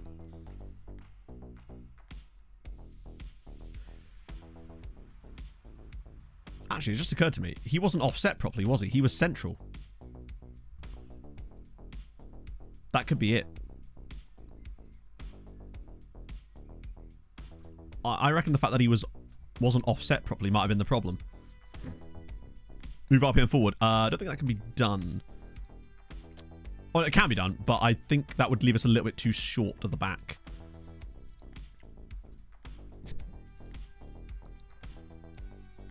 Okay. Goalkeeper's also not offset, true. And I believe me, if I could make him stand by one of the posts, sometimes I wish I could. This is going in. Oh, it's a post again! Yeah. I mean, today is just a case of Woodwork's going to deny us pretty much every chance we get, but That is a lot of woodwork hits. This one is constructed with Tex-Mex's American ball to the cherry way. wood. No, the wood does not taste like cherry. You cannot eat it. I was not going to eat it. Carpenter Ron, I was going to lick it. Okay. We've had a lot of woodwork today, and I'm here for it. So he's gone long to nobody. The wood is doing a lot of the heavy lifting today. Agreed. Has my music just randomly stopped? No, fine. There we go. Oh, Bobbitry's in. It's a good finish. Is that onside, though? Yep. Wow, I have a load of Discord notifications. Oh, hello.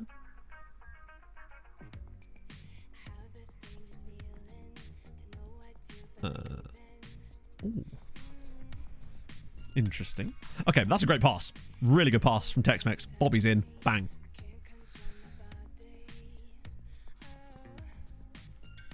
Talk about wood because it's woodwork. Okay, 4-1. Now, Bobby's going to shoot again here, isn't he? That's a good save again from Nadir. The tree is looking good in the windmill, yeah. Carpenter's looked okay in that role. Tex-Mex has done really well since moving to the centre. That's definitely helped us, having Texie up there. So 4-1. It's looking more likely now. This feels a bit more set. Right, Tex-Mex can put the same ball through. Oh, he nearly did. He's always got that run on. Bobby being offset is really helping, and Texie's just finding it. Also, little drop in here. There's the pass again. Bobby True's through. Oh, I should have scored there too. But notice that ball is on repeatedly. He's really able to find that pass very, very often now. Bobby's just continuing to make that run off the defender. And every time they get the ball in that position of the pitch, there's always a little angle on for them. And that's actually going to be a goal back for Vashas. Park Jong-woo with the goal. I feel like, honestly, we've been unlucky to concede. Both the goals today aren't really speaking to tactical issues. Like, that's a set-piece goal that could happen in any game. The first one was a bit of a weird one where the keeper ran out for sort of no reason as well. It's certainly... Oh, that's... Okay, this would be more of a tactical issue if we were to concede from it, but we don't. Because he's won the ball in the air there, Texie. Right, that's it. Slip it back in. Now we've got runners, but they're all offset slightly. Carpenu loses the ball. We could win this back again, though. Keep that pressure. Still Castillo instead of Bobby. Probably not, because Castillo, for me, is so versatile. Like, I don't trust Bobby to play out of his position, whereas Castillo I can trust as Silva's in again, and he slots it home for 5. Or does he? Yep, goal. 5-2. We managed to score 5 goals with it today, which is something. We'll definitely take that. Still a few minutes to go again. Was that Ingram again with the assist, or was that... Oh, it was Yamin this time. Just popping up. Silva's through. Bang. Another 5 goals for us. Look at the XG, especially in the second half. I feel like we've really settled into this in the second period. Let me just quickly save this as it is currently. I do wonder if that little offset made the difference. Right. Windmill of success. Cool. Right, that's the latest edition. So far, though, we just won the league. That was the league title winning match. I think that happened last time as well, didn't it? We just happened to play this in our league title winning game. Looked pretty good, honestly. A few woodwork hits in there as well. That can always cause problems. I'm pretty pleased with that. For a first attempt. Now, against a better opposition, maybe it will come our cropper. Also, you wanted to see Park Jong-woo. This is he. He's a really good striker. Lacks maybe the ceiling, which is why we are only able to pay 700 grand for him. But like, he's a pretty legit striker. And he's got 7 goals for them in the top flight this season, which obviously isn't that many. But, you know, what do you expect off of a team that are struggling in the bottom of the table? 7 goals is not bad, actually, for them. We take that. Oh, apparently a clause there. Qualify for the Champions League. Good stuff. Initial budget, 74 million. Have they cut our budget? Or did I already spend that money? I think they've just moved it around a little bit because we definitely didn't have as much wage budget as that. Admittedly, 175 grand of that is already gone because of all the new players joining us. But that's still plenty of cash. Yeah, he's one of those players that is very much attributes. Oh, well, at least we've helped the ball with that. They'll be pleased. Hey, Frosh. Classy Bobby Tree. Yes, he is. The classiest. Another 2 goals for him. Sort of jamming bit, as is every summer. I mean, Bobby still has 22 goals this season. Admittedly, Sema's done it faster and with way more assists. Look at the by the way, the XA on Castillo of 14.9 is absolutely outrageous. Considering he's Played as a striker half of the time. But look at that assist record as well, though. 14 assists and 7 goals when he's been playing out wide. I'm telling you, Castillo he's a wide man. That's what he's always been destined to be. Yeah, cool. It's weird that this is the first season, genuinely. In the last 6 years, we've had a Hungarian side in a European final. This is the first season in that entire period now where we're not going to have one. Which is weird. It's going to be weird starting a transfer stream with transfers and not doing a load of finals and stuff. It doesn't suit me. It doesn't feel right. We're 2.6. So, I mean, that's a good thing, exactly. And let's not forget as well that next year we get one side of the Champions League with us, which is most likely going to be Haladas or Kisvada. The other one most likely will fall at the playoffs like they do, except for that one season where Debrecen got lucky.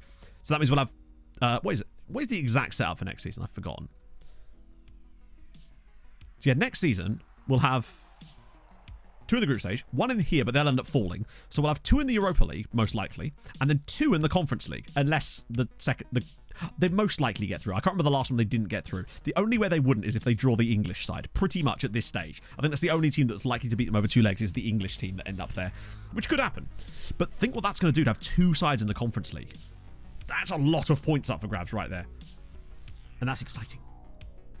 The length of each player has been around the club. Well, I mean, the main way to know is just look at their contracts. Like, just click on a random player. For example, Bobby Tree.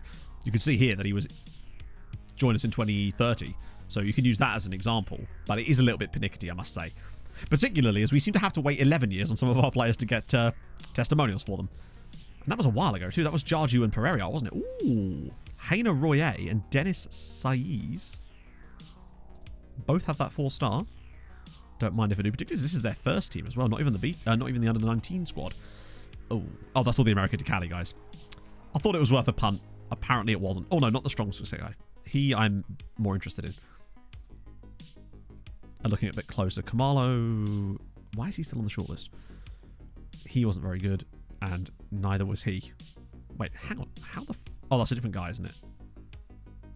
Yeah, he just had no ceiling whatsoever. You're a bit expensive for that. Let's have a look. Kalavik. I think, honestly, for the price he's probably available for, he is such a tentpole merchant, it's ridiculous. He's full on. I don't know if we'll be able to offer him much in terms of the contract because he's got those 3 Norway caps. So that one, we might have to try and do a league game cap with him, but that could be quite complex. International appearances, no, that will actually cost us money. 2.2. I'll pay it. Jokosi must be top 2 cover. I think that's another thing, Jokosi, that I think we could do. When we slip to the next 2 years, we're going to be 6th and 5th. Sorry, we're going to have 6 and then 5 teams in Europe. I think during that period, there's going to be a chance for us to potentially get one of those extra coefficient spots, which I don't know if that would actually help us or not, honestly. I think that could actually hinder us potentially because it would sort the dilution out again. And then there's also Campbell Pierce, who does the exact same thing, and I think for the same reason is worth a pickup if we can get him. Wages on these two are going to be a lot higher because they're both... Well, he was a Norwegian international, and this guy probably will be very soon as well. But since we've got the cash, might as well prepare a couple of loan farm signings straight off the bat. Because I think that'd be like maybe even double-digit loan farm signings we made today, which is a nice little change up for the books. Kalavik's interested. Cool. We'll get you on Breakthrough Prospect so that we don't dick about here. Yeah, with him, I might just have to offer him that and then hope for the best. Actually, let me give him that, because I don't think we'll be able to sneak in the extra clause on him because he's already got the caps. We'll have to just rely on the league games one to tide us over. 5 teams, yeah, exactly. It's a huge step. And just think as well, not that we're going to get 8 wins again. Like, think of... Then again, we didn't require much luck to get the 8 wins this time, did we? The only game where I think we were slightly lucky was probably Liverpool away. But that was also the sort of progenesis of the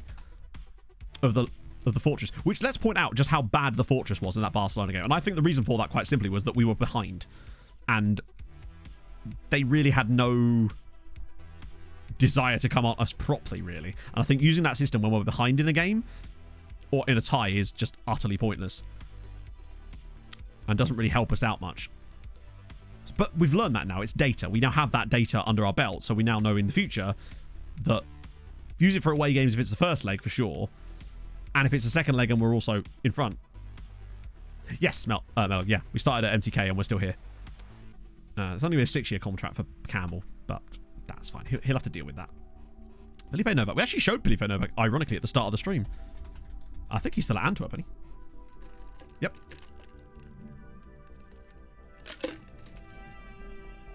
Never did get that cap.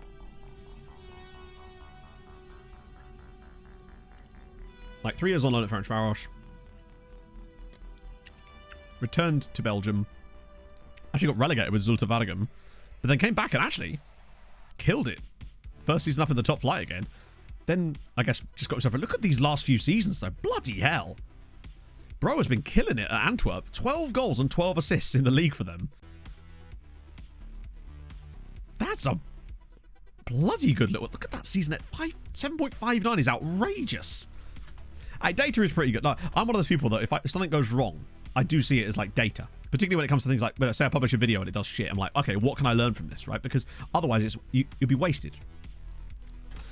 Wow, look at the good talents. Bro has 3 silver stars as current ability, and this is good talents.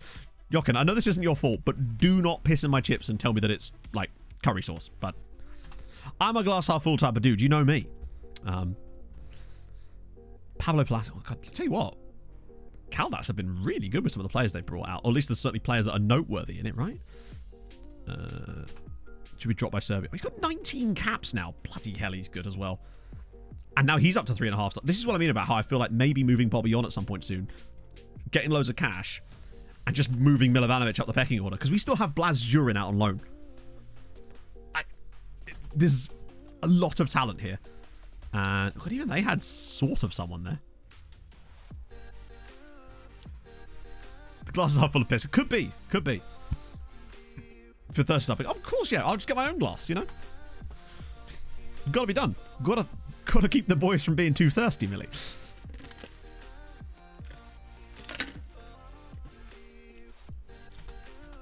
Okay, we're getting.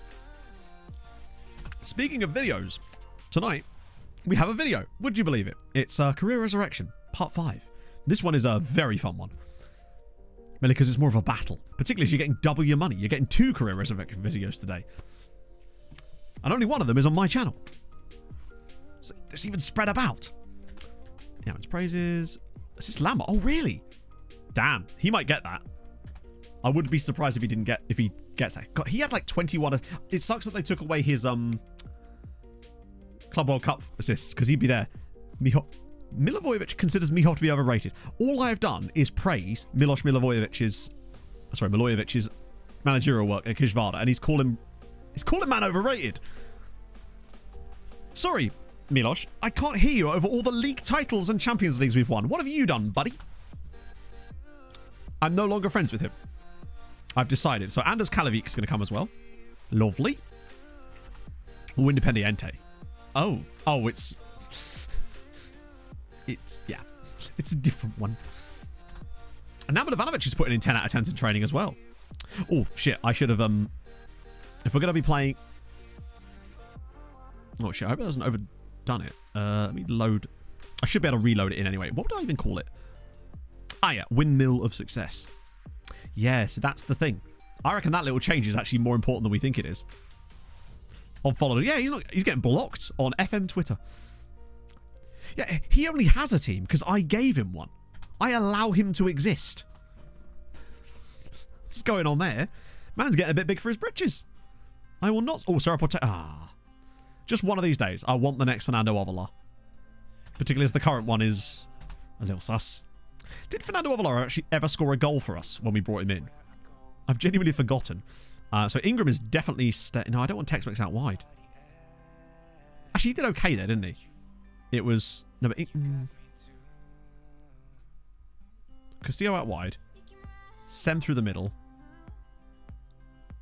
Dala there, turnover. Yamin, Velázquez. Velázquez is the Carriero. Intriguing. Could I put... Can I get away with Ingram there, maybe? Yeah, and then Texi there. And then out wide, maybe Silva. Can he play there? Yes, he can. I like that lineup. That feels to me like the possible optimal setup with this. Obviously, ignoring the fact that Darla doesn't. I do love the fact though that he's a wingback who's trained to be a wingback. But if you move him like 30 feet further up the pitch, he's like, what? I have to do the same job here? I have no idea what I'm doing. There's also a lot of wanted labels on our players. Right, as much as we're very close to the end of stream, we're not that close, but I need a wee. So you guys get yourself a cheeky whiz quiz as well while we're at it. Back in a second, friendos.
Yeah, you were straight in there with that one. It was, in fact, Stjarnan. Because once again, I just looked through Ferenc Varos's Conference League opponents to get these this morning. So yes, the correct answer was Stjarnan. I thought that one might be quite hard, but no, you just got it straight away. Good lord. Also, View from the Touchline put out a tweet last night about like what content people were enjoying this month, and the amount of people that I was tagging me in that and like talking nice about the stuff. It just made me so fucking like happy. That never used to happen last year or the year before, really, and it just makes me feel like I'm doing the right thing with content, and that's happy. Even Daz is praising me for crying out loud. Like that's how you know it's serious. Someone said I spoke normally, and I'm just like, don't know about that. It's a warm and fuzzy feeling. Yeah, exactly. It leads you down the right path. What is this tactic? This is the latest edition of what Matt does when he gets knocked out of the Champions League to make himself feel better. So let's go and see how we feel. Away from home at Kishvarda, much better side. Am I a fraud? This is the windmill of success.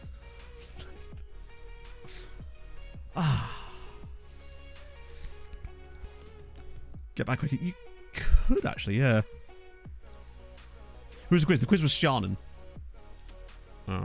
This will be a lot tougher one for us, I would say. Boom. Okay. They don't know what's about to hit them. What I will say as well is that this little tactics incubator thing that we do when we get knocked out of the Champions League now has become a really nice that's Zorro up top. It's Zorro. It's become a really nice little bit of content that we can do when we get knocked out. And it's one of the things I noticed when I was analysing content and stuff is those streams where we did get knocked out early, I'd find that was a real bad one in terms of retention for obvious reasons. And I feel like this is a really nice way of just having some vibes and fun and still actually having a purpose during these bits of the season. I would happily do this every single year when we get knocked out at some point. Until, obviously, in the seasons we don't get knocked out, it won't matter so much as Van Damme's in. Oh, he's missed the target. Damn it. That was a great chance. But again, it's good that we created that chance. That's what I like to see. Considering this is a much better quality of opponent in Kishvarda. That should be... Oh, actually, Merla's in. Clears it across the box, and it's in the back of the net. And I don't know if that's going to count. I think it's not going to count. I think he must have been offside for the original pass.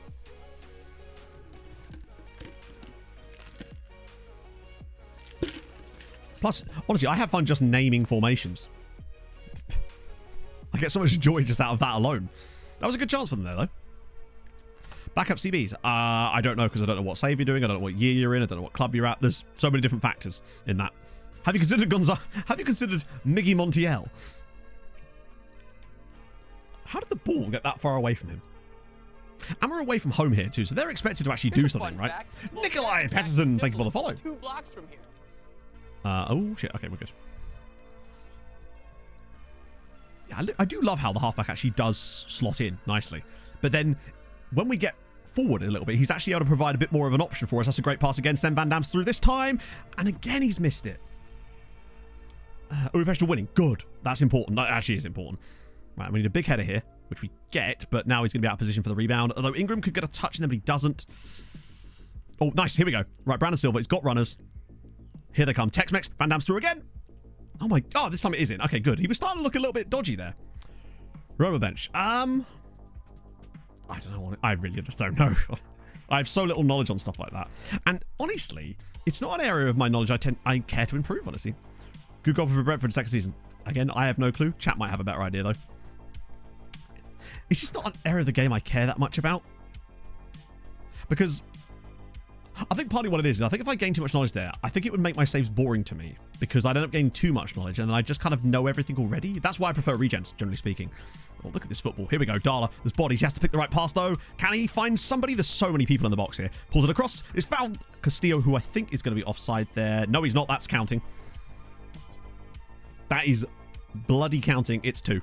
And Castillo's going to grab one as well. Play with. Oh, go on. What you got for me, Jord? Tell me.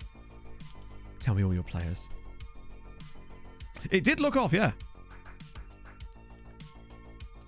Let's just see. Is it this guy maybe that plays him on? Oh, maybe come off the defender. I don't know. No one else has. That's the plan, Jord. That's why I find that's how I enjoy playing the game. Even with real players at the start. But that's why I do saves outside of like the normal trodden turf, because then every player's sort of new to you in some respects. Because if you're in the lower leagues, your options are going to be much more limited. Pushcats are getting absolutely twatted here. That's true. If we come up against any player named Quixote, good. Like that. We'll wear our clogs when we go to the Netherlands. It'll be fine. That was a solid first half from us. But look at the ratings of the players. Only Terra Nova is really looking... This is always a good sign when the ratings in the tactic are stable and really decent. So it's just the Terra Nova RPM roll that's looking a little bit sus at the moment. And even that's still only at 6.7. That's base. So that might be an area that we can improve on potentially. But the rest of it's looking really stable right now. Ball through for Van Dam. It's another good save from Churio. That's offside though. Oh, no, neither have I. DPT. But then I'm also one of those people that never does what people tell me to do. When someone recommends something to me, I'm just like, yeah, I'll watch that. I don't. And then I'll discover it myself like 6 months later and be like, yes, this is the best thing ever. And, ooh. Scouting is just really fun, yeah. I mean, it doesn't infuriate me, Joel, because, like, it's not my save, is it? Like I always say with FM, if you're enjoying the game, then you're playing it correctly, right? And it's like, as much as we joke about the whole one season Manchester City save thing, right? If people enjoy playing that, and there are going to be people out there that do, then more power to them, right? But what my complaint with that isn't about them so much. It's the fact that the game shouldn't be catered towards that is more of my complaint when it sometimes it feels like it is too much in that potentially. Wonder Boy, thank you very much for the Wonder Month. That's very kind of you, man. As we are about to concede here, aren't we? Oh, what a save. Gacic there. Brilliant. Thank you so much for the brand new tier 1. That's so damn nice of you. Okay. So, a lot of shot on target, too. Okay, in what way? In the fact that it seems that all the features that are brought in are about short-termism. Like, it's all about what... Look at how badly the balance of the game breaks the moment you go past about 5-6 years in the save. That is my point. Like, the way that clubs don't really build squads properly. The way that... Oh, is that a follower goal, mate? Oh, that's very nice.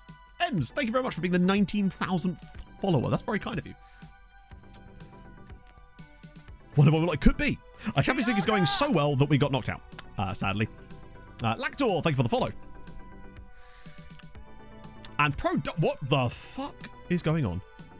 Thank you very much, Pro. Why is it not showing up? Pro Dino, thank you for the 5 gifted subs. What the hell? That's so damn nice of you. Thank you. I don't know what to say other than thank you again. Wow.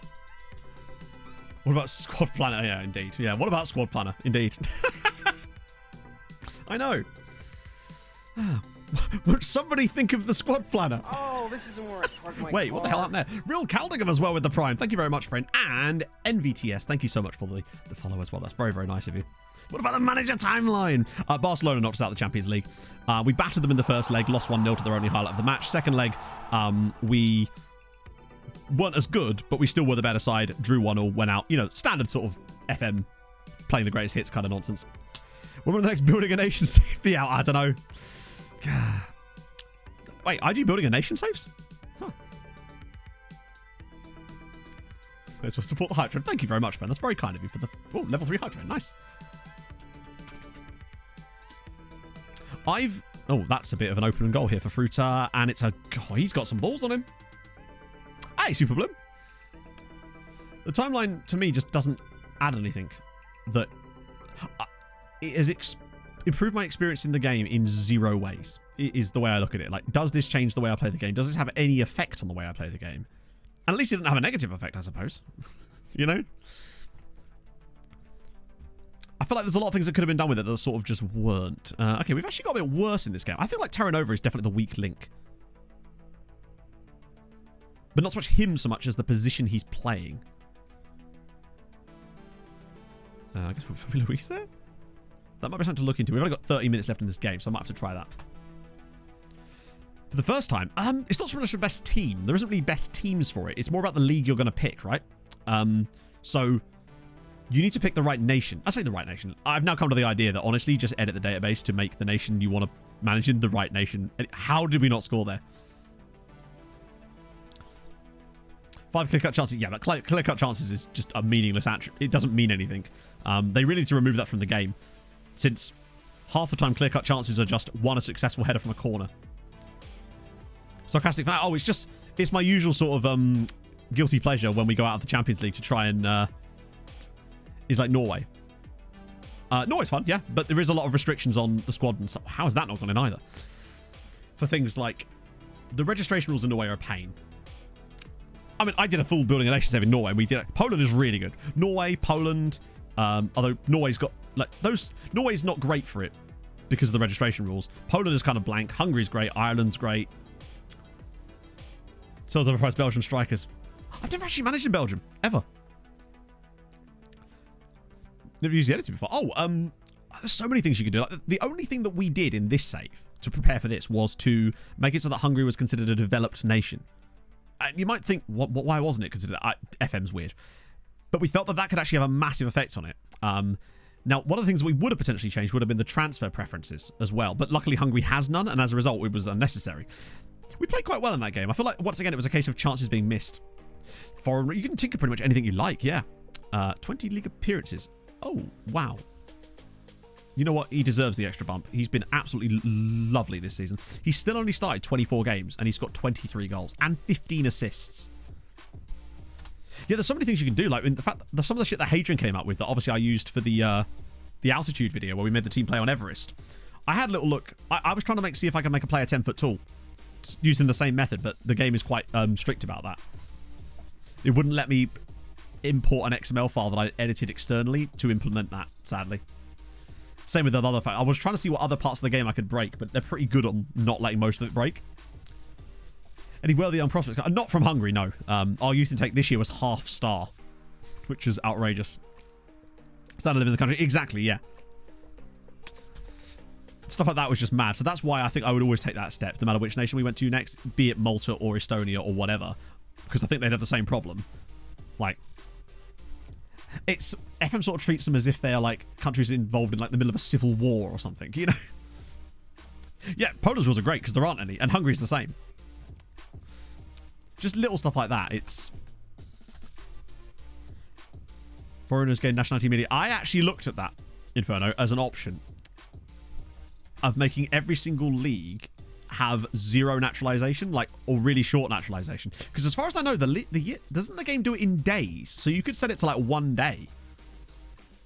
Play at the depth of the Marianas Trench. You can make it low, but it has no effect. Because you're not going to get better oxygenation. Like, yeah, there's no real effect for playing below sea level. In the same way that playing above sea level is. Those teams got. Oh, you must have seen the game against Uipesh from the last stream. 6-all. Look at the XG. Final can still feel a bit aggrieved about that, I'd say. That would be quite fun to actually try that. I tried making all of the youth ratings in the world 1 as well. The game didn't like that at all. It completely crashed. Like, it proper threw its toys out of the plan. Out of the pram. Spain has 2 years. That's true. But I'd have to have a look. Or what I normally do is, instead of looking, I just ask Hadrian. Because Hadrian knows more about these things than I do. I'll just DM him. Mike. He's lost that extra star, but god damn it. I really do want to find a way to get him. Just don't know how we're going to get it. Poor nationals are really... Yeah, this is what I mean. It's on my list. I mean, I've got so many things on my ideas list at the moment. Like that tactics challenge video I want to do with another creator. So I might get RDF. I might ask RDF about that, actually. He'd be a fun person to do that with. Because I think that would make really good content. Yeah, Brian Mina's actually not a bad player, but he's 20 and just lacks the ceiling. And I don't know about the lone farm even for him. Although, I probably should have gone for him, actually, out of the 2 of them. Yeah, fuck. Don't mention the woodbutt. No, he never mentioned the woodbutt. Luckily, with it being a tactics test, it would have to be done so that we... I talked to you guys about this on the last stream, but basically the idea would be we have a giant wheel that has every single formation possible on it. We spin it at the start of the video, and we have to build a system. We have to build a tactic using that formation. However, we then spin a second wheel, and it gives us 3 roles that all have to be used in that tactic as well. We then build the best system we can in like an hour. And basically the winner, the tactics are then put into like a tactics testing database that exists out there. I'll have to look into getting one of those. But then we decide who the best is based on that. And it would be quite a fun little experiment. But also at the same time, you get that kind of, you know, the banter of the back and forth of doing it as well, which I think would be fun. Dennis Saiz. Temp poles are all right. Composure's low. Hang on. He has 5 jumping. He's 5'10" and has 5 jumping reach. He's a bit expensive for that. Yeah, no, I think that's probably what I'm going to do. It's on my list. Like, I've got so much shit to catch up with. I've still got, So obviously, if the roles weren't compatible identically, then you just spin it again, right? Is it a bit boring that you win the league all the time? Well, I mean... I'm not sure how to answer that. The answer is no, because we're not really focusing on the league, basically. Right. This guy here, I quite like the look of. Consistent. Not too expensive. We just instant result league games most of the time. The only reason we're playing league games at the moment is because we're doing a tactics test. It's chat. Well, yeah, I could do one against chat as well. Although I don't know how that would really work because just draws the cards out of love. I know, but that's the great thing. I would enjoy messing with him. Yeah, I'll try that. Oh wow, it actually went from 1.1. All right, 1.2. I think it's because I adjusted the original amount. Now they're going to get shitty. 1.7? All right. Spoke too soon. All right, 1.7 is fine. I'll take it. But no. As for the league games, we don't really focus on the league games for the most part. They're just sort of incidental. They get us to the next part. Allow us to test some stuff. So it's only boring if you... And honestly, I don't instant result league games off stream. I watch them. Because I actually quite enjoy watching us clap teams occasionally, because I'm just looking at it going, is there any way that I can improve us tactically here a lot of the time? But I realise for content wise, it's better to sim them on stream. What am I doing? Nearly offering him 20 grand. I mean, 17's not much better, is it? That might have been a bit excessive. Oopsie. JCM, continuing the gift is something got from me. When was that? Oh, I know what it was. It was during that stream with the ridiculous hype train and all those, when we had that insane like wall of subs, and I just gifted a sub to you during that. That's what I was wondering what the hell that was. So Maximilian's getting it. Save on stream. Yes, little bits. I have to. Because otherwise we would never make any progress. So, for example, after today, when we go offline, which is actually going to be right now, in fact, I will do the rest of the league season, and that will bring us back at the start of the transfer window and say, after we do the transfer stream, I will then go through the rest of the summer. If there's any other transfers there, get us to the start of the Champions League. And then once we've done the 6 Champions League games, after stream, I'll go through to after Christmas to bring us to our next Champions League game. That way there's always something going on. Because otherwise it gets a little bit disjointed and it's hard to structure properly. Let's have one last little look. See if there's a disappointment and a despair. I will save that there. Nice. So, very important. Very important, chat. I'm plugging myself here. Wanker! Thank you very much for the follow. I don't know who I'm going to rate, but I'll figure that out in a second. Because I have a video coming out tonight, and I think you should watch it. I'm just saying. I'm just. It's because I said if I. Oh, that's what it was. Right, yes, my apologies. JCM. Yeah, sorry, I forgot the exact reason. Oh, you actually got, of course you actually got the new job. That's amazing as well. I love that. I like to think that we manifested it, right? So I'm going to raid. We raided Kev last time. Let me just sort by English. Oh, no, that was already in English. Let's do... Oh, Zanko's doing a save with Melia. But yes, so tonight I have got Career Resurrection. New one. It's, I can tell you now, it's obviously Jorginho Rutu, who I told you about earlier. However, the second player is Takafusa Kubo. And, more importantly, it's a collaborative Career Resurrection, which means that you get me versus another content creator, and then a second video on their channel of me versus that content creator. And that content creator is only bloody Tom FM. It's Tom FM. I can tell you now, since it's going to be out in like 2 and a bit hours. So 5:15 tonight is when the videos will both be live. So yes, me and Tom. No, is it Pog? I mean, it's gonna be Pog in ways. So I will see you lovely people on Sundat, which is going to be fun. Oh, there's so many Lincoln facts. I'm sure he'll get loads of Lincoln facts in there. So yes, do check out the videos later. Hopefully they're good. Mine took too fucking long to render for it to not be good, honestly, at this point. That was a palaver yesterday. Thank you for joining me today. In spite of the annoyance against Barcelona, shit happens, right? We move. We're going to come back stronger on Sunday. I'm going to try and do that loan extension thing off stream and see if it works. Wish me luck, because that's going to be fascinating, and I'll let you know in the Discord if it actually does work. To butcher those names, he'll do a fantastic job. Don't you worry. He's got this. He knows who Paolo Maldini is now. It's all going to be fine. So I'm going to send you lovely people over to Coach Zanko. Thank you for joining me today. I look forward to seeing you on Sunday morning. Wow, a Sunday transfer stream. It's been like 2 months since we had one of those. I'm looking forward to it. Hold your gun. Capybara. Bye bye.